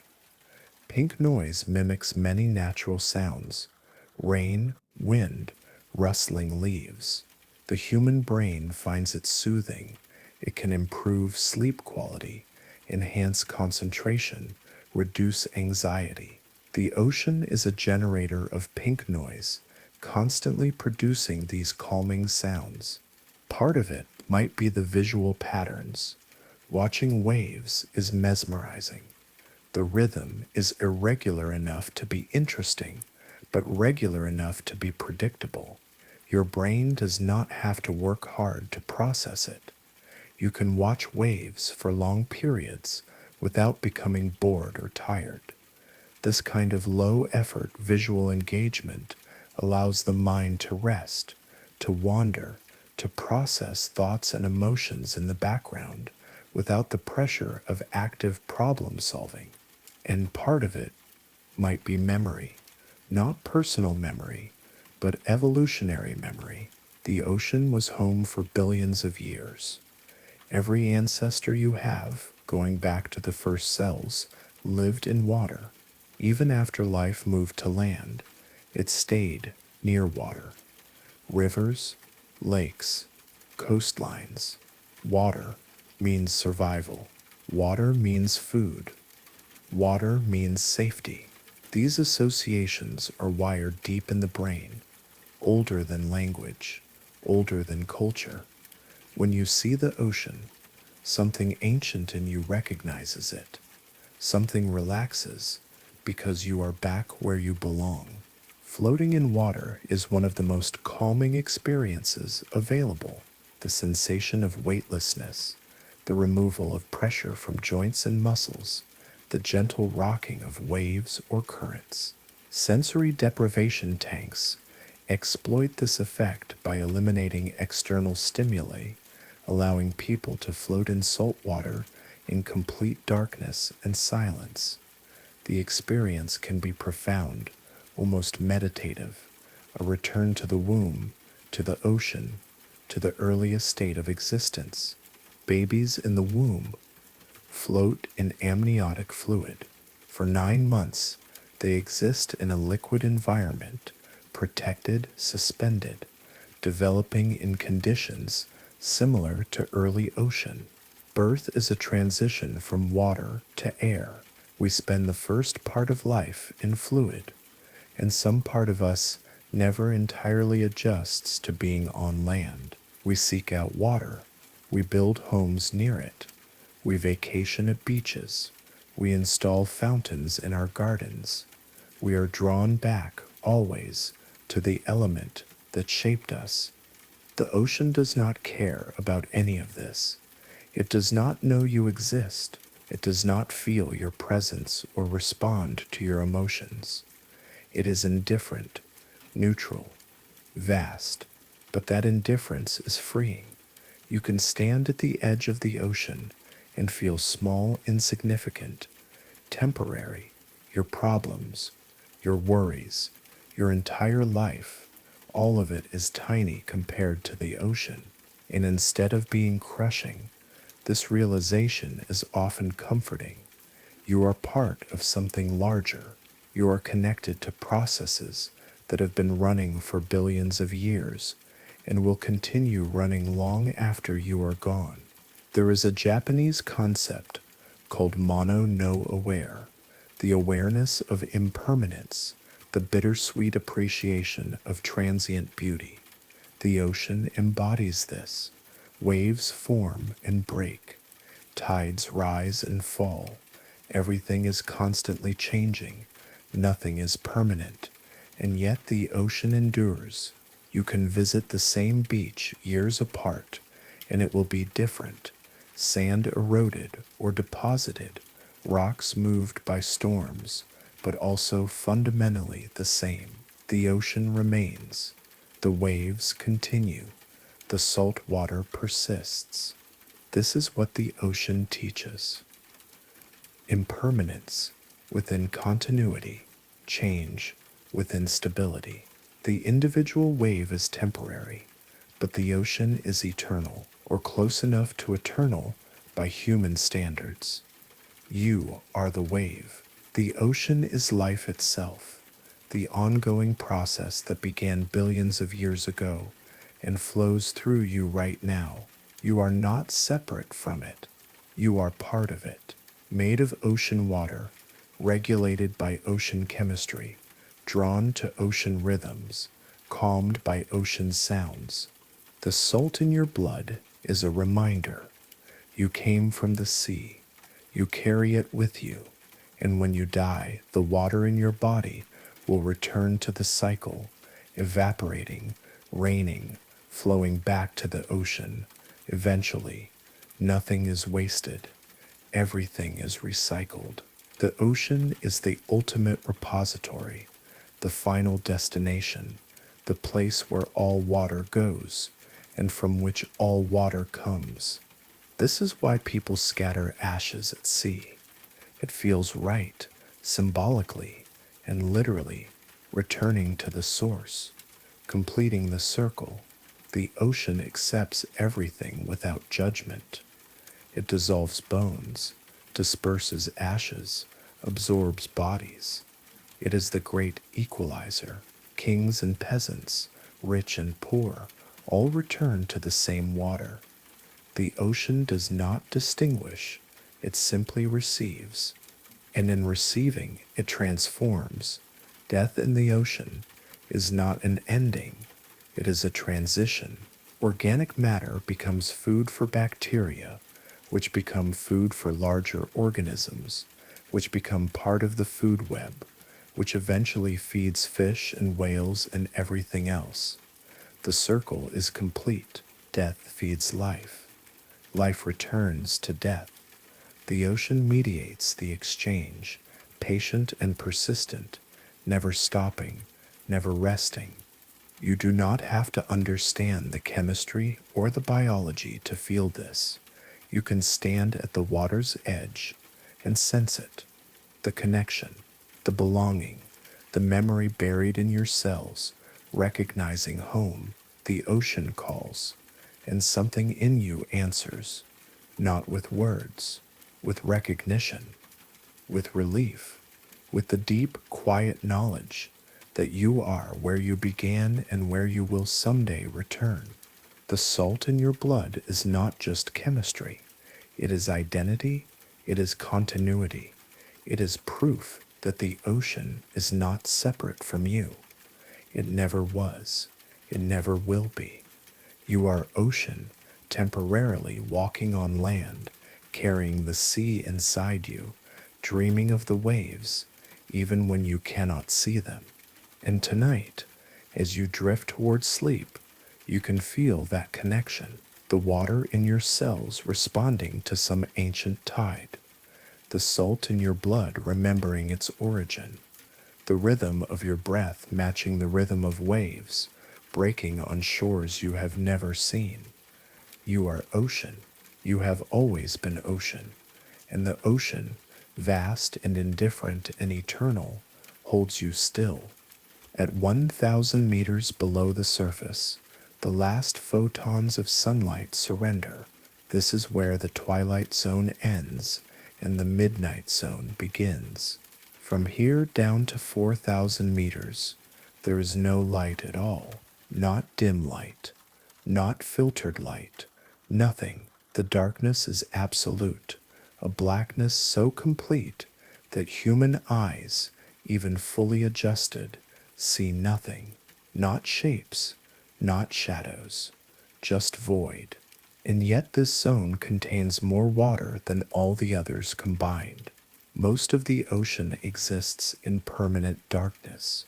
Most of the ocean has never seen the sun, and within this eternal night swim creatures that have remained essentially unchanged for hundreds of millions of years. Living fossils, scientists call them, animals whose basic body plans were established long before dinosaurs walked the earth and have proven so effective that evolution found no reason to alter them.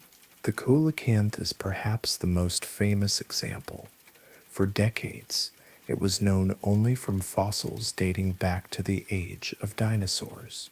The fossil record showed these fish thriving 400 million years ago, swimming in ancient seas, their distinctive lobed fins suggesting a possible link between fish and the first tetrapods that crawled onto land. Then the fossil record went silent. No coelacanth remains younger than 65 million years. The species was presumed extinct, wiped out in the same event that killed the dinosaurs. Until 1938, a fishing trawler off the coast of South Africa pulled up something strange in its nets. A large fish, about 5 feet long, covered in thick scales, with muscular lobed fins unlike any living fish. The local museum curator, Marjorie Courtenay-Latimer, recognized it as something extraordinary. She sent a sketch to ichthyologist J.L.B. Smith, who identified it immediately. A coelacanth, alive, swimming in modern oceans as if 65 million years had been a brief intermission. The discovery shocked the scientific community. It was comparable to finding a living dinosaur. Here was a creature thought extinct for longer than humans have existed, alive and apparently healthy in the deep waters off Africa. Smith famously said it was like finding a dinosaur walking down the street. The coelacanth became an instant celebrity, proof that the ocean could hide large animals for millions of years without us knowing.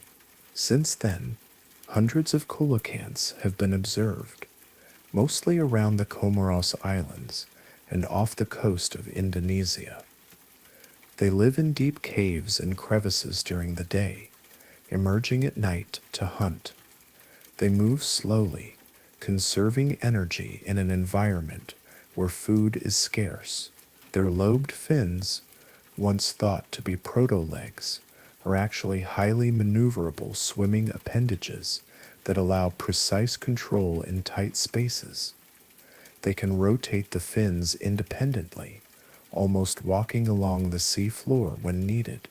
Coelacanths are ovoviviparous, meaning females carry eggs inside their bodies until they hatch, then give birth to live young.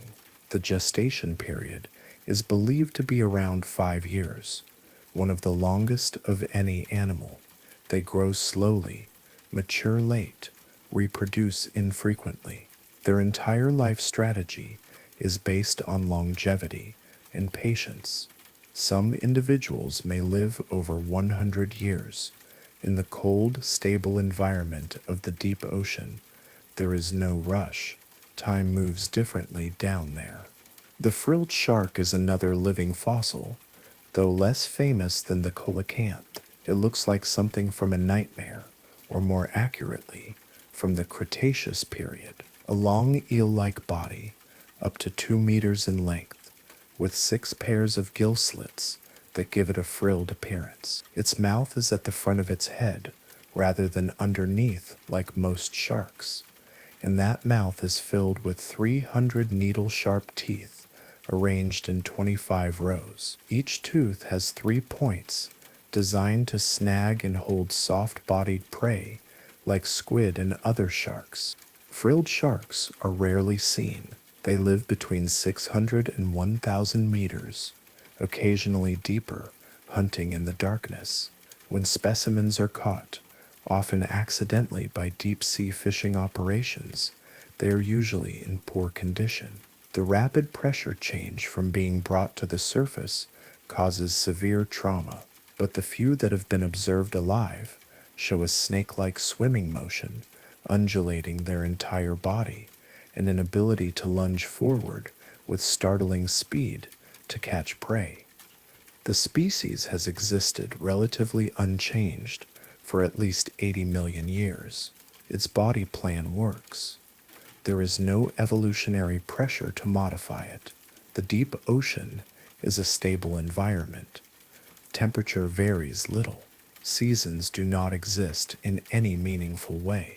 The challenges a frilled shark faces today are essentially the same challenges its ancestors faced 80 million years ago. So why would it change? This stability is key to understanding living fossils.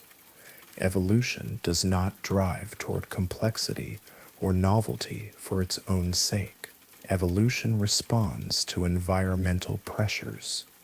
If an environment is stable and an organism is well adapted to that environment, selection pressure for change is minimal. Small mutations still occur, genetic drift still happens, but major morphological changes are unlikely. The organism has reached a local fitness peak and stays there. The deep ocean is perhaps the most stable environment on Earth. Sunlit surface waters experience daily and seasonal temperature swings, storms, changing currents, varying food availability. The deep experiences none of this. It is always cold, always dark, always still. Food availability might fluctuate, but not on daily or seasonal cycles. The environment has been essentially the same for hundreds of millions of years, so its inhabitants have not needed to change. The goblin shark mentioned earlier is another example. Its lineage extends back 125 million years. The long flattened snout, the extendable jaws, the soft flabby body, all of these features are ancient. They work in the deep. They allow the shark to detect electrical fields generated by prey, to snatch that prey with lightning-fast jaw extension, to minimize energy expenditure in a food-poor environment. There is no advantage to being a different shape or using a different hunting strategy. The goblin shark is optimized for its niche. Horseshoe crabs, though not fish, are another striking example. They are not actually crabs, but arthropods more closely related to spiders and scorpions. Their basic body plan has remained unchanged for 450 million years. They were ancient when the first fish evolved. They survived the extinction event that killed the dinosaurs. They survived multiple ice ages. They persist today, essentially identical to their Ordovician ancestors, crawling along the ocean floor, spawning on beaches, their blue copper-based blood used by humans to test for bacterial contamination in medical equipment. The lesson here is not that these creatures are primitive or somehow less evolved. They are exactly as evolved as any other living organism. They have simply found solutions that work so well for so long in environments that change so little that natural selection has not pushed them in new directions. They are not relics, they are success stories, designs so effective that they have outlasted countless other species, survived mass extinctions, persisted through geological epochs. Looking at a coelacanth or a frilled shark is like looking through a window into the past, not because they are primitive, but because they represent continuity. They are living proof that some solutions to the challenges of existence are essentially timeless. Eat, avoid being eaten, reproduce. If you can do these things efficiently in a stable environment, you can persist for hundreds of millions of years. But their existence also reveals how much we still do not know. The coelacanth was thought extinct for over 60 years before being rediscovered. How many other supposedly extinct species might still be swimming in the deep?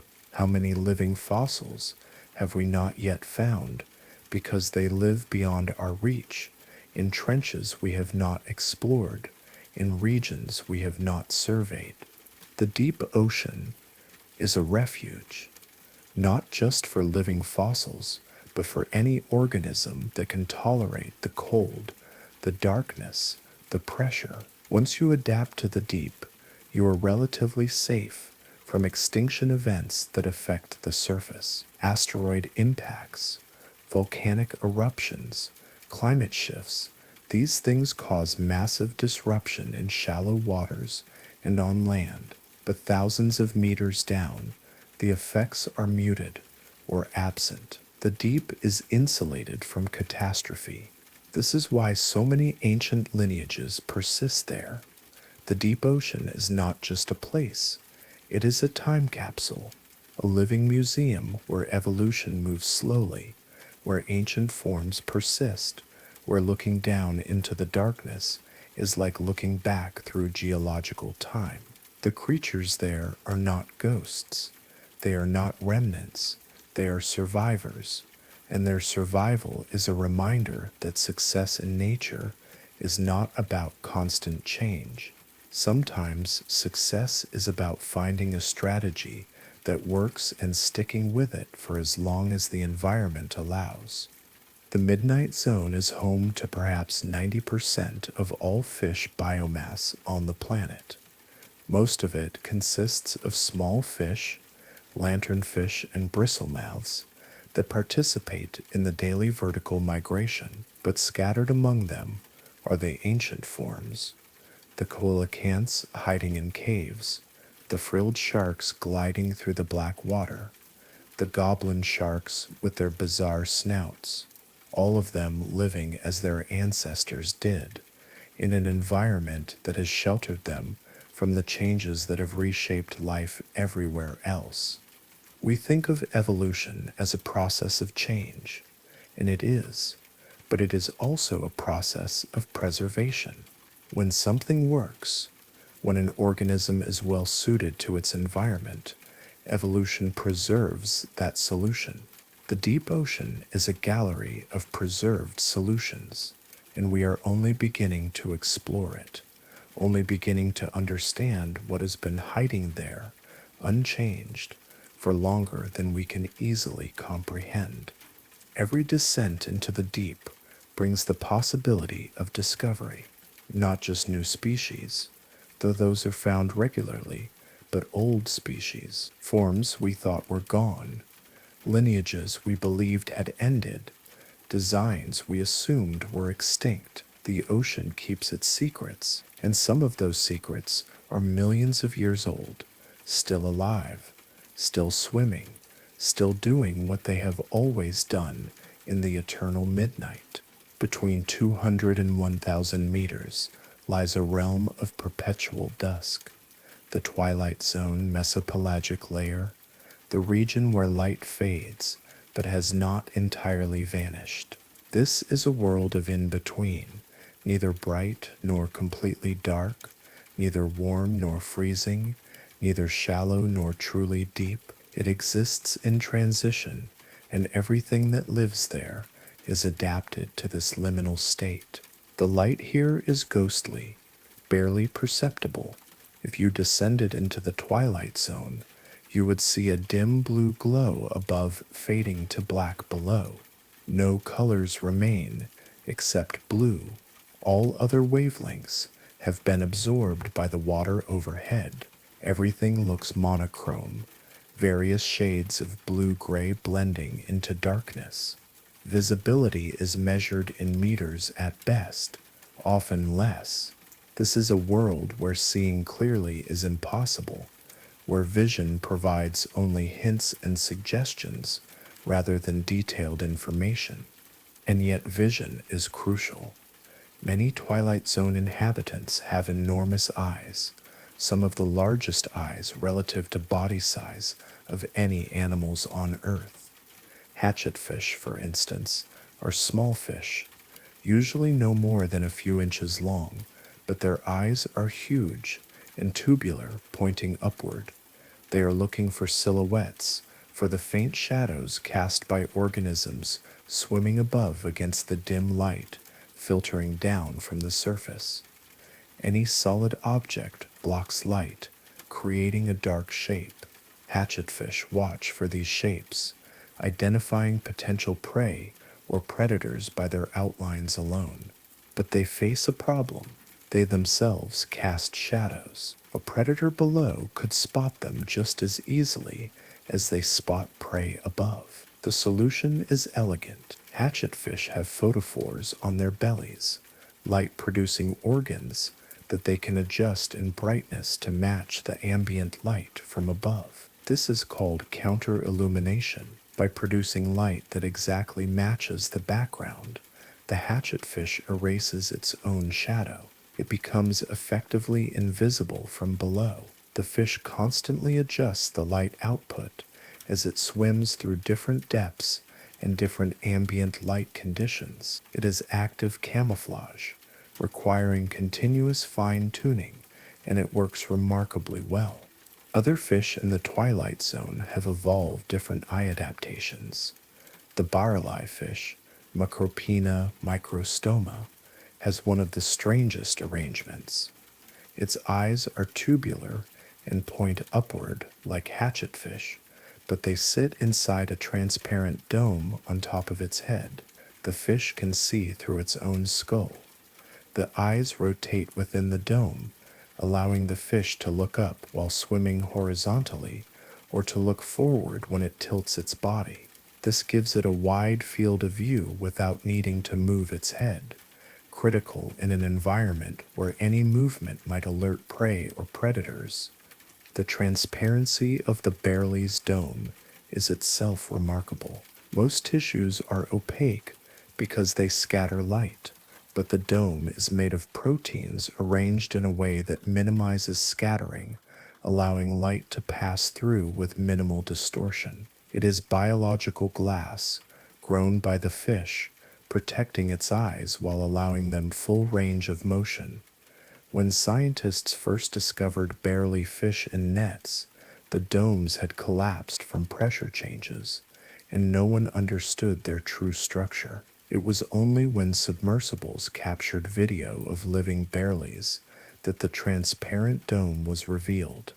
The fish had been misunderstood for decades because dead specimens do not preserve the dome's transparency.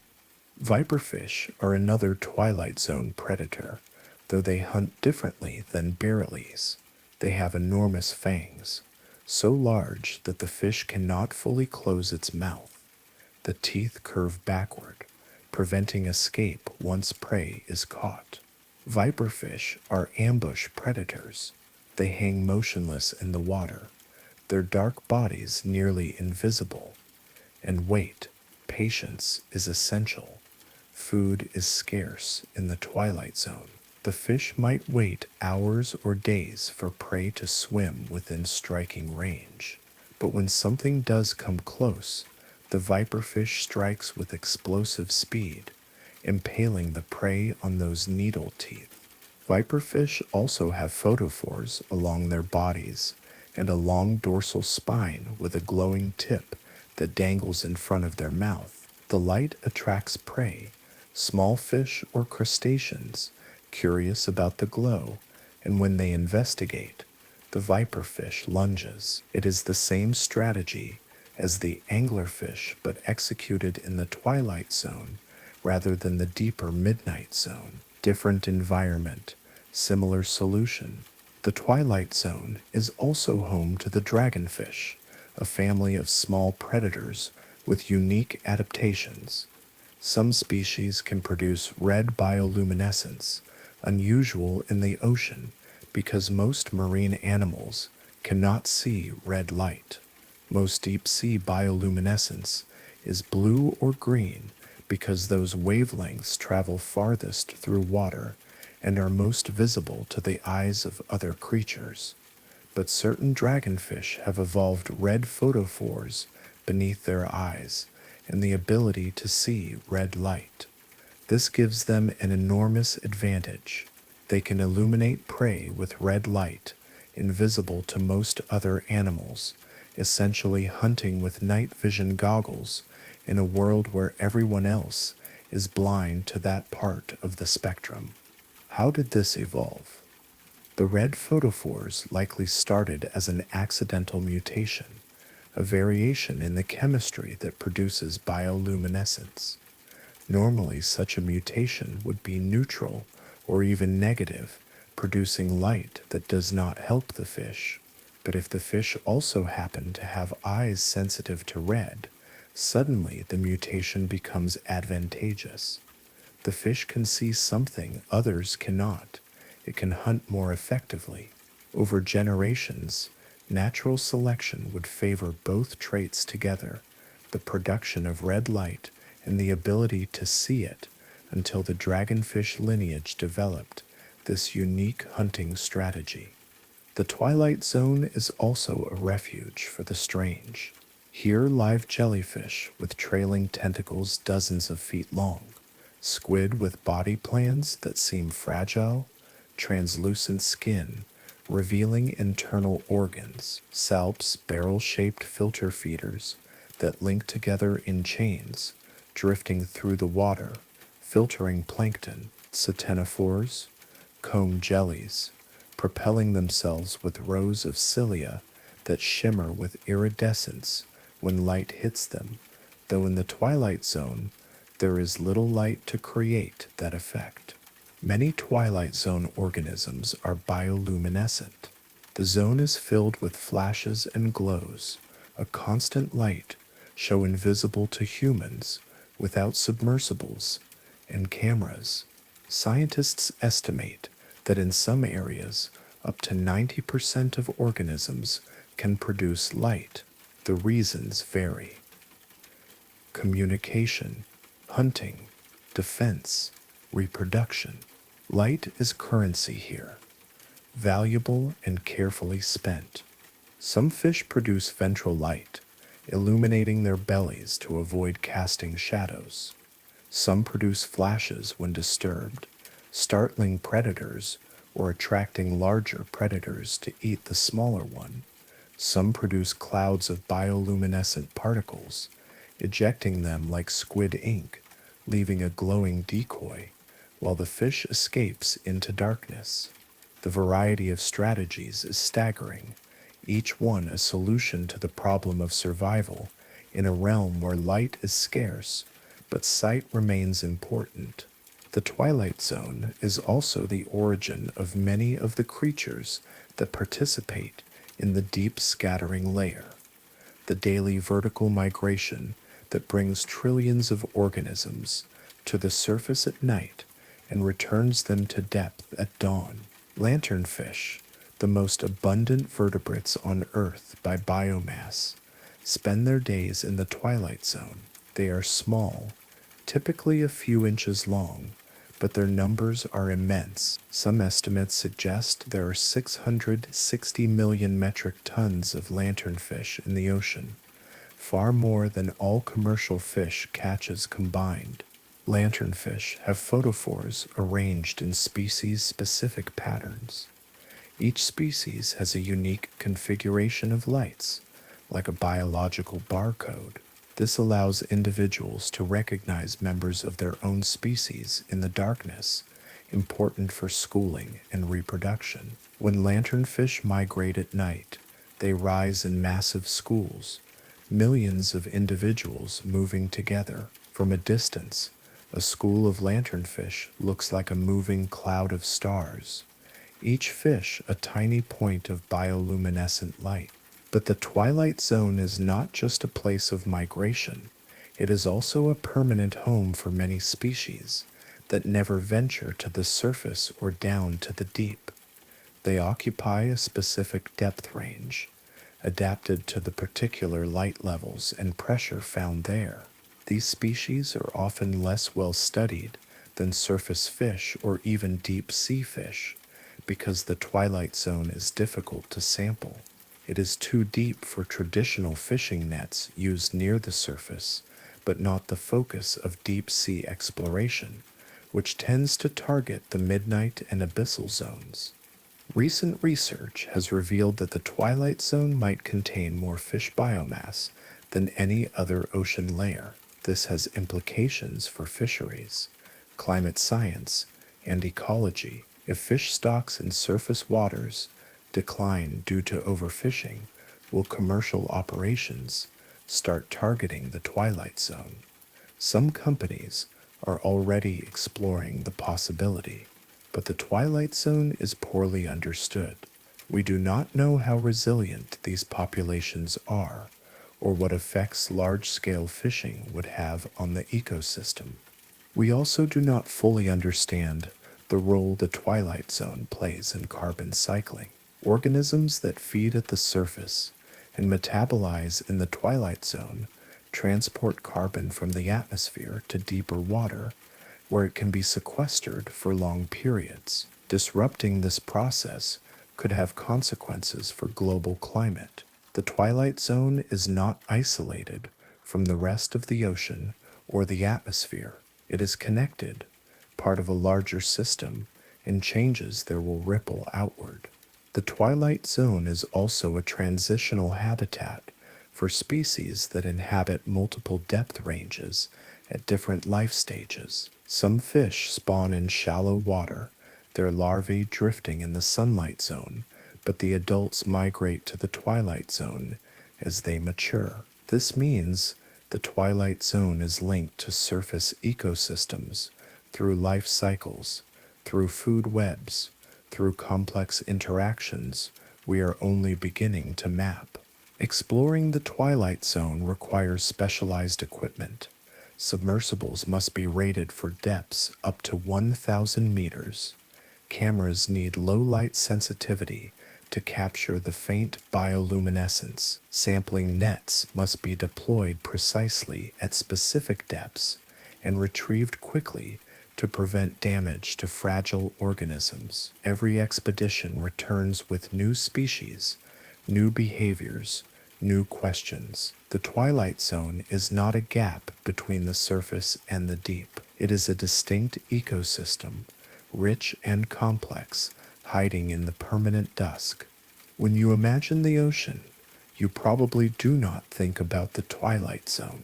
You think about coral reefs, or open blue water, or maybe the mysterious abyss. But the twilight zone is where most of the ocean's biomass lives. It is the largest ecosystem on the planet by volume and by the weight of organisms it contains, and it is still largely unexplored, still revealing its secrets slowly to the few submersibles that descend into the dim blue light and wait, watching as the creatures of the twilight emerge from the darkness. This is a world of adaptation, of survival through cleverness and specialization. Every organism has found a way to cope with the absence of clear light, the scarcity of food, the constant risk of predation, and they have done so with remarkable creativity.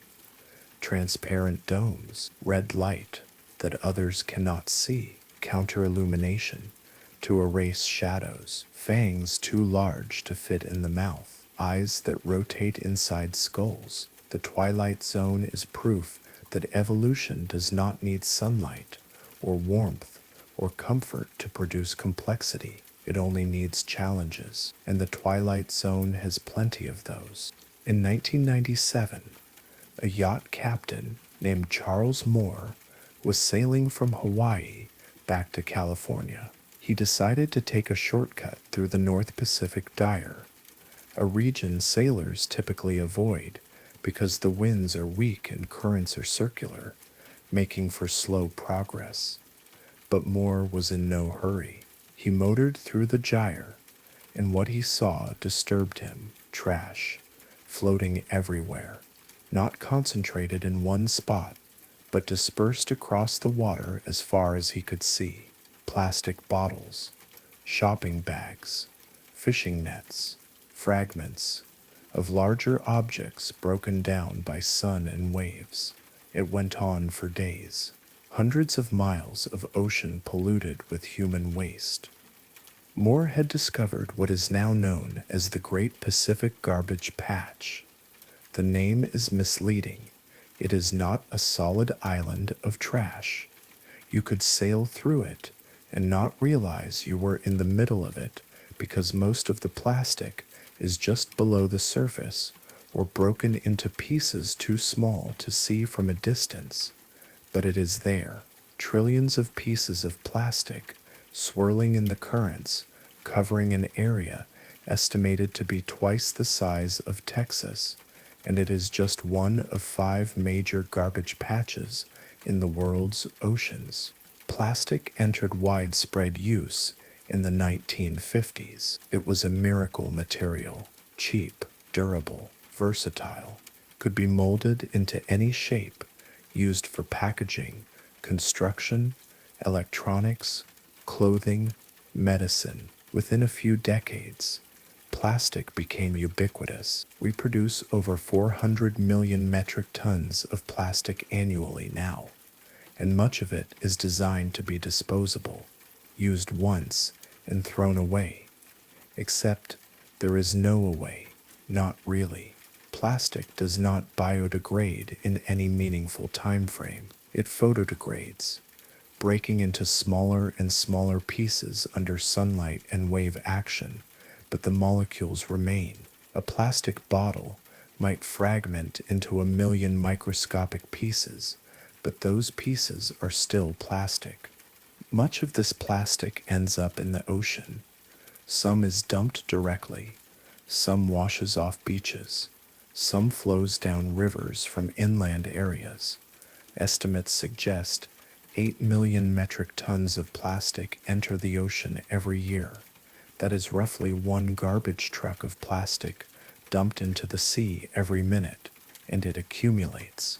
Gyres, large rotating ocean currents, act as collection zones where plastic congregates.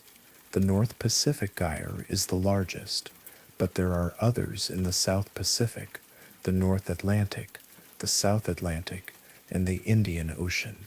Each one has a garbage patch, though none have been studied as extensively as the Pacific one. The visible trash is troubling, but the greater problem is what we cannot see. Microplastics, fragments smaller than 5 millimeters. They are everywhere, in every ocean sample collected, in every species of fish tested, in Arctic ice and Antarctic snow, on the deepest ocean floor, in the Mariana Trench. Scientists have found microplastics in human blood, in placentas, in lung tissue. We are breathing them. We are eating them. We are becoming part plastic. The effects are still being studied, but early research is concerning. Microplastics absorb pollutants from the water, concentrating toxins like PCBs and DDT on their surfaces. When fish eat these particles, thinking they are food, the toxins accumulate in their tissues. Predators eat those fish and accumulate even more toxins. This is biomagnification, the same process that caused widespread damage from DDT in the 1960s. We banned DDT, but now we have replaced it with a different kind of pollution, one that might be even harder to eliminate. Marine animals suffer directly from plastic pollution. Sea turtles mistake plastic bags for jellyfish, their primary prey. The bags block their digestive systems. The turtles feel full, stop eating real food, and starve with stomachs full of plastic. Whales have been found dead with hundreds of pounds of plastic in their stomachs. Seabirds feed plastic to their chicks, who die with their bellies packed with bottle caps, lighters, and fragments of unidentifiable origin.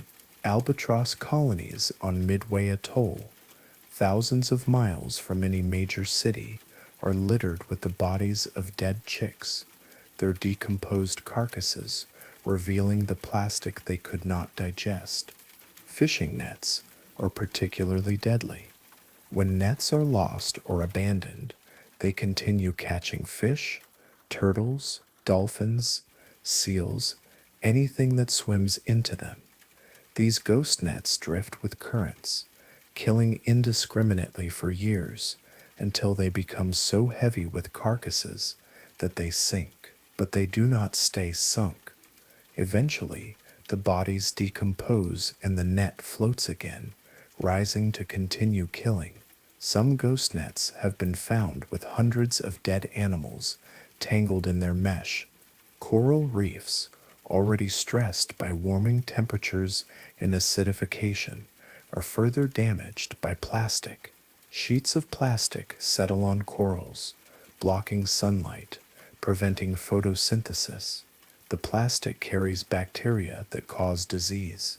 Researchers have found that corals in contact with plastic are 20 times more likely to be diseased than corals without plastic contact. As reefs die, they lose their ability to support the complex ecosystems that depend on them. Fish populations decline. Coastal protection from storm surges diminishes. Tourism suffers. The effects cascade. But the ocean is not just a victim. It is also a teacher.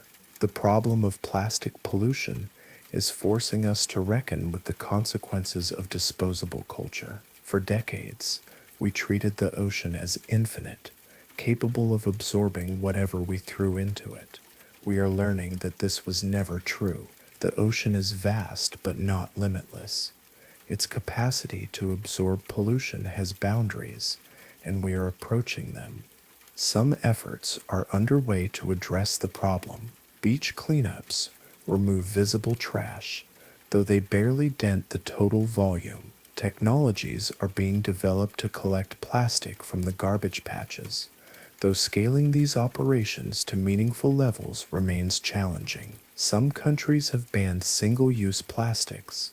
Some companies are exploring biodegradable alternatives, though truly biodegradable plastics that break down in ocean water remain elusive. The most effective solution is prevention, reducing plastic production, improving waste management systems, so plastic does not enter waterways in the first place, redesigning products to use less plastic or to use materials that genuinely biodegrade. These are systemic changes that require shifts in industry, policy, and consumer behavior. They are difficult, but the alternative is continuing on the current trajectory where the amount of plastic in the ocean increases every year. There is a concept in environmental science called the tragedy of the commons. When a resource is shared by many but owned by none, individuals acting in their own interest will overexploit it even though collective restraint would benefit everyone. The ocean is a classic commons. No one owns it, everyone uses it, and everyone pollutes it because the immediate cost of pollution is zero, while the cost of proper disposal is positive. The damage is diffuse, distributed across the entire ocean, invisible until it accumulates to undeniable levels.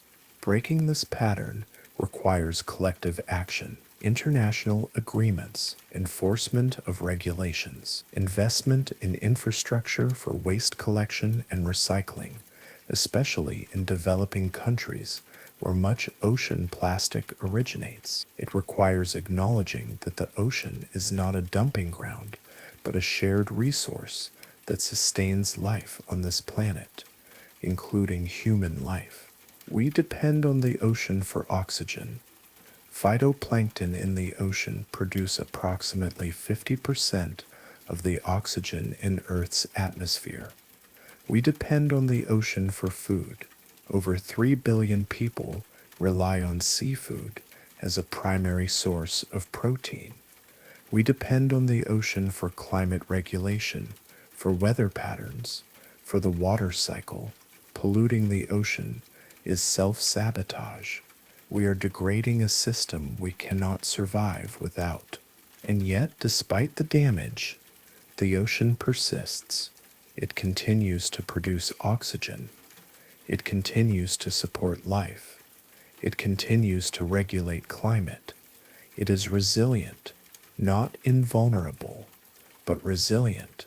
If we stopped polluting today, the ocean would eventually clean itself.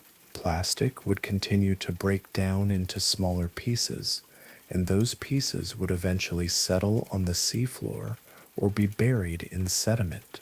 The time scale would be long, measured in centuries or millennia, but the ocean has deep time on its side. It has survived worse. Asteroid impacts, volcanic eruptions that blocked out the sun, ice ages. The ocean endures. The question is not whether the ocean will survive. It will. The question is whether it will survive in a form that continues to support human civilization. An ocean filled with plastic depleted of fish, acidified to the point where shellfish cannot form shells, warmed enough to disrupt currents and weather patterns, that ocean might persist. But it would be a different ocean, less productive, less diverse, less able to provide the services we have come to depend on. We are at a choice point. We can continue as we are, producing and discarding plastic at increasing rates, watching as the garbage patches grow and microplastics spread to every corner of the ocean. Or we can change course, reduce production, improve disposal, develop alternatives, restore what we can. It is not too late, not yet, but the window is closing. Every year we delay makes the problem harder to solve. The ocean is patient. It has been absorbing our waste, buffering our climate impacts, providing food and oxygen and beauty, asking nothing in return. But patience has limits. The ocean is showing signs of strain, not collapse. Not yet, but strain. The plastic is accumulating. The fish are declining. The corals are dying. These are warnings. The ocean is telling us something we need to hear. And perhaps the strangest part is that we created this problem in less than a century. Plastic has only been in widespread use since the 1950s. In 70 years, we have filled the ocean with it. If we can create a global crisis in 70 years, we can also solve it. We have the technology. We have the resources. What we need is the will, the collective decision to prioritize the health of the ocean over the convenience of disposable plastic. The ocean does not ask for this. It cannot speak. It cannot petition or protest. It can only absorb and react, and it is reacting now, slowly showing us the consequences of our choices. The plastic floating in the gyres, the animals dying with stomachs full of trash, the microplastics in our own bodies. These are messages. The ocean is telling us that this path leads somewhere we do not want to go, and if we are wise, we will listen. If you want to meet an alien intelligence, you do not need to travel to distant stars. You need to descend about 30 meters into the ocean and look for an octopus. These creatures are so fundamentally different from us, so unlike anything else with a backbone, that studying them is like studying a completely separate experiment in what intelligence can be. Start with the basics. An octopus has 3 hearts. 2 pump blood to the gills, 1 pumps blood to the rest of the body. The blood is blue, not red, because it uses copper-based hemocyanin to carry oxygen instead of iron-based hemoglobin. An octopus has no bones, no skeleton at all. Its entire body is soft tissue, allowing it to squeeze through any opening larger than its beak, the only hard part of its body. An octopus has 8 arms, not tentacles. Tentacles are longer appendages with suckers only at the ends, like squid have. Octopus arms have suckers along their entire length, sometimes hundreds per arm. But the truly remarkable feature is the nervous system. An octopus has approximately 500 million neurons. That is more than a dog, about the same as a cat, distributed in a way unlike any vertebrate. Only about 1/3 of those neurons are in the brain. The rest are in the arms. Each arm contains a cluster of nerve cells that functions almost like a separate brain. The arms can taste what they touch, decide independently whether to grab something, and even continue moving for a short time after being severed from the body. An octopus is not one mind controlling 8 limbs. It is closer to 9 semi-independent entities coordinating with each other. This distribution of intelligence allows remarkable flexibility. An octopus can search for food with 1 arm while defending itself with another and operating a 3rd arm to open a shell. Each arm handles its own task without requiring constant input from the central brain. The brain sets goals, find food, avoid predators, but the arms figure out the details of execution. This is parallel processing on a biological level, and it works extraordinarily well. Octopuses are also masters of camouflage. They can change the color, pattern, and texture of their skin in milliseconds.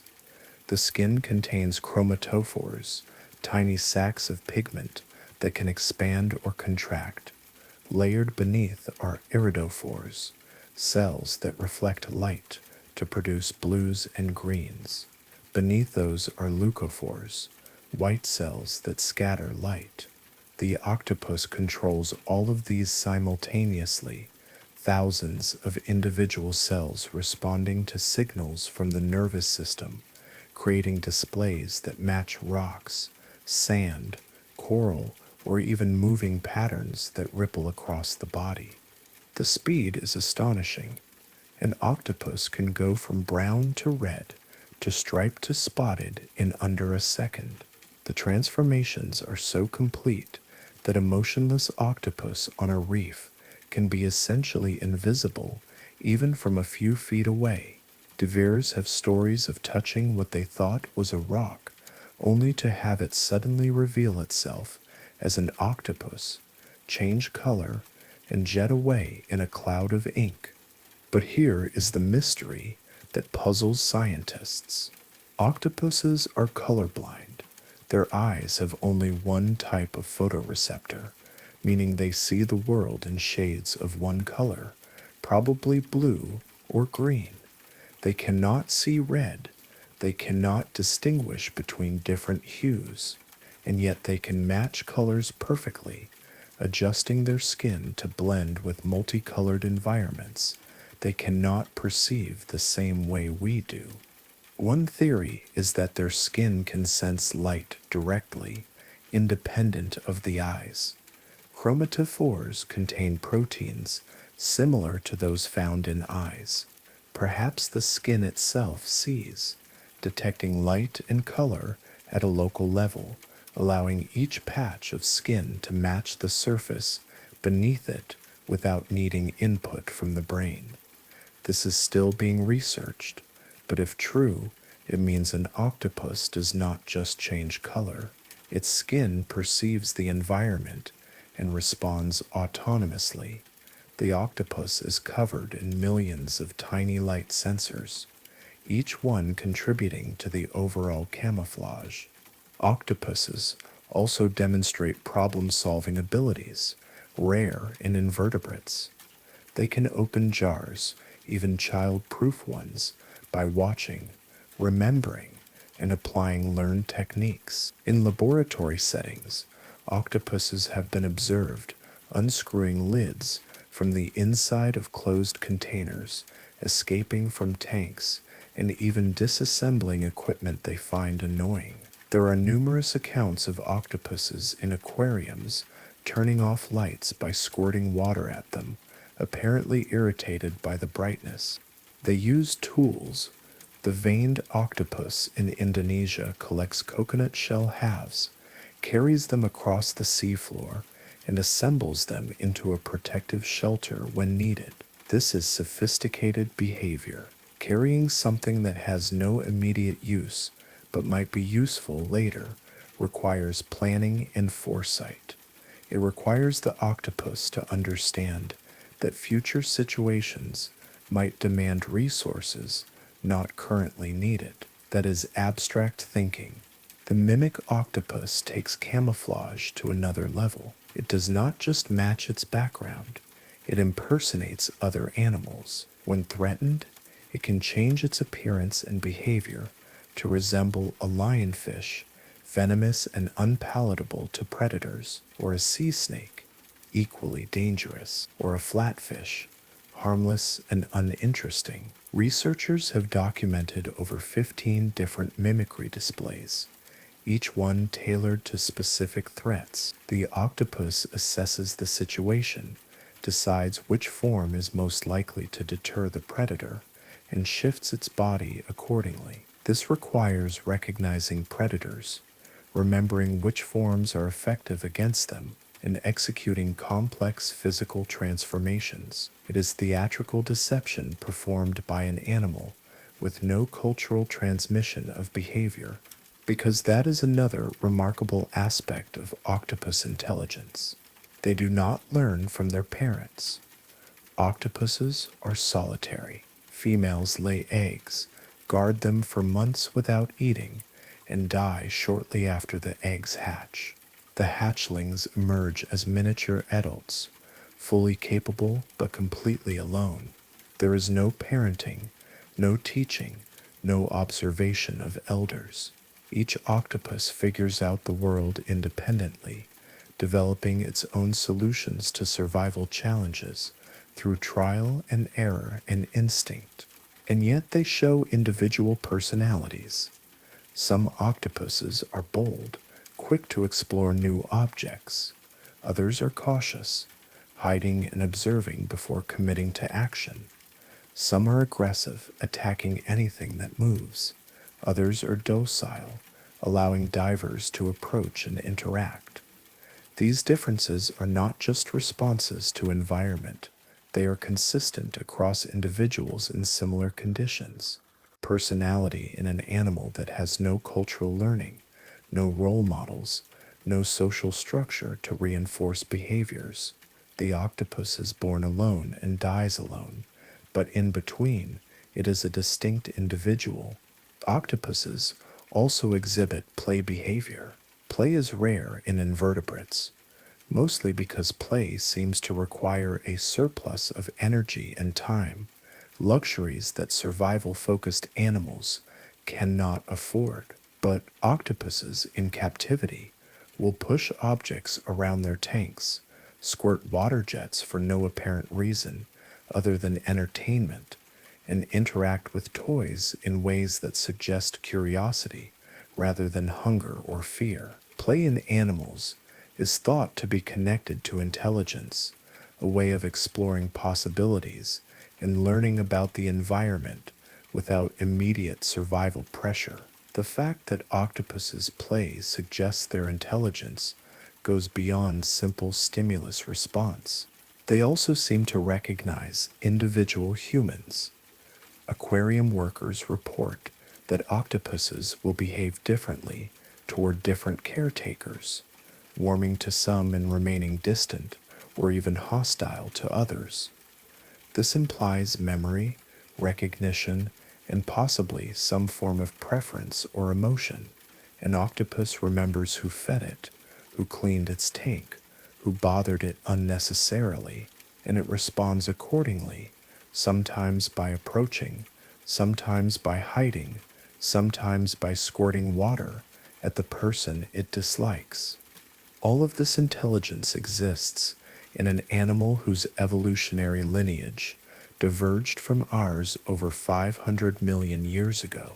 The last common ancestor of humans and octopuses was a simple worm-like creature with a basic nervous system. Everything that makes an octopus intelligent evolved independently from everything that makes a mammal intelligent. This is convergent evolution on a cognitive level, two completely different paths arriving at similar destinations: problem solving, tool use, memory, personality, learning. All of it evolved separately, using different neural architectures, different body plans, different solutions to the challenge of navigating a complex environment. What does this tell us? It tells us intelligence is not one thing. It is not a single trait that evolves in a linear fashion. Intelligence is a set of capacities that can emerge from many different biological substrates, solving many different evolutionary problems. The octopus brain works nothing like a human brain. The octopus does not have a cortex, the brain region responsible for higher thought in mammals. Its neurons are organized differently. Its cognitive processes unfold through different mechanisms. And yet the octopus is intelligent, measurably. If intelligence can evolve so differently on one planet, what might it look like on others? If life exists elsewhere in the universe, and if that life has developed cognition, we should not expect it to think like us. The octopus is proof that minds can be built in radically different ways and still function, still solve problems, still exhibit behaviors we recognize as intelligent. When we imagine alien intelligence, perhaps we should look less to science fiction and more to the ocean, where a creature with blue blood and distributed brains demonstrates that thinking does not require a backbone or a neocortex or anything resembling human biology. The octopus is a reminder that we are not the only way. We are one solution among many, one branch on a tree of cognition that has many branches, most of which we have not yet explored.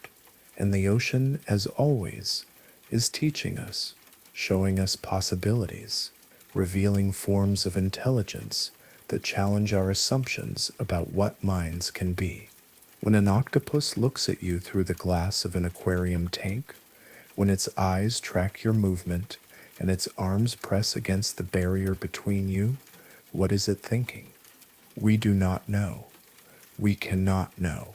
The subjective experience of being an octopus is inaccessible to us, but we know something is happening in there, some form of awareness, some processing of information, some response that goes beyond reflex. The octopus sees you, and in its alien way, it might even wonder what you are thinking. That is the beauty and the mystery. Two intelligences separated by 500 million years of evolution, meeting across the boundary between air and water, each one recognizing something in the other, not sameness, but presence. Consciousness in a different form, undeniable, and strange and deeply fascinating. The ocean made this. The ocean took simple organisms and over unimaginable spans of time shaped them into creatures that can think, plan, remember, deceive. The octopus is proof that intelligence does not belong to us alone. It belongs to life, and life finds ways. When a whale dies, its body becomes an oasis in the desert of the deep sea. The carcass sinks, drifting down through thousands of meters of water, eventually settling on the ocean floor. And there, in the cold darkness, it feeds an entire ecosystem for decades. It is one of nature's most remarkable recycling systems, a process that transforms death into sustained life, creating islands of abundance in one of the most food-poor environments on Earth. The journey begins at the surface. A whale dies from age, disease, injury, or any of the countless ways large animals meet their end. If the body is not scavenged immediately by sharks or swept ashore by currents, it sinks. The rate of descent depends on the species and condition of the body. Whales with high fat content sink slowly or even float for days as decomposition gases build up. Leaner whales sink faster. Eventually, all of them go down. The depth matters.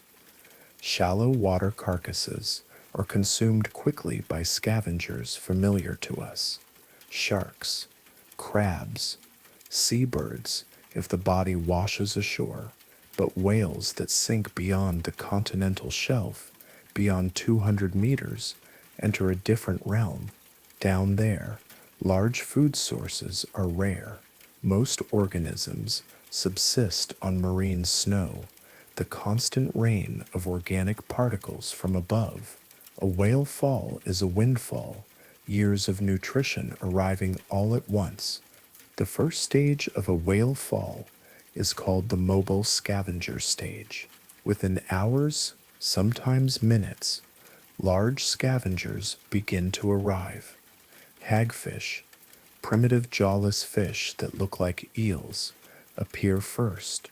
They have an exceptional sense of smell, detecting chemical signals in the water from kilometers away. Hagfish burrow into the whale carcass through any available opening, eating from the inside out. They can consume up to 60 kilograms of flesh per day collectively. A single hagfish can eat its own body weight in a matter of hours. Sleeper sharks arrive next. These large, slow-moving sharks patrol the deep ocean, covering vast distances in search of carrion. They tear chunks from the carcass, their sandpaper-like teeth rasping flesh from bone. Other scavengers follow. Amphipods, small crustaceans related to shrimp, swarm the body in numbers that can reach millions. They strip flesh efficiently, working in coordinated masses, reducing a whale to bones in months. During this stage, which can last anywhere from a few months to 2 years, depending on the size of the whale and the number of scavengers, the carcass is gradually picked clean. The water around the fall becomes clouded with particles, fragments of flesh and fat dispersing into the current. This detritus feeds filter feeders and scavengers downstream, spreading the bounty beyond the immediate site. Once the soft tissue is gone, the second stage begins. Scientists call this the enrichment opportunist stage.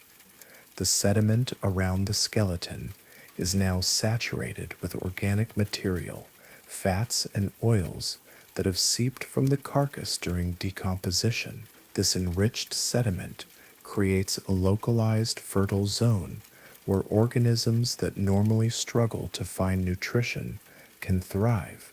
Polychaete worms colonize the area, burrowing into the sediment, feeding on the organic compounds. Crustaceans arrive, digging burrows, filtering nutrients from the enriched water. Mollusks, sea cucumbers, brittle stars, all take advantage of the temporary abundance. This stage can last years, sustained by the slow release of nutrients from the sediment and the remaining organic material embedded in the whale bones. And then comes the most fascinating stage, the sulfophilic stage. This is where whale falls truly become unique ecosystems rather than just feeding frenzies. Bones contain lipids, fats stored in the porous bone tissue. Specialized bacteria colonize these bones, breaking down the lipids in a process that produces hydrogen sulfide as a byproduct. Hydrogen sulfide is toxic to most organisms, but not to all.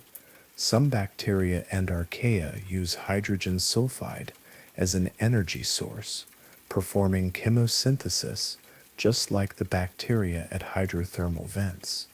These chemosynthetic bacteria form the base of a new food chain, and around them develops a community of organisms found almost nowhere else. Zombie worms, scientifically known as Osidax, or perhaps the most bizarre. These worms have no mouth, no stomach, no digestive tract. They cannot eat in any conventional sense. Instead, they bore into whale bones with root-like structures, penetrating deep into the bone matrix to access the lipids inside. But they do not digest the lipids themselves. They rely entirely on symbiotic bacteria living in their tissues. The bacteria break down the lipids and share the energy with the worm. The worm provides the bacteria with access to the bone and protection from the environment. It is mutualism at its most extreme. Zombie worms were only discovered in 2002, despite whale falls having been studied for decades.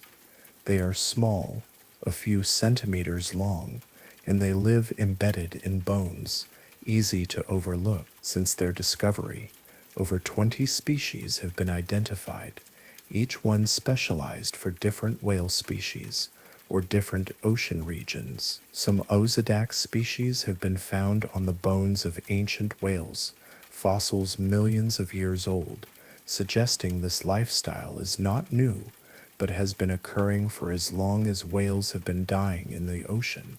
Other organisms at whale falls include clams and mussels that also rely on chemosynthetic bacteria.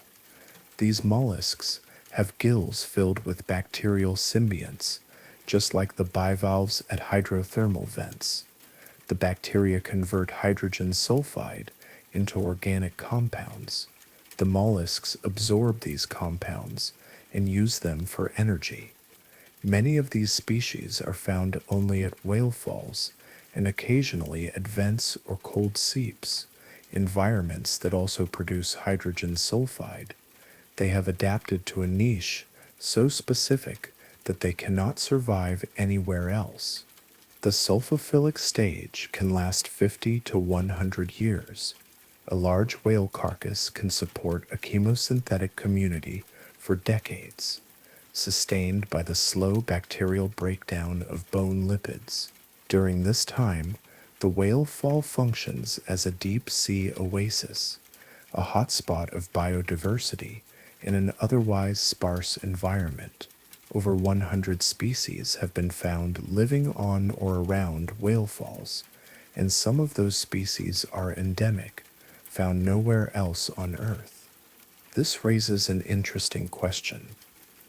If whale fall species are so specialized, how do they disperse? Whales do not die on a schedule or in predictable locations.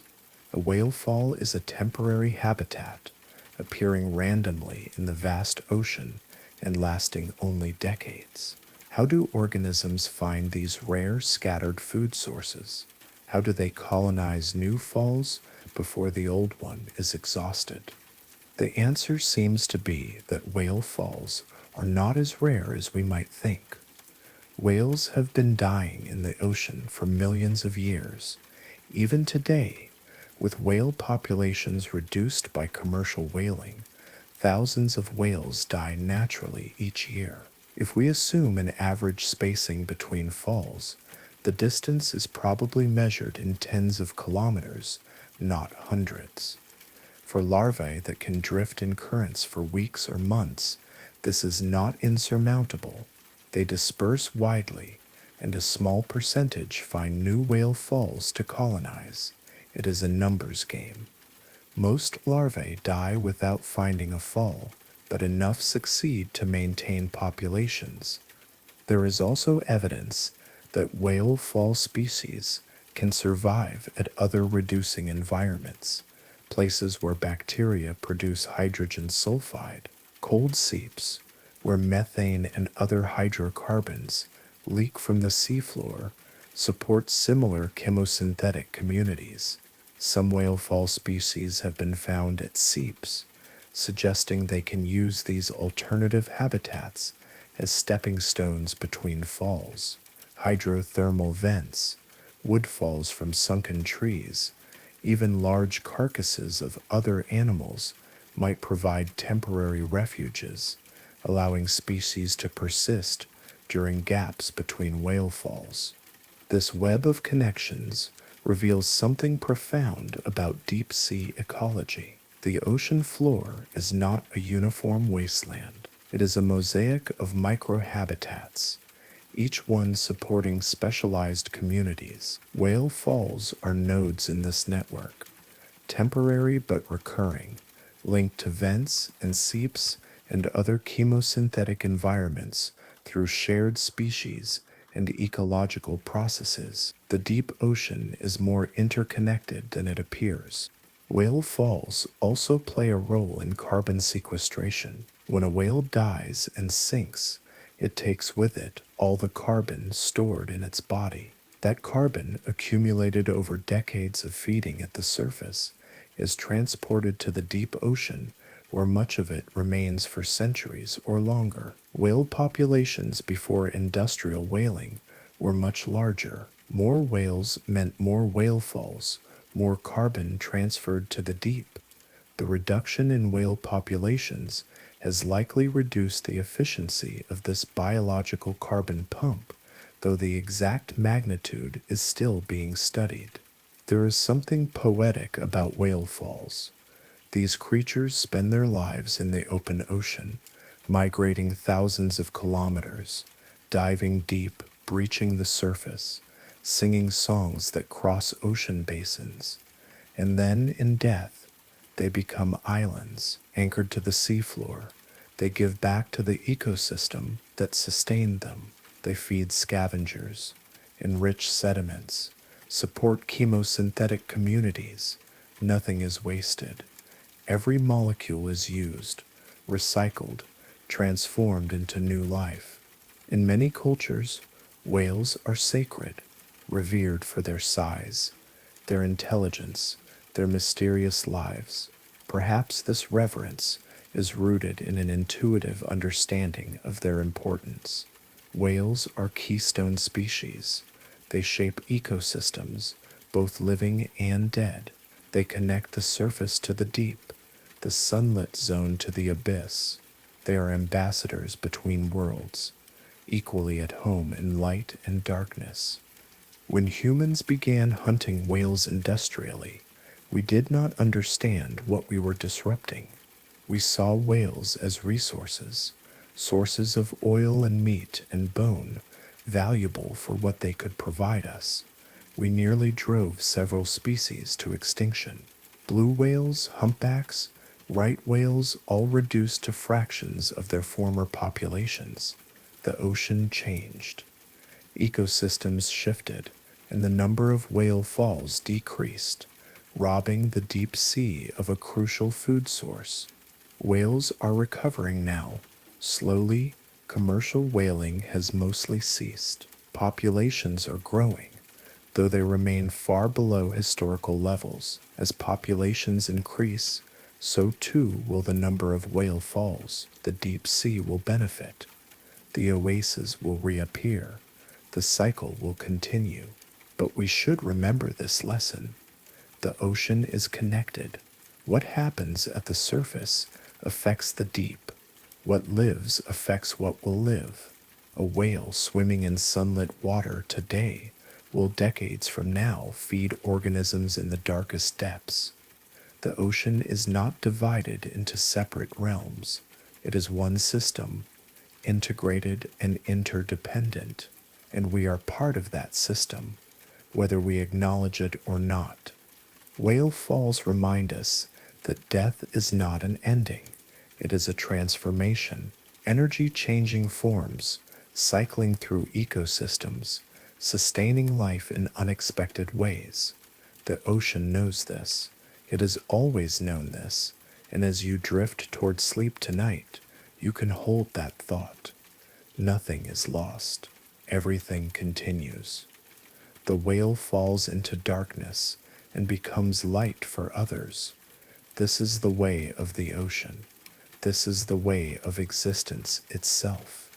The ocean has voices, not just whale songs and dolphin clicks, strange sounds, unexplained sounds, signals that have been recorded, analyzed, debated over, and in many cases never definitively identified. The ocean is talking to itself in languages we do not speak, frequencies we barely perceive, patterns we cannot decode.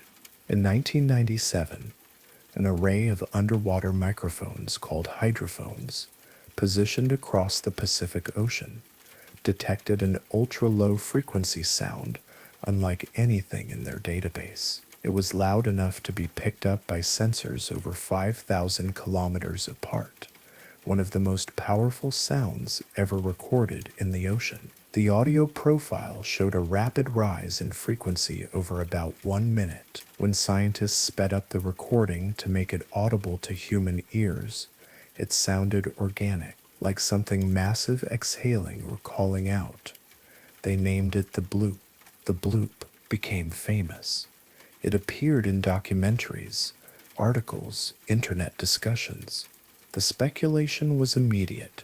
Could it be a giant unknown creature? The blue whale is the largest animal ever known to exist, but to produce a sound as loud as the bloop, something would need to be significantly larger. Some people suggested a surviving megalodon or an undiscovered leviathan lurking in the deepest trenches. The sound profile was consistent with a biological source, they argued. It had the right characteristics, the rise and fall, the duration. But there was a problem.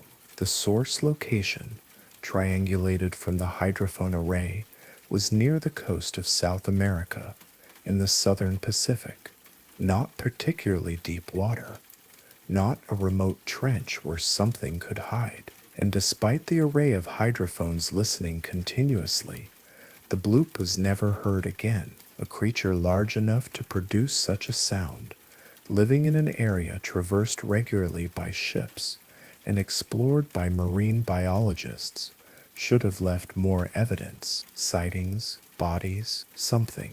In 2005, NOAA scientists proposed an alternative explanation: icequakes. When massive icebergs calve from Antarctic ice shelves, the fracturing ice produces sounds that travel enormous distances through water. The signature matches. The location matches. Several other mysterious sounds recorded around the same time were traced to similar events near Antarctica. The bloop, they concluded, was geological, not biological. Ice breaking, not something alive. But the explanation did not eliminate the mystery. It shifted it, because even if the bloop was ice, the ocean is still full of sounds we cannot identify. The hydrophone arrays that detected the bloop were part of a Cold War era system designed to track submarines. They have been listening to the ocean for decades, and they have recorded things that remain unexplained. Upsweep, for example, a persistent sound detected continuously since 1991, consisting of a series of narrowband upsweeping tones. The source appears to be in the Pacific, somewhere west of South America. The sound varies seasonally, louder in some months than others. It also appears to be moving, though slowly and without clear pattern. Scientists suspect it is geological, possibly related to volcanic activity on the seafloor, but no one has located the exact source. No one has confirmed what is making it. The ocean has been humming this tune for over 30 years, and we can only guess at the reason. Julia was another anomalous sound, recorded in 1999. It lasted about 15 seconds, starting with low frequency and rapidly increasing. Like the bloop, it was loud enough to be heard across multiple hydrophones. The source was near Antarctica. Scientists now believe it was also an icequake, a large iceberg fracturing or grinding against the seafloor. But at the time, it was a mystery, and it is still called Julia, as if it were a living thing, something with personality and intent. Slowdown was recorded in 1997, the same year as the bloop. It consisted of a long, slowly decreasing frequency sound, lasting about 7 minutes. The source was near Antarctica. Like the others, it was attributed to icebergs calving, ice sheets shifting, the slow grinding collapse of massive frozen structures. The ocean around Antarctica is apparently quite loud, full of these deep rumbling sounds that travel thousands of kilometers before fading. And then there was train, a sound that resembled the rumble of a distant locomotive. It appeared regularly in recordings, sometimes lasting for hours. Eventually, scientists traced it to Antarctic sea ice. As the ice freezes and expands, it creates pressure that produces vibrations. These vibrations travel through the ice and into the water, creating the train-like sound. Mystery solved, but only after years of speculation. The 52 Hertz whale, discussed earlier, is another type of mystery. Not unknown in origin, we know it is a whale, but unknown in species and motivation. It has been singing for over 30 years, calling at a frequency no other whale uses, migrating alone. Is it a hybrid? Is it deformed? Is it the last of its kind? We do not know. We can track its movements, record its calls, but we cannot interview it. We cannot ask why it sings if no one is listening. Bioacoustics, the study of sounds produced by living organisms, is a relatively young field. We have only been systematically recording and analyzing ocean sounds for a few decades. Before that, the ocean was assumed to be mostly silent, at least below the depths, where human ears could perceive sound. The invention of hydrophones revealed that assumption to be completely wrong. The ocean is noisy.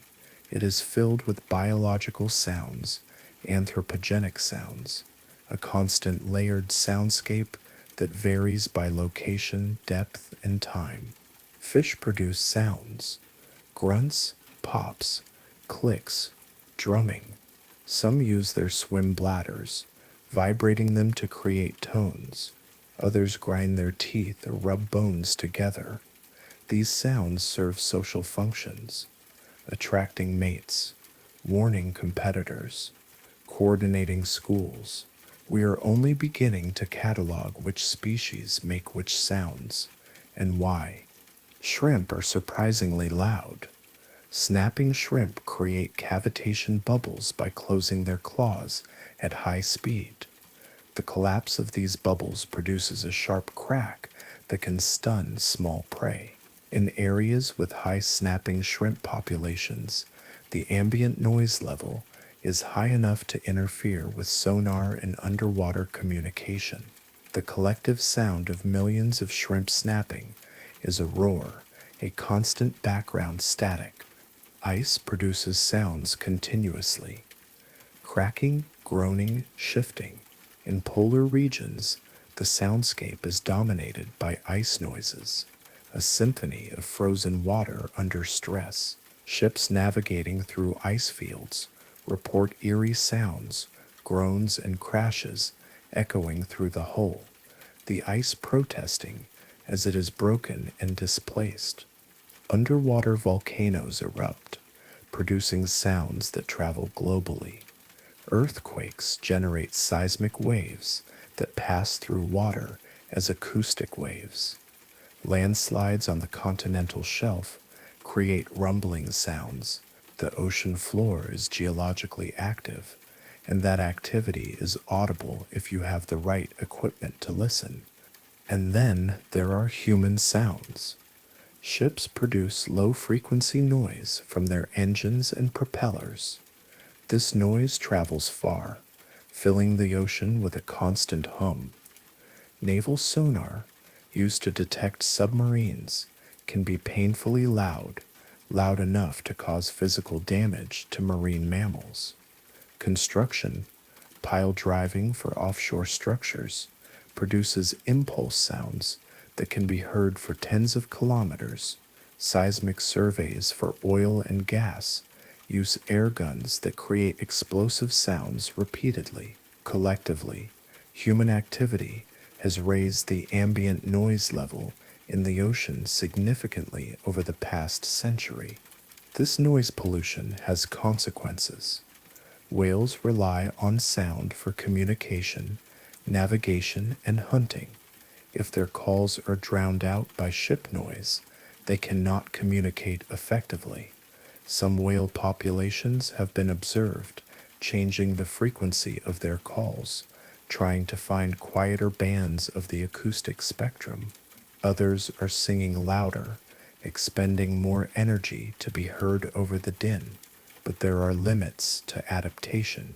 If the ocean becomes too noisy, communication breaks down entirely. Fish also suffer from noise pollution. Studies have shown that fish in noisy environments exhibit stress responses, reduced feeding, impaired growth. Some species avoid noisy areas, effectively losing habitat. Noise does not just mask signals, it causes direct physiological harm. There have been attempts to map the ocean soundscape, to create acoustic atlases showing what the ocean sounds like in different places and times. This work is valuable for understanding baselines, for recognizing when something changes. If a mysterious sound appears, having a comprehensive database of known sounds makes identification easier, but the ocean is vast, and listening to all of it simultaneously is impossible. We sample. We record in specific locations for specific durations. The rest of the time, the ocean talks to itself, unheard by human ears. Some sounds remain genuinely mysterious, not because we lack explanations, but because we lack data. A sound recorded once, never repeated, from a location we cannot pinpoint with precision. These are the true unknowns. They might be biological, geological, or even anthropogenic. Perhaps the sound of a distant ship, or a rare event like a meteor impact in the ocean. Without more data, speculation is all we have. But the act of listening itself is profound. For most of human history, we experienced the ocean visually and tactically. We saw waves. We felt currents. Sound was secondary. limited to what we could hear from the surface or by diving briefly below. Now we can listen to the deep. We can eavesdrop on conversations between whales. We can hear icebergs calving. We can detect volcanic eruptions on the seafloor. The ocean has always been talking. We have just recently developed the ability to hear, and what we hear is complex, layered, beautiful, and strange, and occasionally unsettling. The ocean is not one voice. It is a chorus, biological, geological, and now increasingly anthropogenic sounds blending together in patterns we are still learning to understand. Every sound tells a story. The movement of ice, the migration of whales, the eruption of a volcano, the passage of a ship. The ocean is recording its own history in sound waves that travel through the water until they dissipate or are absorbed by the seafloor. We are part of this now. Our sounds are in the mix. Our noise is changing the acoustic environment that evolved over millions of years. And the question is whether we will learn to listen more quietly, to add our voices to the chorus without drowning out everyone else. The ocean can teach us this. If we pay attention, it shows us what a natural soundscape sounds like. Varied, dynamic, balanced, and it shows us what we are doing to that balance. Whether we choose to act on that information is up to us, but the mystery remains. The ocean is still making sounds we cannot explain, still generating signals we cannot decode, and somewhere in the cold darkness, something might be calling, sending messages we have not yet learned to understand. The bloop was ice, upsweep might be volcanic, but the ocean is vast, and it would be arrogant to assume we have identified every possible source of sound. The mystery is not solved. It is ongoing, and that is exactly as it should be. The ocean should have secrets. It should hold sounds we have not heard, creatures we have not met, processes we have not mapped. That is what makes it worth exploring. That is what keeps us listening. 4.5 billion years ago, Earth was not blue. It was molten rock, a sphere of liquid stone orbiting a young sun, bombarded constantly by asteroids and comets left over from the formation of the solar system. The surface temperature was over 1,000 degrees Celsius. No water could exist as liquid. No atmosphere to speak of. Just heat and violence and the slow process of a planet cooling. But water was there. Even then, locked in the minerals of the rock, trapped in the cores of asteroids, frozen in comets streaming in from the outer solar system. As Earth cooled, as the bombardment slowed, water began to accumulate. Steam condensed. Rain fell, not for days or weeks, but for millennia. Imagine that. Millions of years of continuous rain, water vapor cooling and falling, pooling in low areas, gradually filling the basins that would become ocean. The first ocean was nothing like the ocean today. It was hot, possibly close to boiling in some areas. It was acidic, filled with dissolved minerals from the rocks it contacted. Carbon dioxide from volcanic eruptions dissolved into the water, forming carbonic acid. There was no oxygen in the atmosphere, no ozone layer to block ultraviolet radiation. The sun beat down on the surface with intensity that would sterilize anything we recognize as life. And yet somewhere in this hostile world, life began. We do not know exactly where.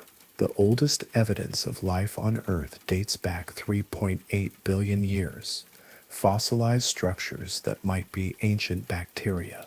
By 3.5 billion years ago, Life was definitely present, microbial mats that left distinct patterns in sedimentary rocks. These organisms were prokaryotes, simple cells without nuclei, using chemical energy to survive. They likely lived at hydrothermal vents or in shallow pools, anywhere chemistry provided energy and protection from the harsh surface conditions. For nearly 3 billion years, life existed only in the ocean. Land was barren. The atmosphere was toxic. Only water provided the stability, the dissolved minerals, the buffering against temperature extremes that early life required. And during those 3 billion years, life changed the planet. Cyanobacteria evolved, organisms that could perform photosynthesis, converting sunlight and carbon dioxide into oxygen. At first, the oxygen was absorbed by iron dissolved in the ocean, forming rust that settled to the seafloor. We can see these ancient deposits today, banded iron formations, layers of red and black rock that record the slow oxygenation of the ocean. Eventually, around 2.4 billion years ago, the ocean became saturated with oxygen. It could absorb no more, and the oxygen began escaping into the atmosphere. This was the Great Oxidation Event, one of the most significant changes in Earth's history. Oxygen is toxic to many organisms. The anaerobic bacteria that had dominated for billions of years were suddenly poisoned by their own environment. Many went extinct. Others retreated to deep sea vents, sulfur-rich sediments, anywhere oxygen could not reach. But some organisms evolved to tolerate oxygen. Aerobic respiration, the process that powers most complex life today, emerged from this crisis. The ocean made this possible. It was the laboratory where chemistry became biology, the crucible where single cells became multicellular organisms, the nursery where animals first evolved, starting with simple sponges and jellyfish, then more complex forms. The Cambrian explosion, 541 million years ago, saw a sudden diversification of animal life, all of it in the ocean. Trilobites, the first arthropods, Anomalocaris, early predators, Takia, one of the first chordates, ancestor to all vertebrates including us. Everything that walks on land, flies in the air, or thinks thoughts evolved from organisms that first lived in the ocean. We are all descendants of ancient marine life. Our cells still function best in salt water. Our blood still carries the ocean inside us. We left the water, but the water never left us. And now, looking forward, the ocean faces an uncertain future. We have altered the atmosphere, increasing carbon dioxide levels higher than they have been in 3 million years. The ocean is absorbing this excess CO2, warming and acidifying in response. We have removed massive amounts of fish, disrupting food webs that evolved over millions of years. We have introduced pollutants, plastics, chemicals, noise. We have changed the ocean in a geological eye blink, faster than natural processes can adapt. But the ocean has survived worse. 5 times in Earth's history, mass extinction events have killed the majority of species on the planet. The Permian extinction, 252 million years ago, wiped out 96% of marine species. The ocean acidified, oxygen levels dropped, temperatures spiked. It took millions of years for ecosystems to recover, but they did recover. Life persisted, evolution continued. New species emerged to fill empty niches. The asteroid that killed the dinosaurs 66 million years ago caused global wildfires, blocked out the sun with dust and smoke, triggered tsunamis that scoured coastlines. Marine life suffered. Many species went extinct, but the ocean survived. Within a few million years, ecosystems had rebounded, whales evolved, sharks diversified, coral reefs rebuilt. The ocean healed itself because the ocean has deep time on its side. Even if humans disappeared tomorrow, even if we left the ocean damaged and depleted, it would eventually recover, not quickly, not on timescales that matter to us. But the ocean has existed for 4 billion years. It can wait a few million more for balance to restore. Species that can tolerate warmer, more acidic conditions will thrive. Evolution will fill the gaps left by extinct species. The ocean will continue. The question is not whether the ocean will survive. It will. The question is whether it will survive in a form that supports human civilization.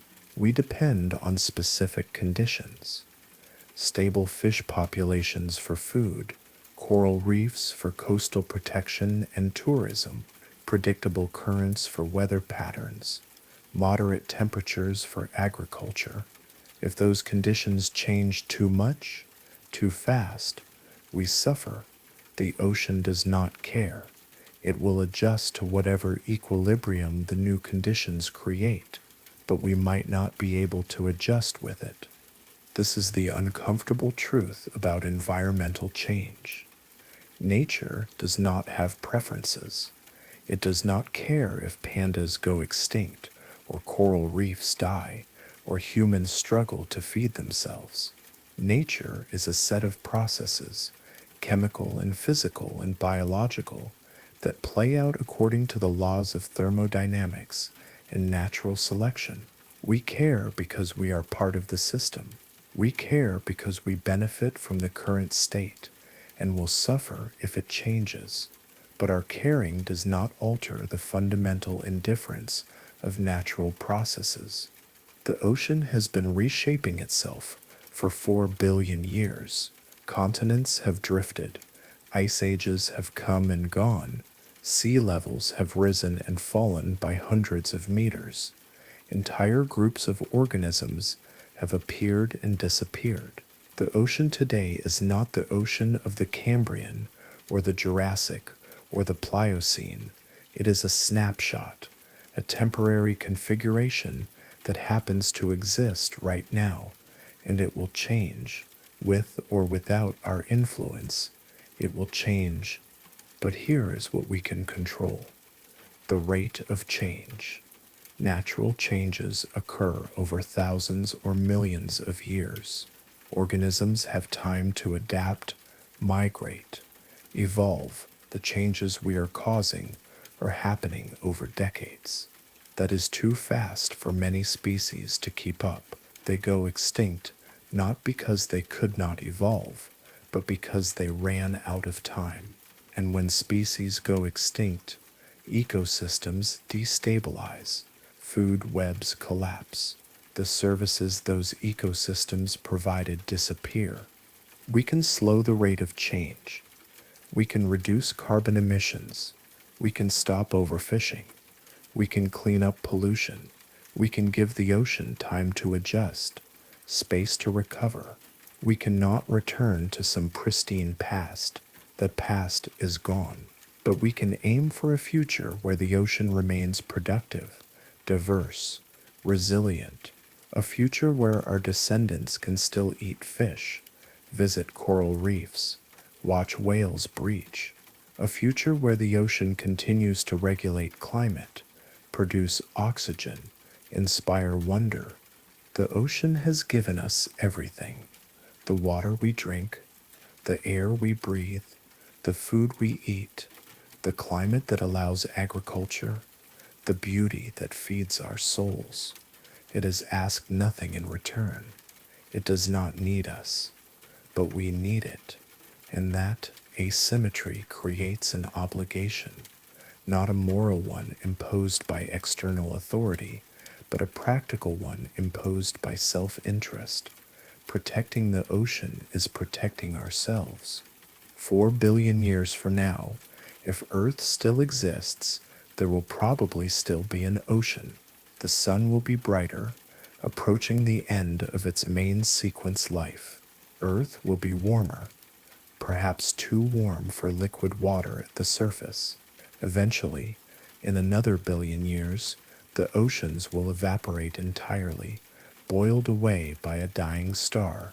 But that is so far in the future that it is almost meaningless on timescales that matter to us, to our children, to 1,000 generations of descendants.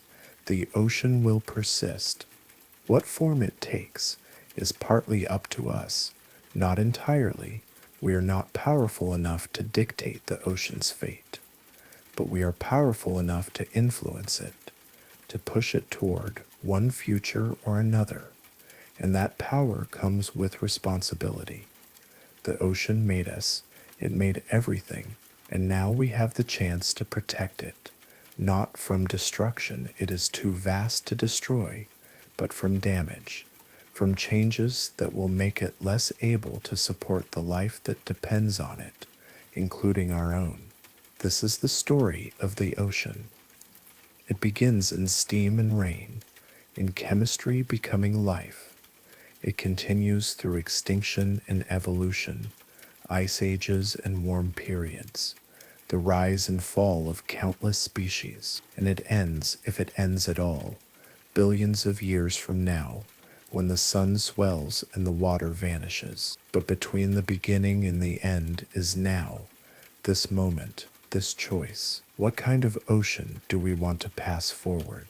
What legacy do we want to leave? The ocean will remember, not consciously, but in its chemistry, its ecosystems, its ability or inability to support life. The ocean will carry the mark of what we did or did not do, and that mark will last long after we are gone.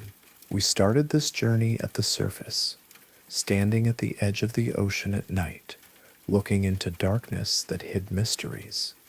We have descended through layers, explored realms of light and shadow, met creatures that glow in blackness, and others that have survived unchanged for hundreds of millions of years. We have listened to songs that cross oceans and sounds we cannot explain. We have seen how life transforms death at Whale Falls, and how the smallest organisms perform the largest migration on Earth. We have traced the connection between the salt in our blood and the ancient seas where life began. And now we return to that edge, the boundary between land and water, the place where two worlds meet. But you are different now. You know things you did not know before.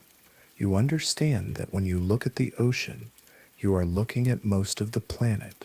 You understand that beneath the surface is not emptiness, but abundance, complexity, mystery. You understand that the ocean is not separate from you. It is in you. It made you, and everything you do affects it in turn. The ocean calls to everyone differently. For some, it is adventure, the thrill of diving into the unknown, exploring places no one has seen. For others, it is peace, the sound of waves erasing worry, the sight of endless blue creating space for thought. For some, it is scientific curiosity, questions that need answers, mysteries that demand investigation. And for others still, it is something harder to name, a feeling of rightness, of belonging, of coming home to a place you never consciously left. This feeling is not superstition, it is recognition. Your body knows the ocean, your cells evolved there. The rhythms of the tide echo in your biology. The salt water that surrounds you in the womb is a memory of the ocean that surrounded your ancestors billions of years ago. When you feel drawn to water, When you stand at the shore and feel something shift inside you, you are responding to deep evolutionary memory. You are remembering home. But home has changed. The ocean you look at today is not the ocean your grandparents saw. It is warmer, more acidic, less populated with large animals. The changes are subtle if you are not paying attention. The water looks the same. The waves still crash. But beneath the surface, ecosystems are shifting. Species are struggling. The balance that held for thousands of years is tilting. And yet, there is hope. Not naive hope that everything will work itself out. Not wishful thinking that technology will solve all problems without effort, but grounded hope. Hope based on evidence that when humans choose to act, we can make a difference. Whale populations are recovering because we stopped commercial whaling. The ozone layer is healing because we banned the chemicals that were destroying it. Some fish stocks are rebounding because we implemented better management practices. Change is possible. Recovery is possible, but only if we decide it matters. The ocean is teaching you right now. It has been teaching you throughout this entire journey. Not lessons in the formal sense, not facts to memorize for a test, but deeper knowledge, the kind that changes how you see the world. The ocean teaches patience. It has been here for 4 billion years. It will be here long after you are gone. Your life is a brief moment in its vast timeline. This perspective is not meant to make you feel insignificant. It is meant to free you from the tyranny of urgency. Not everything needs to happen right now. Some things take time. Growth, healing, change. The ocean knows this. It moves on scales that dwarf human lifespans, and still it accomplishes everything it needs to accomplish. The ocean teaches resilience. It has survived asteroid impacts, volcanic eruptions, ice ages, mass extinctions. It has been boiled and frozen, and everything in between, and it persists, not by resisting change, but by adapting to it, by allowing form to shift while essence remains. You can learn this. You can survive changes you think will break you. You are more resilient than you know. The ocean proves it is possible. The ocean teaches connection. Nothing in the ocean exists in isolation. Every organism is part of food webs, chemical cycles, energy flows. The whale that dies becomes an oasis for hundreds of species. The phytoplankton that photosynthesize feed the fish that feed the seals that feed the sharks. Everything is linked. Everything affects everything else, and you are part of this web. What you eat, what you throw away, what you choose to support or ignore, it all ripples outward. The ocean shows you that connection is not optional, it is fundamental. The ocean teaches humility. You cannot control it. You cannot predict it fully. You cannot understand it completely. No matter how much you learn, there is more to learn. No matter how deep you go, there is deeper.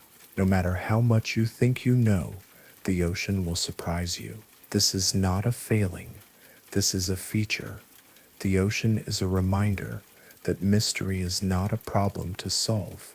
It is a condition to accept. Not everything needs to be known. Not everything can be known, and that is okay.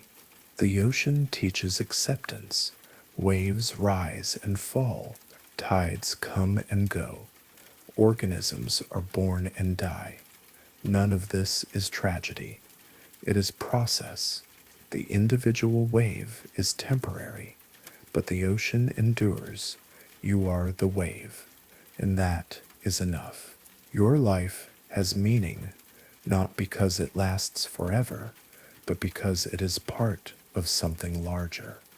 The ocean accepts this. It does not mourn individual waves. It continues, and you can continue too, knowing that your brief existence contributes to something ongoing. These are not easy lessons. The ocean does not coddle, it does not soften its truths for comfort, but the lessons are valuable precisely because they are difficult. They challenge assumptions, they expand perspective, they force you to reckon with your place in a universe that is vast and old and indifferent to human concerns. And from that reckoning comes clarity. You are small. Your problems are small. Your life is small. This is not depressing. This is liberating. If you are small, then your failures are not catastrophic. Your mistakes are not permanent. Your fears are not as significant as they feel. The ocean gives you permission to be small, to be temporary, to be imperfect, because the ocean is large enough to contain all of it. Your joy, your sorrow, your confusion, your wonder, all of it fits within the vast blue. All of it is held. And when you stand at the edge now, after everything you have learned, you stand differently. You are more aware, more informed, more connected. You know that the water lapping at your feet has been cycling through the planet for billions of years. You know that beneath the surface are creatures producing light, singing songs, living lives as complex as your own, in their own way. You know that the ocean is not scenery, it is a living system, and you are part of it. This changes things. It changes how you see plastic bags on the beach, that how you think about the fish you eat, how you respond to news about climate change, or coral bleaching, or whale strandings. It is harder to be indifferent when you understand connection. It is harder to ignore problems when you know they will ripple through systems you depend on. But it is also easier to find meaning because you are not just an isolated individual trying to survive in a confusing world. You are part of something ancient and vast and beautiful. You are ocean made temporarily solid. You are water that learned to walk. You are the universe looking at itself through temporary eyes. And when you look at the ocean, you are looking at kin and valley, at the place you came from and the place you will return to. Eventually, when the water in your body rejoins the cycle, the ocean is calling you back. Not literally, though if you can visit, you should, but metaphorically, psychologically. It is asking you to remember connection, to remember that you are not separate from nature, but part of it, to remember that the health of the ocean and the health of humanity are not different things. They are the same thing. We rise together or fall together. There is no isolation. There never was. So what do you do with this knowledge?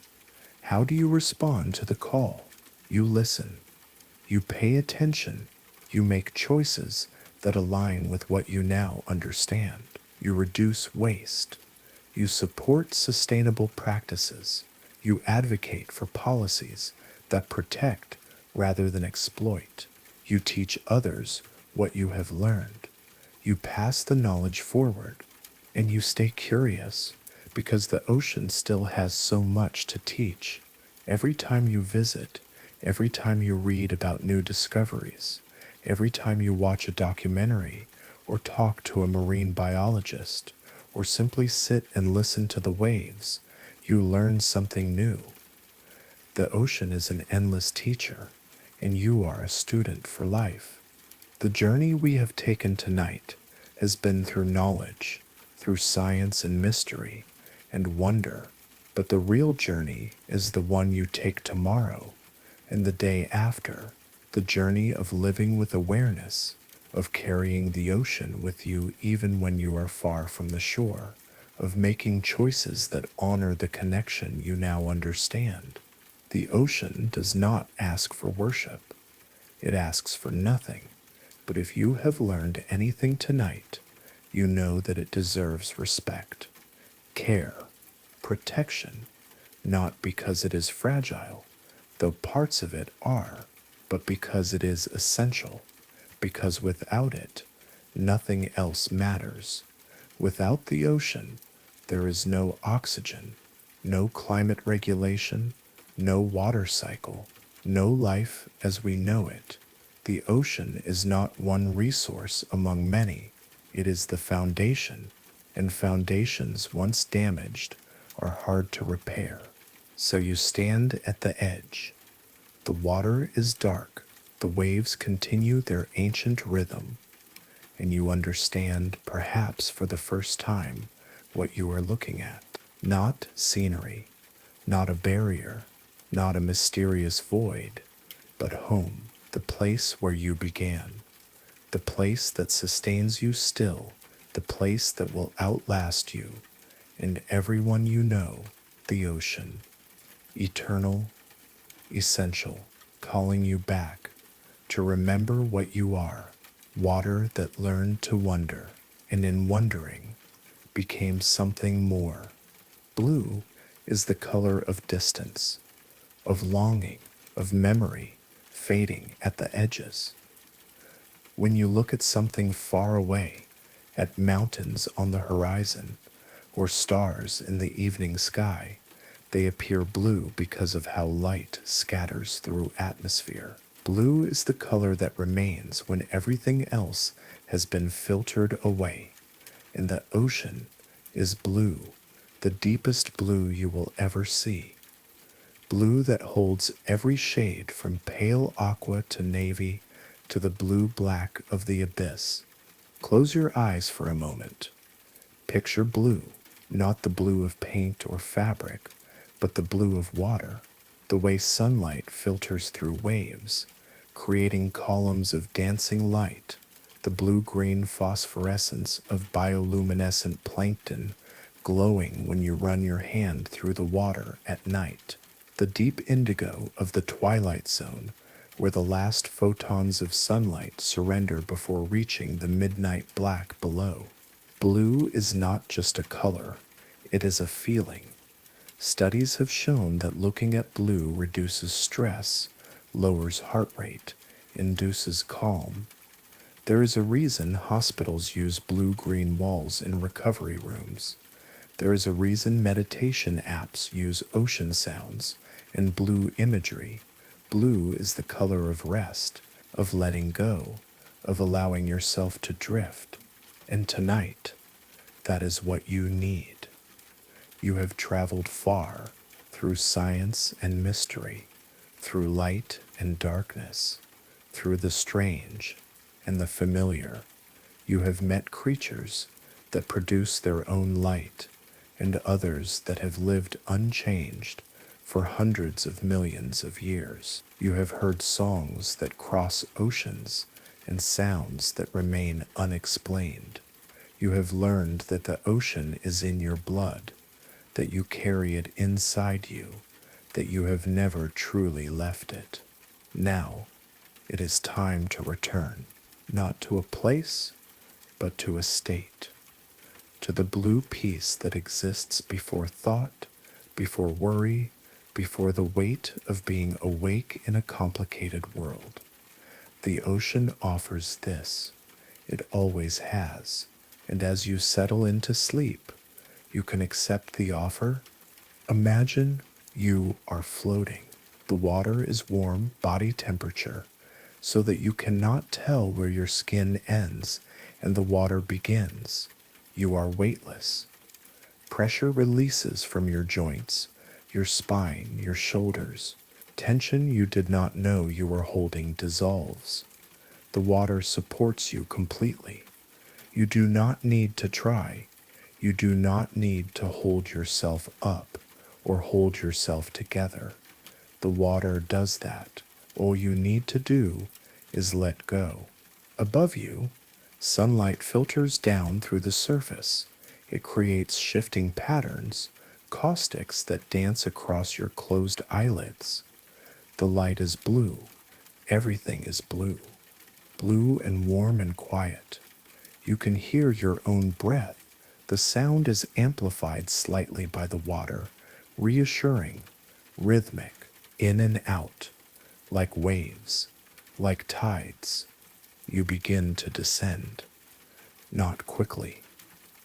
There is no rush, just a slow, gentle sinking. The light grows dimmer as you go deeper. The blue darkens from aqua to cerulean to something richer. Deeper, you pass through the sunlight zone. Schools of fish swim by, silver flashes in the blue. They do not fear you. You are part of the water now, part of the flow, deeper still. The twilight zone. The blue here is dim, ghostly beautiful. Bioluminescent creatures pulse around you, jellyfish with trailing tentacles that glow soft green, small fish with photophores along their sides creating constellations in the liquid space. You reach out, and the water streams through your fingers, carrying particles of light that swirl in your wake. You are not alone here. You are surrounded by life, quiet life, life that glows and drifts and continues its ancient routines, regardless of whether you are present to witness them. And you keep descending into the midnight zone. The light fades to almost nothing, just faint glimmers in the distance, flashes of blue and green from creatures hunting or communicating or simply existing. The pressure should crush you, but it does not. You are made of water. You are water. Pressure passes through you without harm. You are part of this place. You always were. Down here, time moves differently. Or perhaps it does not move at all. There are no days, no seasons, just the eternal now of the deep.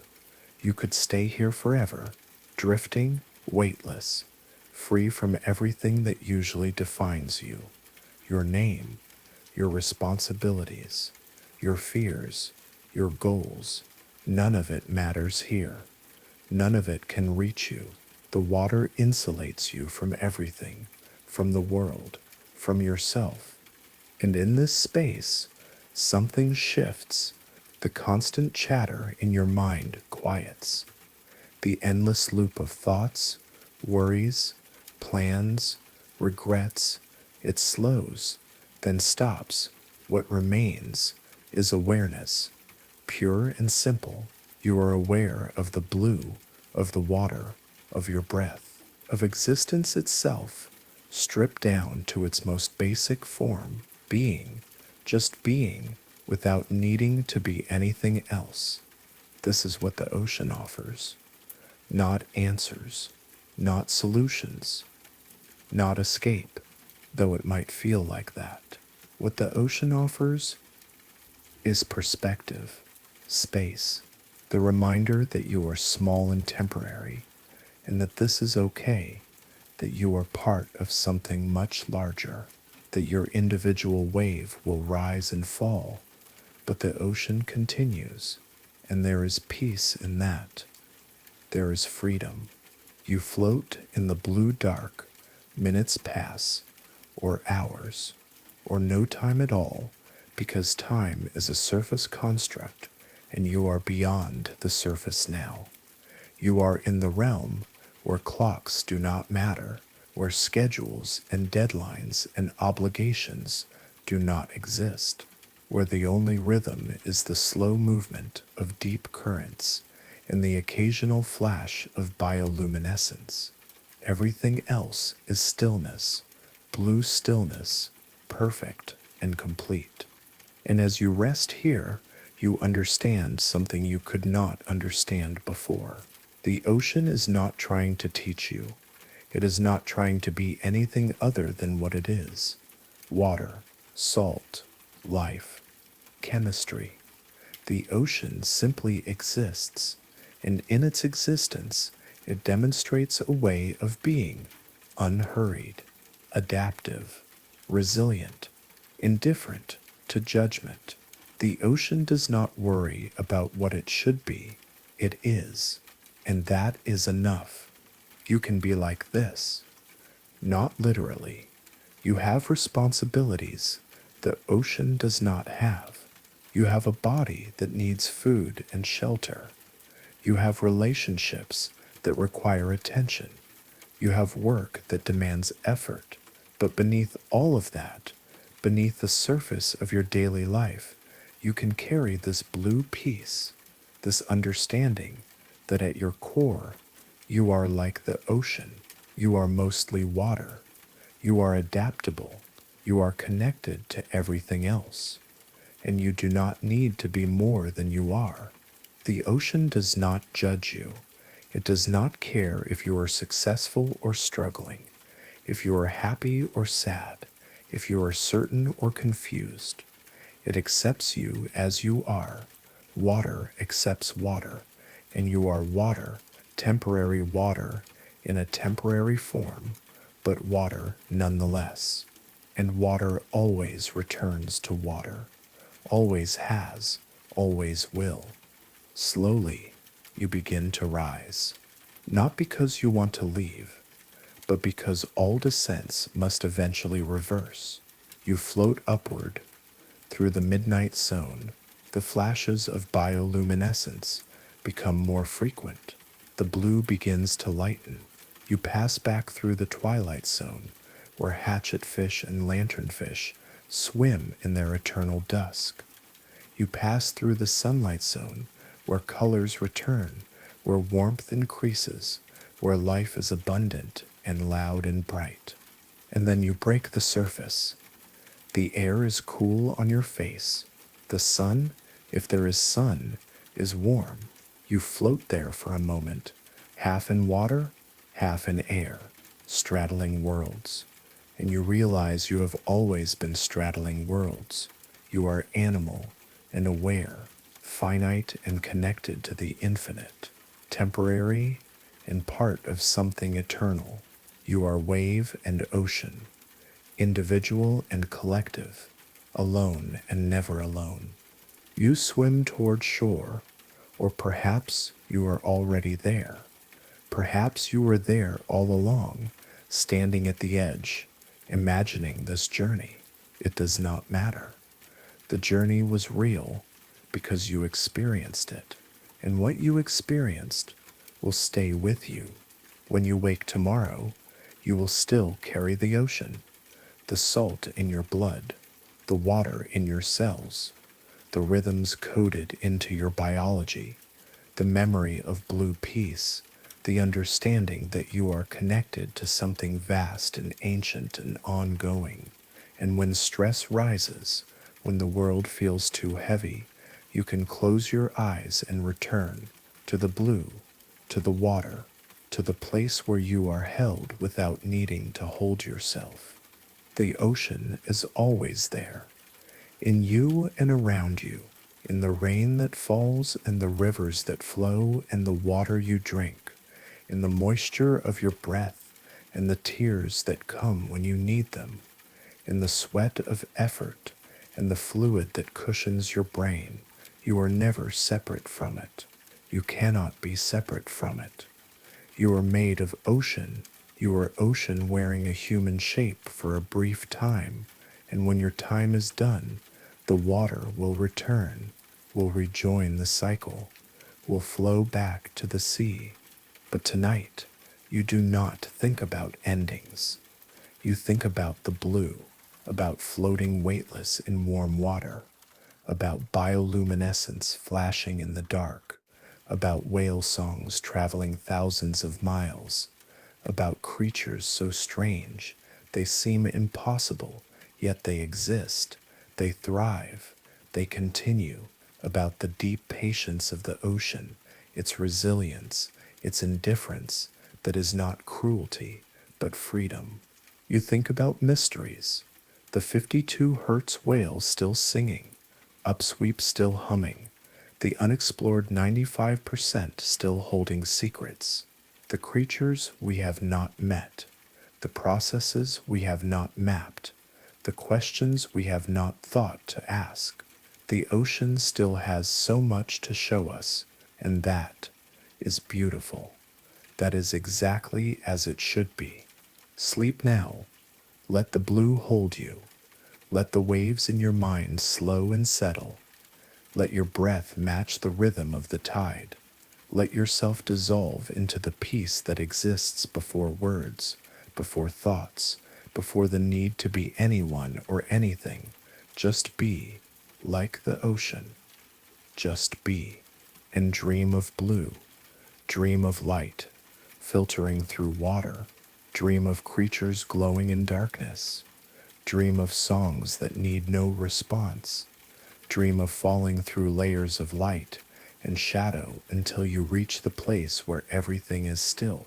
Dream of being held by something larger than you can comprehend. Dream of home. The ocean is dreaming you, has always been dreaming you. You are the ocean's dream of what it might be like to walk on land, to breathe air, to look back at itself and wonder. And now the dream is returning to the dreamer.